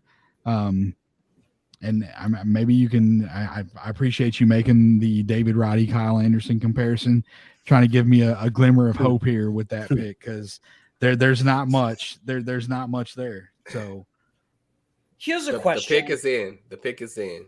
The pick number 26. Yeah, the Mavs traded this pick to the Rockets. The Rockets traded it back to the Mavs for the Mavs to pick. Has that ever happened before where a team traded a pick and then traded back for it? I've never remember that happening ever. Do you know what the trade was? I don't. I know who the pick is. Yeah, they just announced it. Go ahead. No. It didn't, unless I'm misreading this. So Houston got the pick from Dallas at 26, and that pick will be traded to the Minnesota Timberwolves to make this pick. So yeah, they announced that it was Dallas.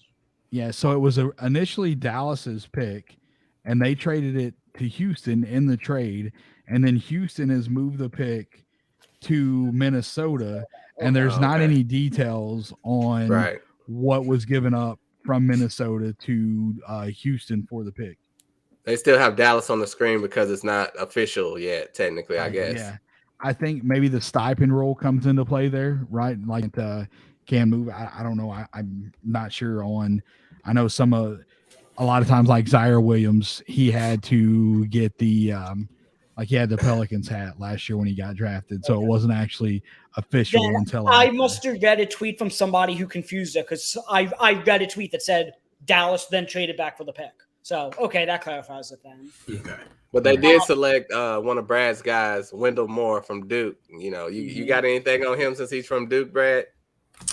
I mean, a good player. I mean, I'm not surprised that he fell this far in the draft. I mean, there were some questions about him, but I mean, some depth, another score, and just to be clear, this is going to Dallas, right? Going No, to no, no. Minnesota. It's going to the Timberwolves. He's going to Minnesota. Interesting. Yeah, this pick's been traded 3 times. That's a very interesting. It's a very interesting pick. It is. I like Wendell Moore as a player, obviously, but it's just I don't know. The more sure I am about Minnesota, the more I'm not sure about Minnesota, especially after tonight. It's a very safe pick. I mean, I guess he'll pair with Anthony Edwards. I would have loved for them to, swing a little bit bigger. It's a safe pick. He's a 6'5" shooting guard from Duke, averaged 13 points per game, 3.5 rebounds, 5 assists. So he's 20 years old, shot 41% from 3, so that will help him out a lot there. But, there's guys like Bryce McGowan's out there that I love. Jaden Hardy. I don't know if Jaden Hardy would play with Anthony Edwards well, but if they could play together, that would be incredible. But they went safe with Wendell Moore. And maybe they did because they swung for the fences with Walker Kessler. Maybe this was to counteract that move for the fan base. Maybe well, both are kind of safe, boring picks, really. I mean, yes. I mean, more so than Kessler. I just think Moore is going to have probably more of longevity in this league than Kessler. That's where I'm coming from personally. So we're getting a little bit of clarity on this trade. So what happened? Minnesota, the Rockets had 26 from the Dallas trade with Christian Wood. Dallas then traded the pick to Minnesota for pick number 29, which Minnesota received from Memphis, and future second rounders from the Timberwolves. So multiple second round picks and pick number 29 to move up to 26 so the Timberwolves can select Wendell Moore. Okay. And I mean, I feel disrespected by Corbin Ford over here in the comments, and he just dipped out on us, didn't say a word. He was just out of here. So I just had to shout out Corbin. What's up, buddy? I know, like he was supposed to come back in. I didn't tell him to tell everybody where they can find him. He's just out. He's like, man, I'm out of here. He's throwing Brad under the bus. Brad was supposed to go 45 minutes ago, and he's still hanging out with us. I mean, he could tag me in. I'm about to eat some food here in a minute. Hit some wings. Did you pick up wings on the way home? I know you got wings. You got good wings in Atlanta, right? Like, is that what, man? Maybe not wings, but chicken is on the menu. Yeah. All right. Man, listen, I'm going to come to a game at State Farm Arena next year. If you want to come along, man, I will pick you up. We can roll to the arena together, but you have to promise me to take me to a good chicken place, and don't be BSing me like these Atlanta folks do, because you ask a local where to go eat in Atlanta, they're going to tell you the Varsity. And I'm going to tell you, if you have never been to Atlanta and somebody recommends that you go to the Varsity to eat, they don't like smack you. They don't like you as a person. Hit like front hand, backhand, roll them, because the Varsity's been around for 100 years, but it is dog food, bro. It is not good. So yeah, you promised me that you're going to take me to a good place to eat. I will come and pick you up. We'll go to that game together, man. I'm not going to do you like that. I ain't take you to the Varsity. I'm not going to do you like that. Corbin, are you still in chat? We're going to tag you back in so my guy Brad can get to his chicken wings. Or not. I'm sorry, not wings. Chicken is on the menu, but not Chicken's wings. On the menu. Brad, we appreciate you coming in with us. You can go ahead and dip out. If Corbin gets back in here, that's fine. If not, Will and Steve and I can take care of it. So thanks again for joining us, man. No problem. So we are rolling along here. Where are we at? We got Miami Heat are on the clock. Miami Heat's pick is in. The pick is in for Miami. They haven't announced it on TV yet. They haven't announced it, but pick is in.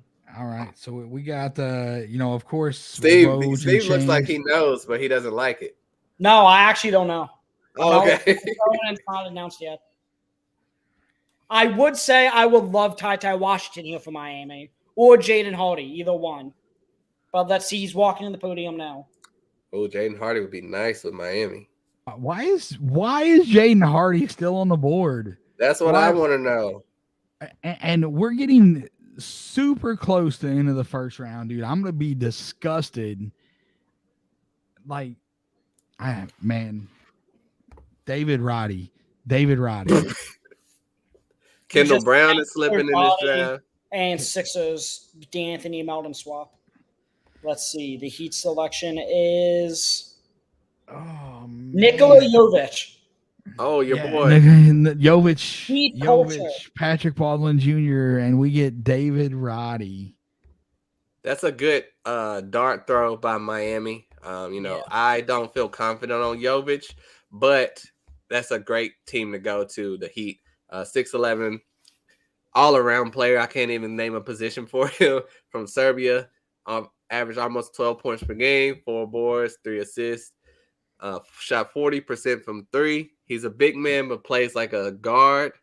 And we'll just have to see if that translates. He's a great shooter, has a nice handle, and he's just going to have to work on his defense. But Miami, that's where you need to be for that. Sorry, dude. I'm still in that. Like, it's got me. I'm just rolled right now, bro. Like, the guys, if you scroll through, so let's talk about it here. We talked about Patrick Baldwin Jr. is still on the board. Ty Washington is still on the board. We're sitting here at pick number, we're at 28 now. Is that right? Yeah. Golden State is on the clock. Ty Washington, who a guy that is a draft expert, and he's known around, Matt Babcock said that there's no way that Ty is getting out of the lottery. Here we are, almost at the end of the first round, and Ty is still on the board. Kennedy Chandler, the guard out of Tennessee, is still on the board. Jaden Hardy, huge fall for him. EJ Liddell is still on the board. Kendall Brown. Where do you at? Who is your best available right now on the board, Will? It's no doubt it's Jaden Hardy. By far, I can name, I know y'all know I love Jordan Hall, but yeah, I had Ty Washington going 26, so he's one. Caleb Houston I had going 25, so there's some talent out here. Patrick Baldwin I had going 23, Kendall Brown going 22, so a lot of these guys are in for some talent, and that's gonna leave the Lakers, who traded up in this draft to get 35. They're gonna end up with a first round talent. I'm telling you right now, it's just crazy. They might end up with Patrick Baldwin and then have the steal of the draft. I'll quit, dude. I'm done. I'm not even covering them. If Patrick Baldwin falls to the Lakers and they draft him, I fold. I'm out. I'm not. We should stay on until the Lakers pick. Stay on to the Lakers. I've got nothing else going on. We were going to end it at the end of the first round, but it's just brutal to me, man. I don't pretend. Corbin, you're in the chat room. Get back in here so you can talk with this man. Come on. This guy. So, man, so the Grizzlies could get a guy and stash him in the G League. No, that's even worse than the Lakers, bro. Are you kidding me? What did you see? What? So, Shams just tweeted Golden State is going to take Patrick Baldwin Jr. Oh, the rich get richer. Wow. That's insane. That was when Josh Allen had landing spots.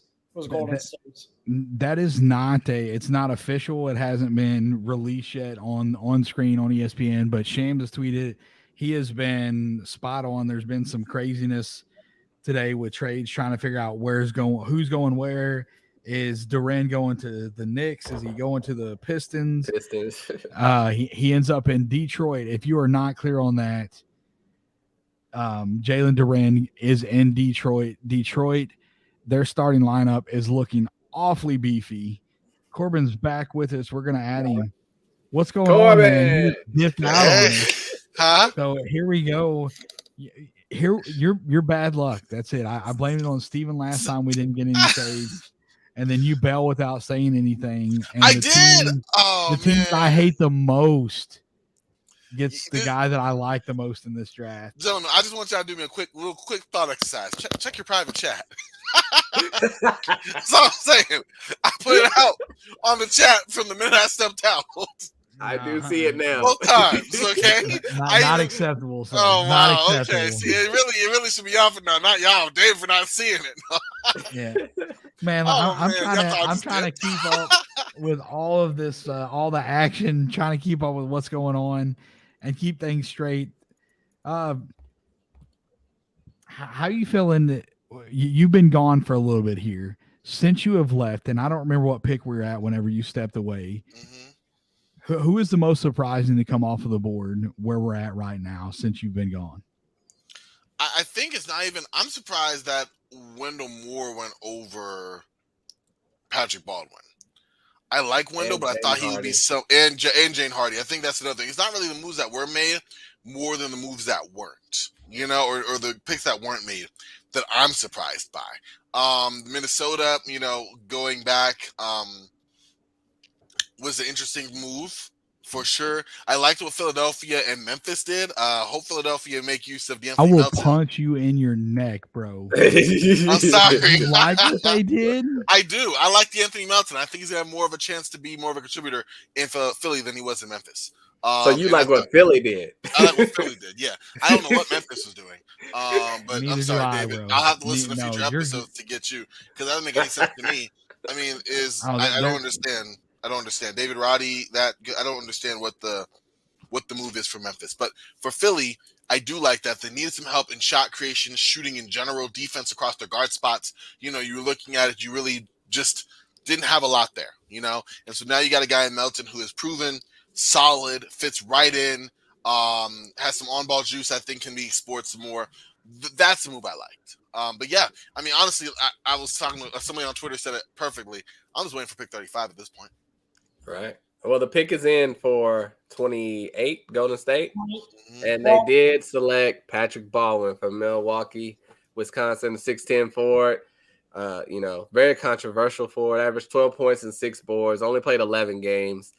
Shooting percentage from 3 was only 26%. Whoa. But he shot 40% at the Nike EYBL. So it's questionable. His shot is pretty. So when he makes it, it looks good. But he's underperformed, went to a bad school. But his potential is there, and what better place to be than Golden State? Wow! If he's in there not doing everything he should, Draymond is gonna be on his ass. Mm-hmm. No, it's gonna be nice. I like that. Oh, the other picks in too. Woj is just cheating, man. Steven, I'm going to throw it back to you here. We talked about the past picks at 27. That was you, right? You were talking about, or that may have been Michael. Do you remember the list of guys that he talked about at pick 27? Right, 27 seems to be kind of a sweet spot in this draft, and I got you guys confused, but I apologize. He was talking. Robert Williams is a guy that went there. Larry Nance Jr. goes at 27. Rudy Gobert goes at 27. 27 seems to be a really good spot in the draft, and Nikola Jovic goes to Miami at 27. We talk about heat culture and what they're able to do, what they're able to cultivate down there. A guy that's coming over from Europe that's raw with that type of size and length. How do you like that fit in Miami? Do you feel like he is going to be another guy that comes off the board at 27 that ends up looking like the steal of the draft? He definitely could be. He's a type, as I was talking about with Jaylen Williams when we first started this this stream, was, you know, guys are valuable that could pass, wings that could pass, dribble, and shoot that are 6'10", 6'11" are going to be valuable. So Jovic, just for that reason alone, provides a ton of value. And I think you're saying, you know, pick 27 is that sweet spot, because usually more times than not, it's a good team picking there that knows how to develop talent. Like Utah is built around the 27th pick in the draft, the 13th pick in the draft, a few undrafted guys. I mean, these teams are great at developing guys, and that's what they did with Gobert. So Miami, you know, they fall in line with these other contenders that are great at developing guys at pick 27. So I definitely like that Jovic pick. He definitely needs to become a more consistent shooter, but I mean, his court vision is great. His passing is good. He definitely has a potential for what he'd look for. And, you know, he fits that heat culture. All right, Will, I got to unmute you. I muted you while you were away. I didn't know if, you know, maybe one of the kiddos come run up and grab the microphone and be like, yo! I mean, I would have been fine. It would have been funny. But while you're away, I muted you. Let's go back. Patrick Baldwin Jr. Have you even talked to us about him yet? You did. Yeah, But yeah. it's all running together. So Okay. so do you feel like, I do remember you're talking about his shot. What do you think his ceiling is? Do you feel like he's a guy that could be a future all-star? Because he was early, like he was a lottery type talent early in this draft cycle. And then because of the choice to go to the University of Wisconsin at Milwaukee, and then the fact that he struggled there, there was a lot of questions about what he was going to look like at the next level. What do you feel like a ceiling is for Patrick Baldwin? And I know it's tough, right? We can't really like hammer this down, but we can take an educated guess at what we think it is. And so I'm interested to hear what you think about that.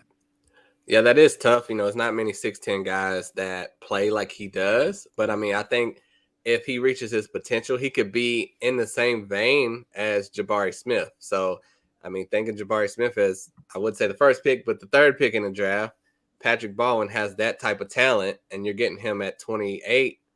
I mean, he could be tremendous for the Warriors. And I mean, they have Kuminga, Moses Moody, James Wiseman, Patrick Baldwin. They could have their dynasty continue with those four guys, and he could be an all-star player for that team. It's going to take some time, maybe a year or two, but yeah. Pick 29 was just announced. Pick 29 is just announced. The pick is in. Let's get Baldwin off there. The pick is in. Steven, who do we got? Pick 29. The Houston Rockets took Ty Washington from Kentucky. I love it. Houston's walking away with Jabari Smith, Tari Eason, and Ty Washington. That is a home run draft. It's a fantastic draft. And I tell you why I like this so much. I talked about Jaden Ivey going to Houston because KPJ is not a traditional point guard. He's a score first guy. And getting a guy like Ty Washington gives you somebody that can orchestrate that offense. Jalen Green can play with the ball in his hands, but he's not going to be your primary playmaker. I really like this fit. I like that Ty goes to a place where he's probably going to get an opportunity to play year one. And with him falling this far in the draft, that was not a guarantee. But going to Houston, we're going to get to see what Ty is going to be able to do at the NBA level. And I love his ability to shoot. He won the 3-point shootout. They had the Iverson Classic in Memphis. And when this draft class came through Memphis at the Iverson Classic, Ty Washington won that 3-point shootout. So his shooting stroke is pure. I love him. Corbin, unmute your mic. I'm tagging you in, bro. What do you like about Ty? What do you dislike about Ty? How do you think this fit is with him going to Houston? I like it. I think you get someone who is a distributor that can come off the bench, kind of keep the pace up, play well in pace. I like him as a passer, good mid-range shooter as well. He's on the team now where, I mean, come on now. We have people, myself included, I had him ranked way higher than this with a lot more he would have had to assume a lot more responsibility that he no longer has to now in Houston, where he can just be one of the guys growing along with them and maybe potentially taking that point guard role. Right now, it's still, I guess, slotted right now, Kevin Porter Jr., and then Jalen Green, and then, of course, you have Jabari. Maybe Ty, gets a year of seasoning in, half a year, whatever the case may be, and he takes that and grabs it by force. So I definitely like that fit there at 29, especially, because I had him a little bit higher. Yeah, I am significantly higher myself. I don't produce a big board like I do. I study these guys. I write it down. I don't produce a big board just because there are a lot of guys that put a ton of time into this, and there are a lot of guys that produce big boards that in some cases have no business putting them out because you see just absolute madness. So I don't feel like I commit enough time to it to fully put out a big board. And so if you're somebody that doesn't put a lot of time into it and you do a big board, please don't I'm not trying to disrespect you. There's guys that don't put a lot of time into it that have the knowledge that can put out a good quality big board, but not every big board that you see across Twitter, not every big board that you see, even some of the guys that are writing for some of these sites, not their big boards are not always that great. And you get some stuff, how many guys had Jalen Williams, that high on their board? And you didn't see that early. You saw him climbing late, and then he ends up going 12th overall to the Oklahoma City Thunder. So, there's always going to be prospects. Number one, there's a million basketball prospects out there. It's impossible for one person to look at everybody and truly be able to say, okay, this person has the talent that I'm looking for. So it's tough. It's a hard thing to do. So I applaud you guys that take the time to do that, but I just don't have the kind of time that I feel like I need to be able to put out a big board and study these guys enough for it to be even remotely accurate.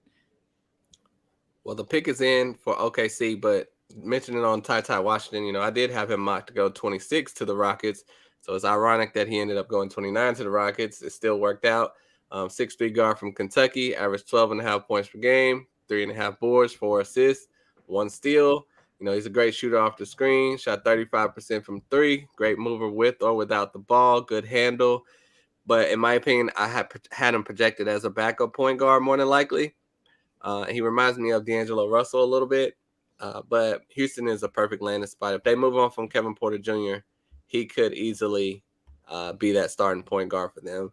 And at 30, this is Denver's pick, right? Yes, it was traded. Yeah, Denver. It was traded to Denver. Mm-hmm. Yeah, they selected Peyton Watson from UCLA, and he barely even played. There's not even much tape you can watch on him. It's weird to me that he could have went undrafted in my opinion. But let's discuss that a little bit. Why are you taking Peyton Watson here? And you've touched on this already in this show. The Scotty Barnes, the length, the ability to, he can guard multiple positions. Peyton Watson can handle the ball pretty well. He has the size, he has the length. He gives you a wing that has the tools, all the tools to be a plus defender. Not saying that he's going to be that day one, but you're looking for big wings that can play multiple positions, and Peyton Watson checks all of those boxes. Yeah, he's 6'8", 200 pounds, 20 years old. But, he averaged 3 points and 3 rebounds per game. It's ridiculous. It's ridiculous. He's not going to help Denver, so I don't get it. You don't think that can develop him? But Denver's trying to win now, Kind of like Memphis. If he went to Memphis, he wouldn't play. He's not going to play in Denver.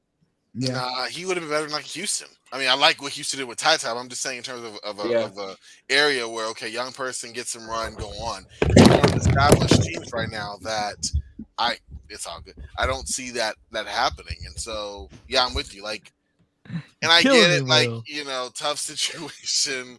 He was buried behind a lot of ISO heavy guys, and the fact a 3-point shot didn't help him.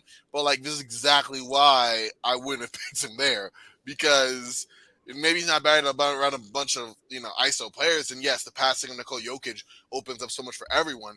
But I'm sorry, unless he really commits to outside shooting, moving forward, it was a rough season. There's no bones about it. It was pretty bad. So yeah, everyone deserves a chance. I didn't think he would come out till later in the second round. So the fact that he had the last pick of the first, this is the last pick of the first, right? Yeah. Yeah, I'm shocked. With the roster the way that it's currently constructed, could they not just send him to the G League and give him that time to develop? You take a shot on a guy that has that type of frame, you don't need him to come in and be productive year one. So you send him down, you let him develop in the G League, and then maybe in year two you see, kind of reap some of the rewards from taking a guy with this type of upside. Well, that is what's going to happen. So that's what they did. So, it helps that this was the second first-round pick too. Yeah. So sure. They already have a guy in tow that could contribute next year. But if you look at a guy like Dominic Barlow, I know he played in the overtime elite, but he's 6'9", 208 pounds. He averaged 23.5 points per game, shot 34% from 3. 3 points, 23 points. How much time did Peyton Watson play though? Right, that not has much, to make but a difference. that if he can't play for UCLA, how's he gonna play for Denver? Dude, you can't always take that into consideration, because Josh Minot from Memphis didn't play a ton for Memphis because of the other talent that's there, and there are a number of guys that don't play a ton that in college that end up translating very well at the NBA level. Steven, it's getting late on the East Coast. I think Will is on the East Coast as well, but he's hanging in. He told me that he was in until pick 35. Steven, I know that it's late for you So we're going to keep announcing the picks. We're not going to run the banners across the bottom, but we'll talk about them. Pick number 31 and 32 have been released on Twitter. I don't think they've been announced yet on ESPN. But Steven, I'm going to go ahead and let you go. We appreciate all of your input on the trades and the cap and the prospects. You've been great tonight. Let everybody know where they can find you, and then you can get out of here, man. You could find me on Bird Rates Pod. Rate and review me on Apple Podcasts and Spotify. Listen to all my content. I've had all three of these gentlemen I've collabed with, so that are currently on the screen. So, follow all Sports Ethos podcast, and I'll talk to you guys soon. All right, man. Appreciate you. Take care, buddy. Man. Appreciate you. I love when people use the chat effectively. Isn't it so great, David? Hey, you see. All right. When we meet at Summer League next year. Oh yeah. And you get like a throat punch. Just remember this moment. Hey, David, nice to snap. Yeah, exactly. Nice to meet you. No, listen. Shout out to David though, for real.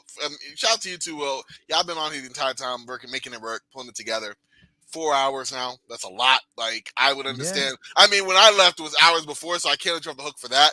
But I can understand now being, a little numb to the process because you have to put the pickers in and the trades, and that's a lot. So anyone watching this now or who catch on the rewind later, like, give some respect to these gentlemen because 4 hours of anything live, no restroom, no hopping out, like, it's a lot. And I dipped out to the restroom a minute ago, but and that's fair. No, and that's fair and human, but like that's still a commitment and a half. Even I left, right. And when I did, I don't know if y'all saw I was like, all right, y'all, I need a minute. I just need a break. I went inside watching the chat. I wasn't anywhere. Just gotta go. Just I was like, I'm tired of just standing here frozen face. So Woj just tweeted out pick number 31. The Indiana Pacers run the clock. First pick of the second round. Andrew Nembhard, point guard out of Gonzaga. Oh, nice. I like that pick for them. There's been plenty of talk about Brogdon being on the block. I fully expect before the season starts for Brogdon to be somewhere else.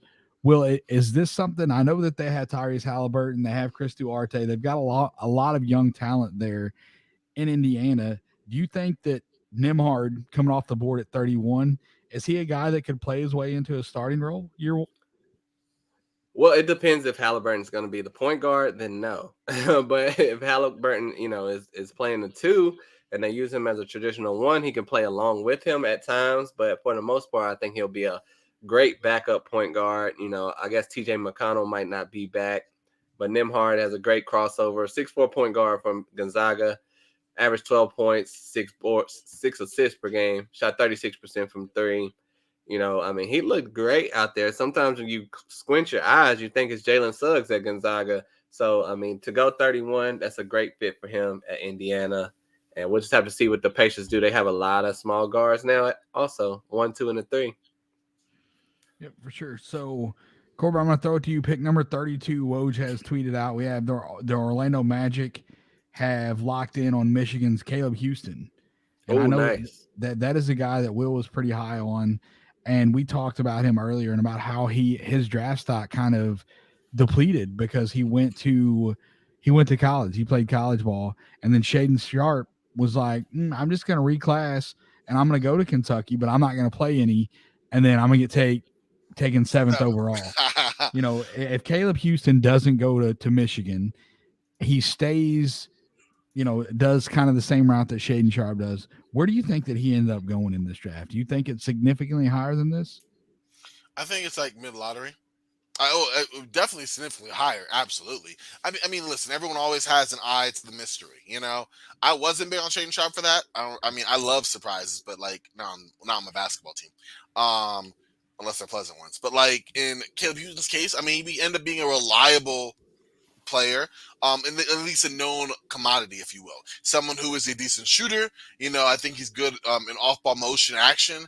Decent playmaker, moves the ball pretty well on offense. A decent defender. Like he's a solid player. You know what I mean? Kind of streaky. Can improve his rebounding. Can kind of be too passive every once in a while. But like I like him as a player. I just think you're right. Like had we not seen him over this extended sample size, it helped because we all kind of knew the player they're working with, unlike Shaedon, which we're still surprised and how he's going to fit in Portland and all that stuff. But I do think that might have hurt him in terms of slipping. Also, though, we've seen a lot of surprises. I think a few teams could have used Caleb Houston and earlier ones that went different directions. You had the Knicks trade out the first round entirely. The Timberwolves go back. So some of it, I'm sure, is just, maybe the shine of, mystery is gone. But I also think that a little bit of that is just the way the cookie crumbled. I mean, Jaden Hardy's still out there. I need him to hold for 2 more picks, please. Yeah, that is. Wow, that would be insane if the Lakers got Jaden Hardy. Guess it would. I'm really hyped. I just need to get past 2 more teams. As somebody that loathes the Lakers because they squandered the opportunity for the Grizzlies to be able to trade up into this draft pretty far to get a guy like Jaden Ivey. I hope that he goes pick 34 just so he doesn't land in LA. I don't want them to get any help because they didn't help the Grizzlies. And plus, I don't like Don't Corbin. be greedy. Don't be greedy. No, I mean, so it's insane to me that you go back through this first round and you look at the guys that came off the board, and Jaden Hardy, who was a top 5 talent early in this draft cycle, is still on the board in the second round. And the Grizzlies have been known to trade up. And to me, I'm begging and pleading, they have future first round assets. You've got room. Go and get a guy. I don't feel like the Grizzlies executed this draft very well at all. Jake LaRavia, they traded up to 19 to get him. And I never saw him anywhere on any other boards higher than 25. They had a pick at 22. They gave up 22 and 29 to go and get LaRavia at 19. And there were better players on the board. I can be completely wrong about this the same way I was wrong about Zaire Williams. I like Jake LaRavia. He's got extremely quick hands. I think he's going to be a pest on the defensive end of the floor. I like his ability to shoot, his playmaking ability at his size. There's a lot of great tools there. So it's not a complete knock on LaRavia. But when you're sitting there looking at these guys that are still on the board, how can you justify taking Jake LaRavia and David Roddy? Jaden Hardy, are either one of those guys going to be as good as Jaden Hardy in the league? And I don't think the answer to that question is going to be yes. We will find out, obviously, in 5 years where we're at.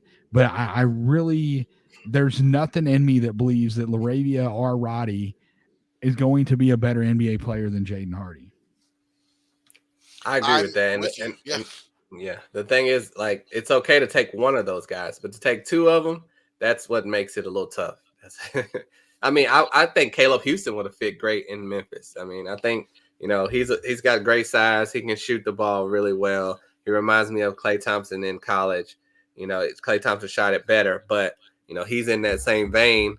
And I think that's a great pick for the Magic. They need that shooting. They didn't get Jabari, but now they have Caleb Houston to come in and shoot some threes.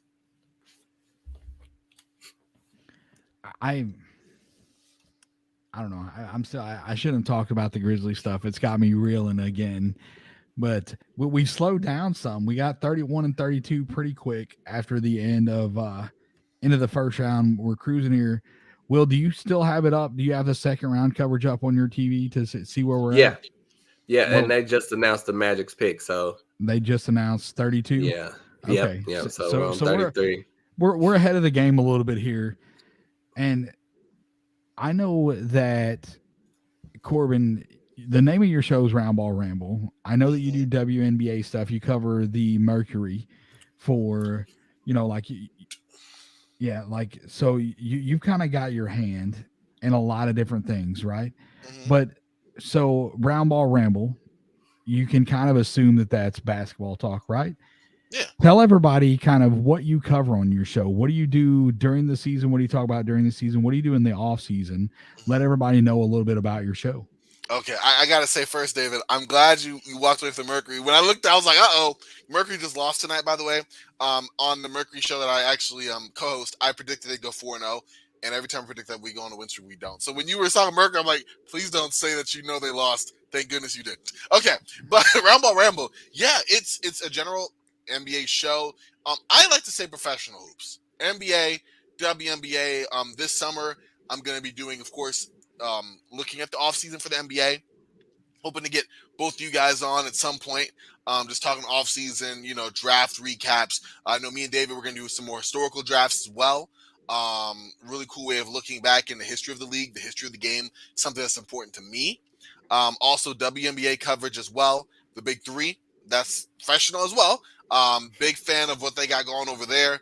A lot of retired NBA players and a lot of guys. I think it's just a growing league I want to give some light on as well. So a lot of off-season content, yes, but something I think we don't get a lot of during the off-season is like, all right, this is what I do. I'm just an NBA sicko. Let's look back on like older NBA games, older NBA teams. I want to do some series breakdowns. I want to go back and, talk about some classic teams, and actually kind of flesh them out. Bring on some folks to have some interesting conversations to keep basketball going, all through the offseason. So we may not be doing like 4 out of 5 nights a week or something like that, but we're still going to have engaging content that is going to keep, the NBA fans satisfied, WNBA fans satisfied.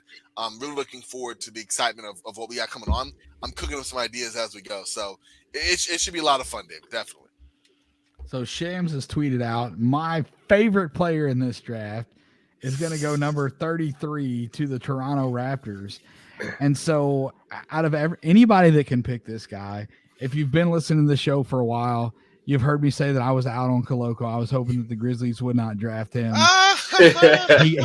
He goes off of the board to the Toronto Raptors, who need a big man. And Toronto has been one of the best franchises in the league at developing talent. And so getting a guy with his size, I think that could be scary. That could be a great pickup for them. Even though I'm not a big fan of Koloko, I am a fan of that franchise and what they're able to do in developing talent. So we'll tell these people about the slowest foot big man that has been drafted so far. David, calm down. Plotter, man. Plotter. Oh, no, man. Christian Koloko, 7'1" center from Arizona, 230 pounds. David describes him like he's 300 pounds. He's almost 22 years old, averaged 12.5 points, 7 boards, 1.5 assists, 1 steal, and 3 blocks per game. 3. Circle that. 3. 7'5" wingspan. He's a great size center. Gets good post position, runs the floor well. Classic in the alley-oop position as well. Has a great size and frame. Good passer. Has a nice baby hook shot, can shoot the mid-range jumper as well. So you don't see that with a lot of centers these days. He has long arms for blocks, and I think he does move his feet well on defense. He provided a huge defensive presence in college. And, I don't know how well it will translate on most teams, but with Toronto, I think he's going to be a perfect fit. Barbecue chicken. If he gets switched onto a smaller player, barbecue chicken all day long. All day. Corbin is way too happy for my liking. Because the 34th pick, thanks to Woj, is in, and my guy is still in play. Jalen Williams out of Arkansas. Will has been high on this guy throughout the entire draft process. Will, you had him inside the first round. Yeah, you feel like he's the 9th overall talent. That's, we talked about this before and how we don't have to disagree or we don't have to agree on everything. Like everybody's going to break down prospects differently. Jaylen Williams out of Arkansas going number 34 to the Oklahoma City Thunder. Sam Presti has done a fantastic job in this draft. So you're looking Chet Holmgren, Ousmane Dieng. Who else did they get, man? Let me pull it back. They only had 3 right now because they traded a pick away. So that's it. That's it. Well, that's right. They traded there, but no, they got they had Chet, and then they picked at 11. They got Jaylen Williams. Oh, dude, Jaylen Williams. Both of them go to the same team. Oh, wow. Oh my goodness, dude. Forgot about that is so funny. That is hilarious. Corbin, you're muted, Oh yeah, man. my We fault. can't hear No, you. I was laughing, and then Sean Woodley from Locked On Raptors just put on Twitter that Sam Presti's a sick one for drafting both Jalen Williams. Dude, that's so funny. That's so insanely funny because Isaac and I were talking about that. He's like, dude, I would love to be in a practice for a team that drafts both Jalen Williams. And here we are, the Oklahoma City Thunder loading up. Do you feel like they're going to stop tanking? Do you feel like they have enough talent now that we're going to see this team start trying to win? And if not, how much longer do you think that SGA is going to want to stick around and watch this happen? Well, first of all, I want to say, Corbin, stop looking at Twitter. I want to be the one to tell you who the Lakers select, and I want to see your reaction. Okay? All right, I'm done. I'm no longer on Twitter. Right. Full screen. We're just gonna wait. Oh, it's so tense though. Because we got to see David's reaction. I want to see yours. Yeah. All right. I'm just gonna look. Fine. All right. But for Jaylen Williams, he is a 6'10" forward from Arkansas, averaged 11 points, 10 boards, 2.5 assists, 20 years old, 30% from three, versatile big man, passes like a point guard, great outlet passer, tremendous vision, always finds the open man or cutting player, can shoot the 20-foot jumper perfectly. He can shoot the three-pointer well, and that should improve over time. And, I've compared his vision to Jokic, so we will see what happens. And, yeah, for the Thunder, they're going to have a lineup that they can't tank with because everyone is talented. They may not be good enough to beat veteran teams, but they're going to have talent at every position now, like true talent at every position. For sure. So the pick is in. We just got the tweet for the 35th pick going to the Los Angeles Lakers. Corbin, they take Max Christie from Michigan State. Okay. Max Christie. All right. Okay. I mean, I like Kendall Brown. I like Jaden Hardy, but Max Christie. All right. Listen, I'm sorry. See, this is why I should have been prepped myself because now I'm just like, yeah. You know what? He's a solid player. He was third on my list. So, literally, I said it in that order. It was Jaden Hardy. It was Kendall Brown. It was Max Christie. But he can shoot the ball. We need some of that. He's a swing man. We need some of that kind of attribute. 6'6", decent defender. Yeah, good role player. I don't see the star upside of someone I really thought we could have, Jaden Hardy, who also could have been insurance when we can't retain Malik Monk. So, I mean, I was really hoping for that. But I get it, sort of. I get the idea. I don't know. It's tough, right? Like in this position, when you watch your team draft somebody and like the guy that you really like is on the board, and it's not like Jaden Hardy's fit in Los Angeles is questionable. Like there's no doubt about it that he would fit with that team. He fits a lot of things that they need. You need guys that can shoot the ball alongside of Westbrook and LeBron James. And Hardy does that. So, I like Christie, but, I've been in your position there. At least you got somebody that was on your list because I can promise you that Jake LaRavia at 19 was not on my list. He was not at 19. I don't hate him, but he was not on my list. He wasn't even like 11th on my list at 19. So, you got third. That's not too bad. I mean, yeah, I don't know. Corbin, let me break him down for you. I might cheer you up a little bit. Thank you, Max. Yeah, like he was third, Dave, but he was a distant third. Like I was Lakers wouldn't do that. Like he was one of those thirds. But okay, please help me out here. See, I wish I had some. I gotta try to pretend I can't. I don't have the poker face. Like I'm deflated. Yeah, Dan's calling you out too. He's saying watch Corbin's eyes. So you definitely don't have a poker face. But Max Christie, the 6'6" guard / forward from Michigan State. Great size at 6'6", 190 pounds, only scored 9 points per game, not much other in stats, 32% from three, has a 6'9" wingspan, that's good. He's a little slight. I think he needs to get some weight on him, but he's a really good shooter. He has a little Chris Duarte in his game, and, he can shoot it from any and everywhere. He has a great bounce, great speed to the rack, nice pull-up jumper, plays like a pro. I love his movement, handle, and ability to drive to the rack. He's all around a good offensive player. He just needs to keep working on his all-around game to improve. But I will say I had him in the 40s. But just about every other podcast I've heard, they love Max Christie and think he should have been in the 20s. Okay. So he's, the experts love him, but I don't think he's going to help you guys next year. I will say this, Tom Izzo has put out some incredible talent. You go look at the NBA top to bottom and look at how many guys that Tom Izzo has in the NBA that play at a good are better than good. Like he's put out a lot of NBA level talent. You look, Draymond Green was a 2nd round pick that came out of Michigan State. Max Christie is not the same type of player, but Izzo knows how to coach guys, and he gets them ready to play at the next level. And so, while this was not a guy that was high on your list because of other guys that were on the board, I think that, coming from a guy like Tom Izzo, I would be okay with this. Max, I will tell you, I would have been much better with Max Christie at where the Grizzlies took Roddy. I'd much rather have Max Christie there 100% of the time. Thank you guys for trying to cheer me up. That's all I got. I'm doing the best I can. No, man. I appreciate it. Maybe I don't deserve happiness like this. I don't know.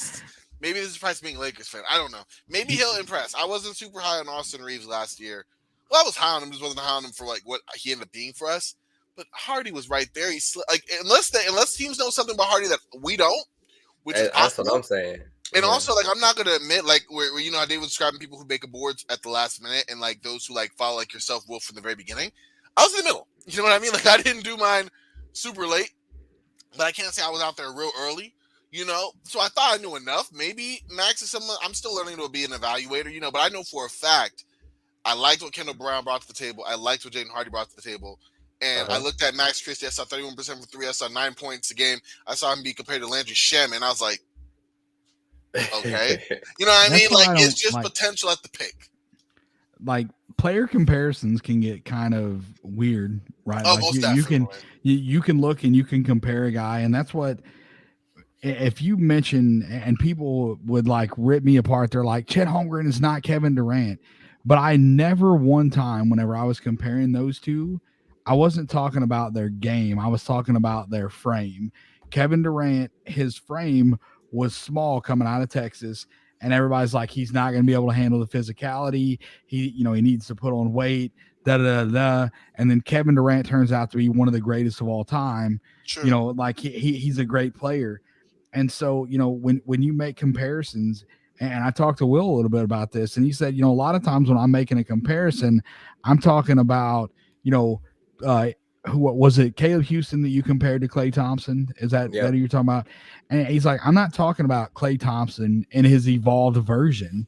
Like, Caleb Houston is not going to come into the league and have a 40-point third quarter more than likely. But he's talking about like college level Klay Thompson, comparing Caleb Houston there. And I think that that's kind of a lot of times when you're talking about that, the lines get blurred.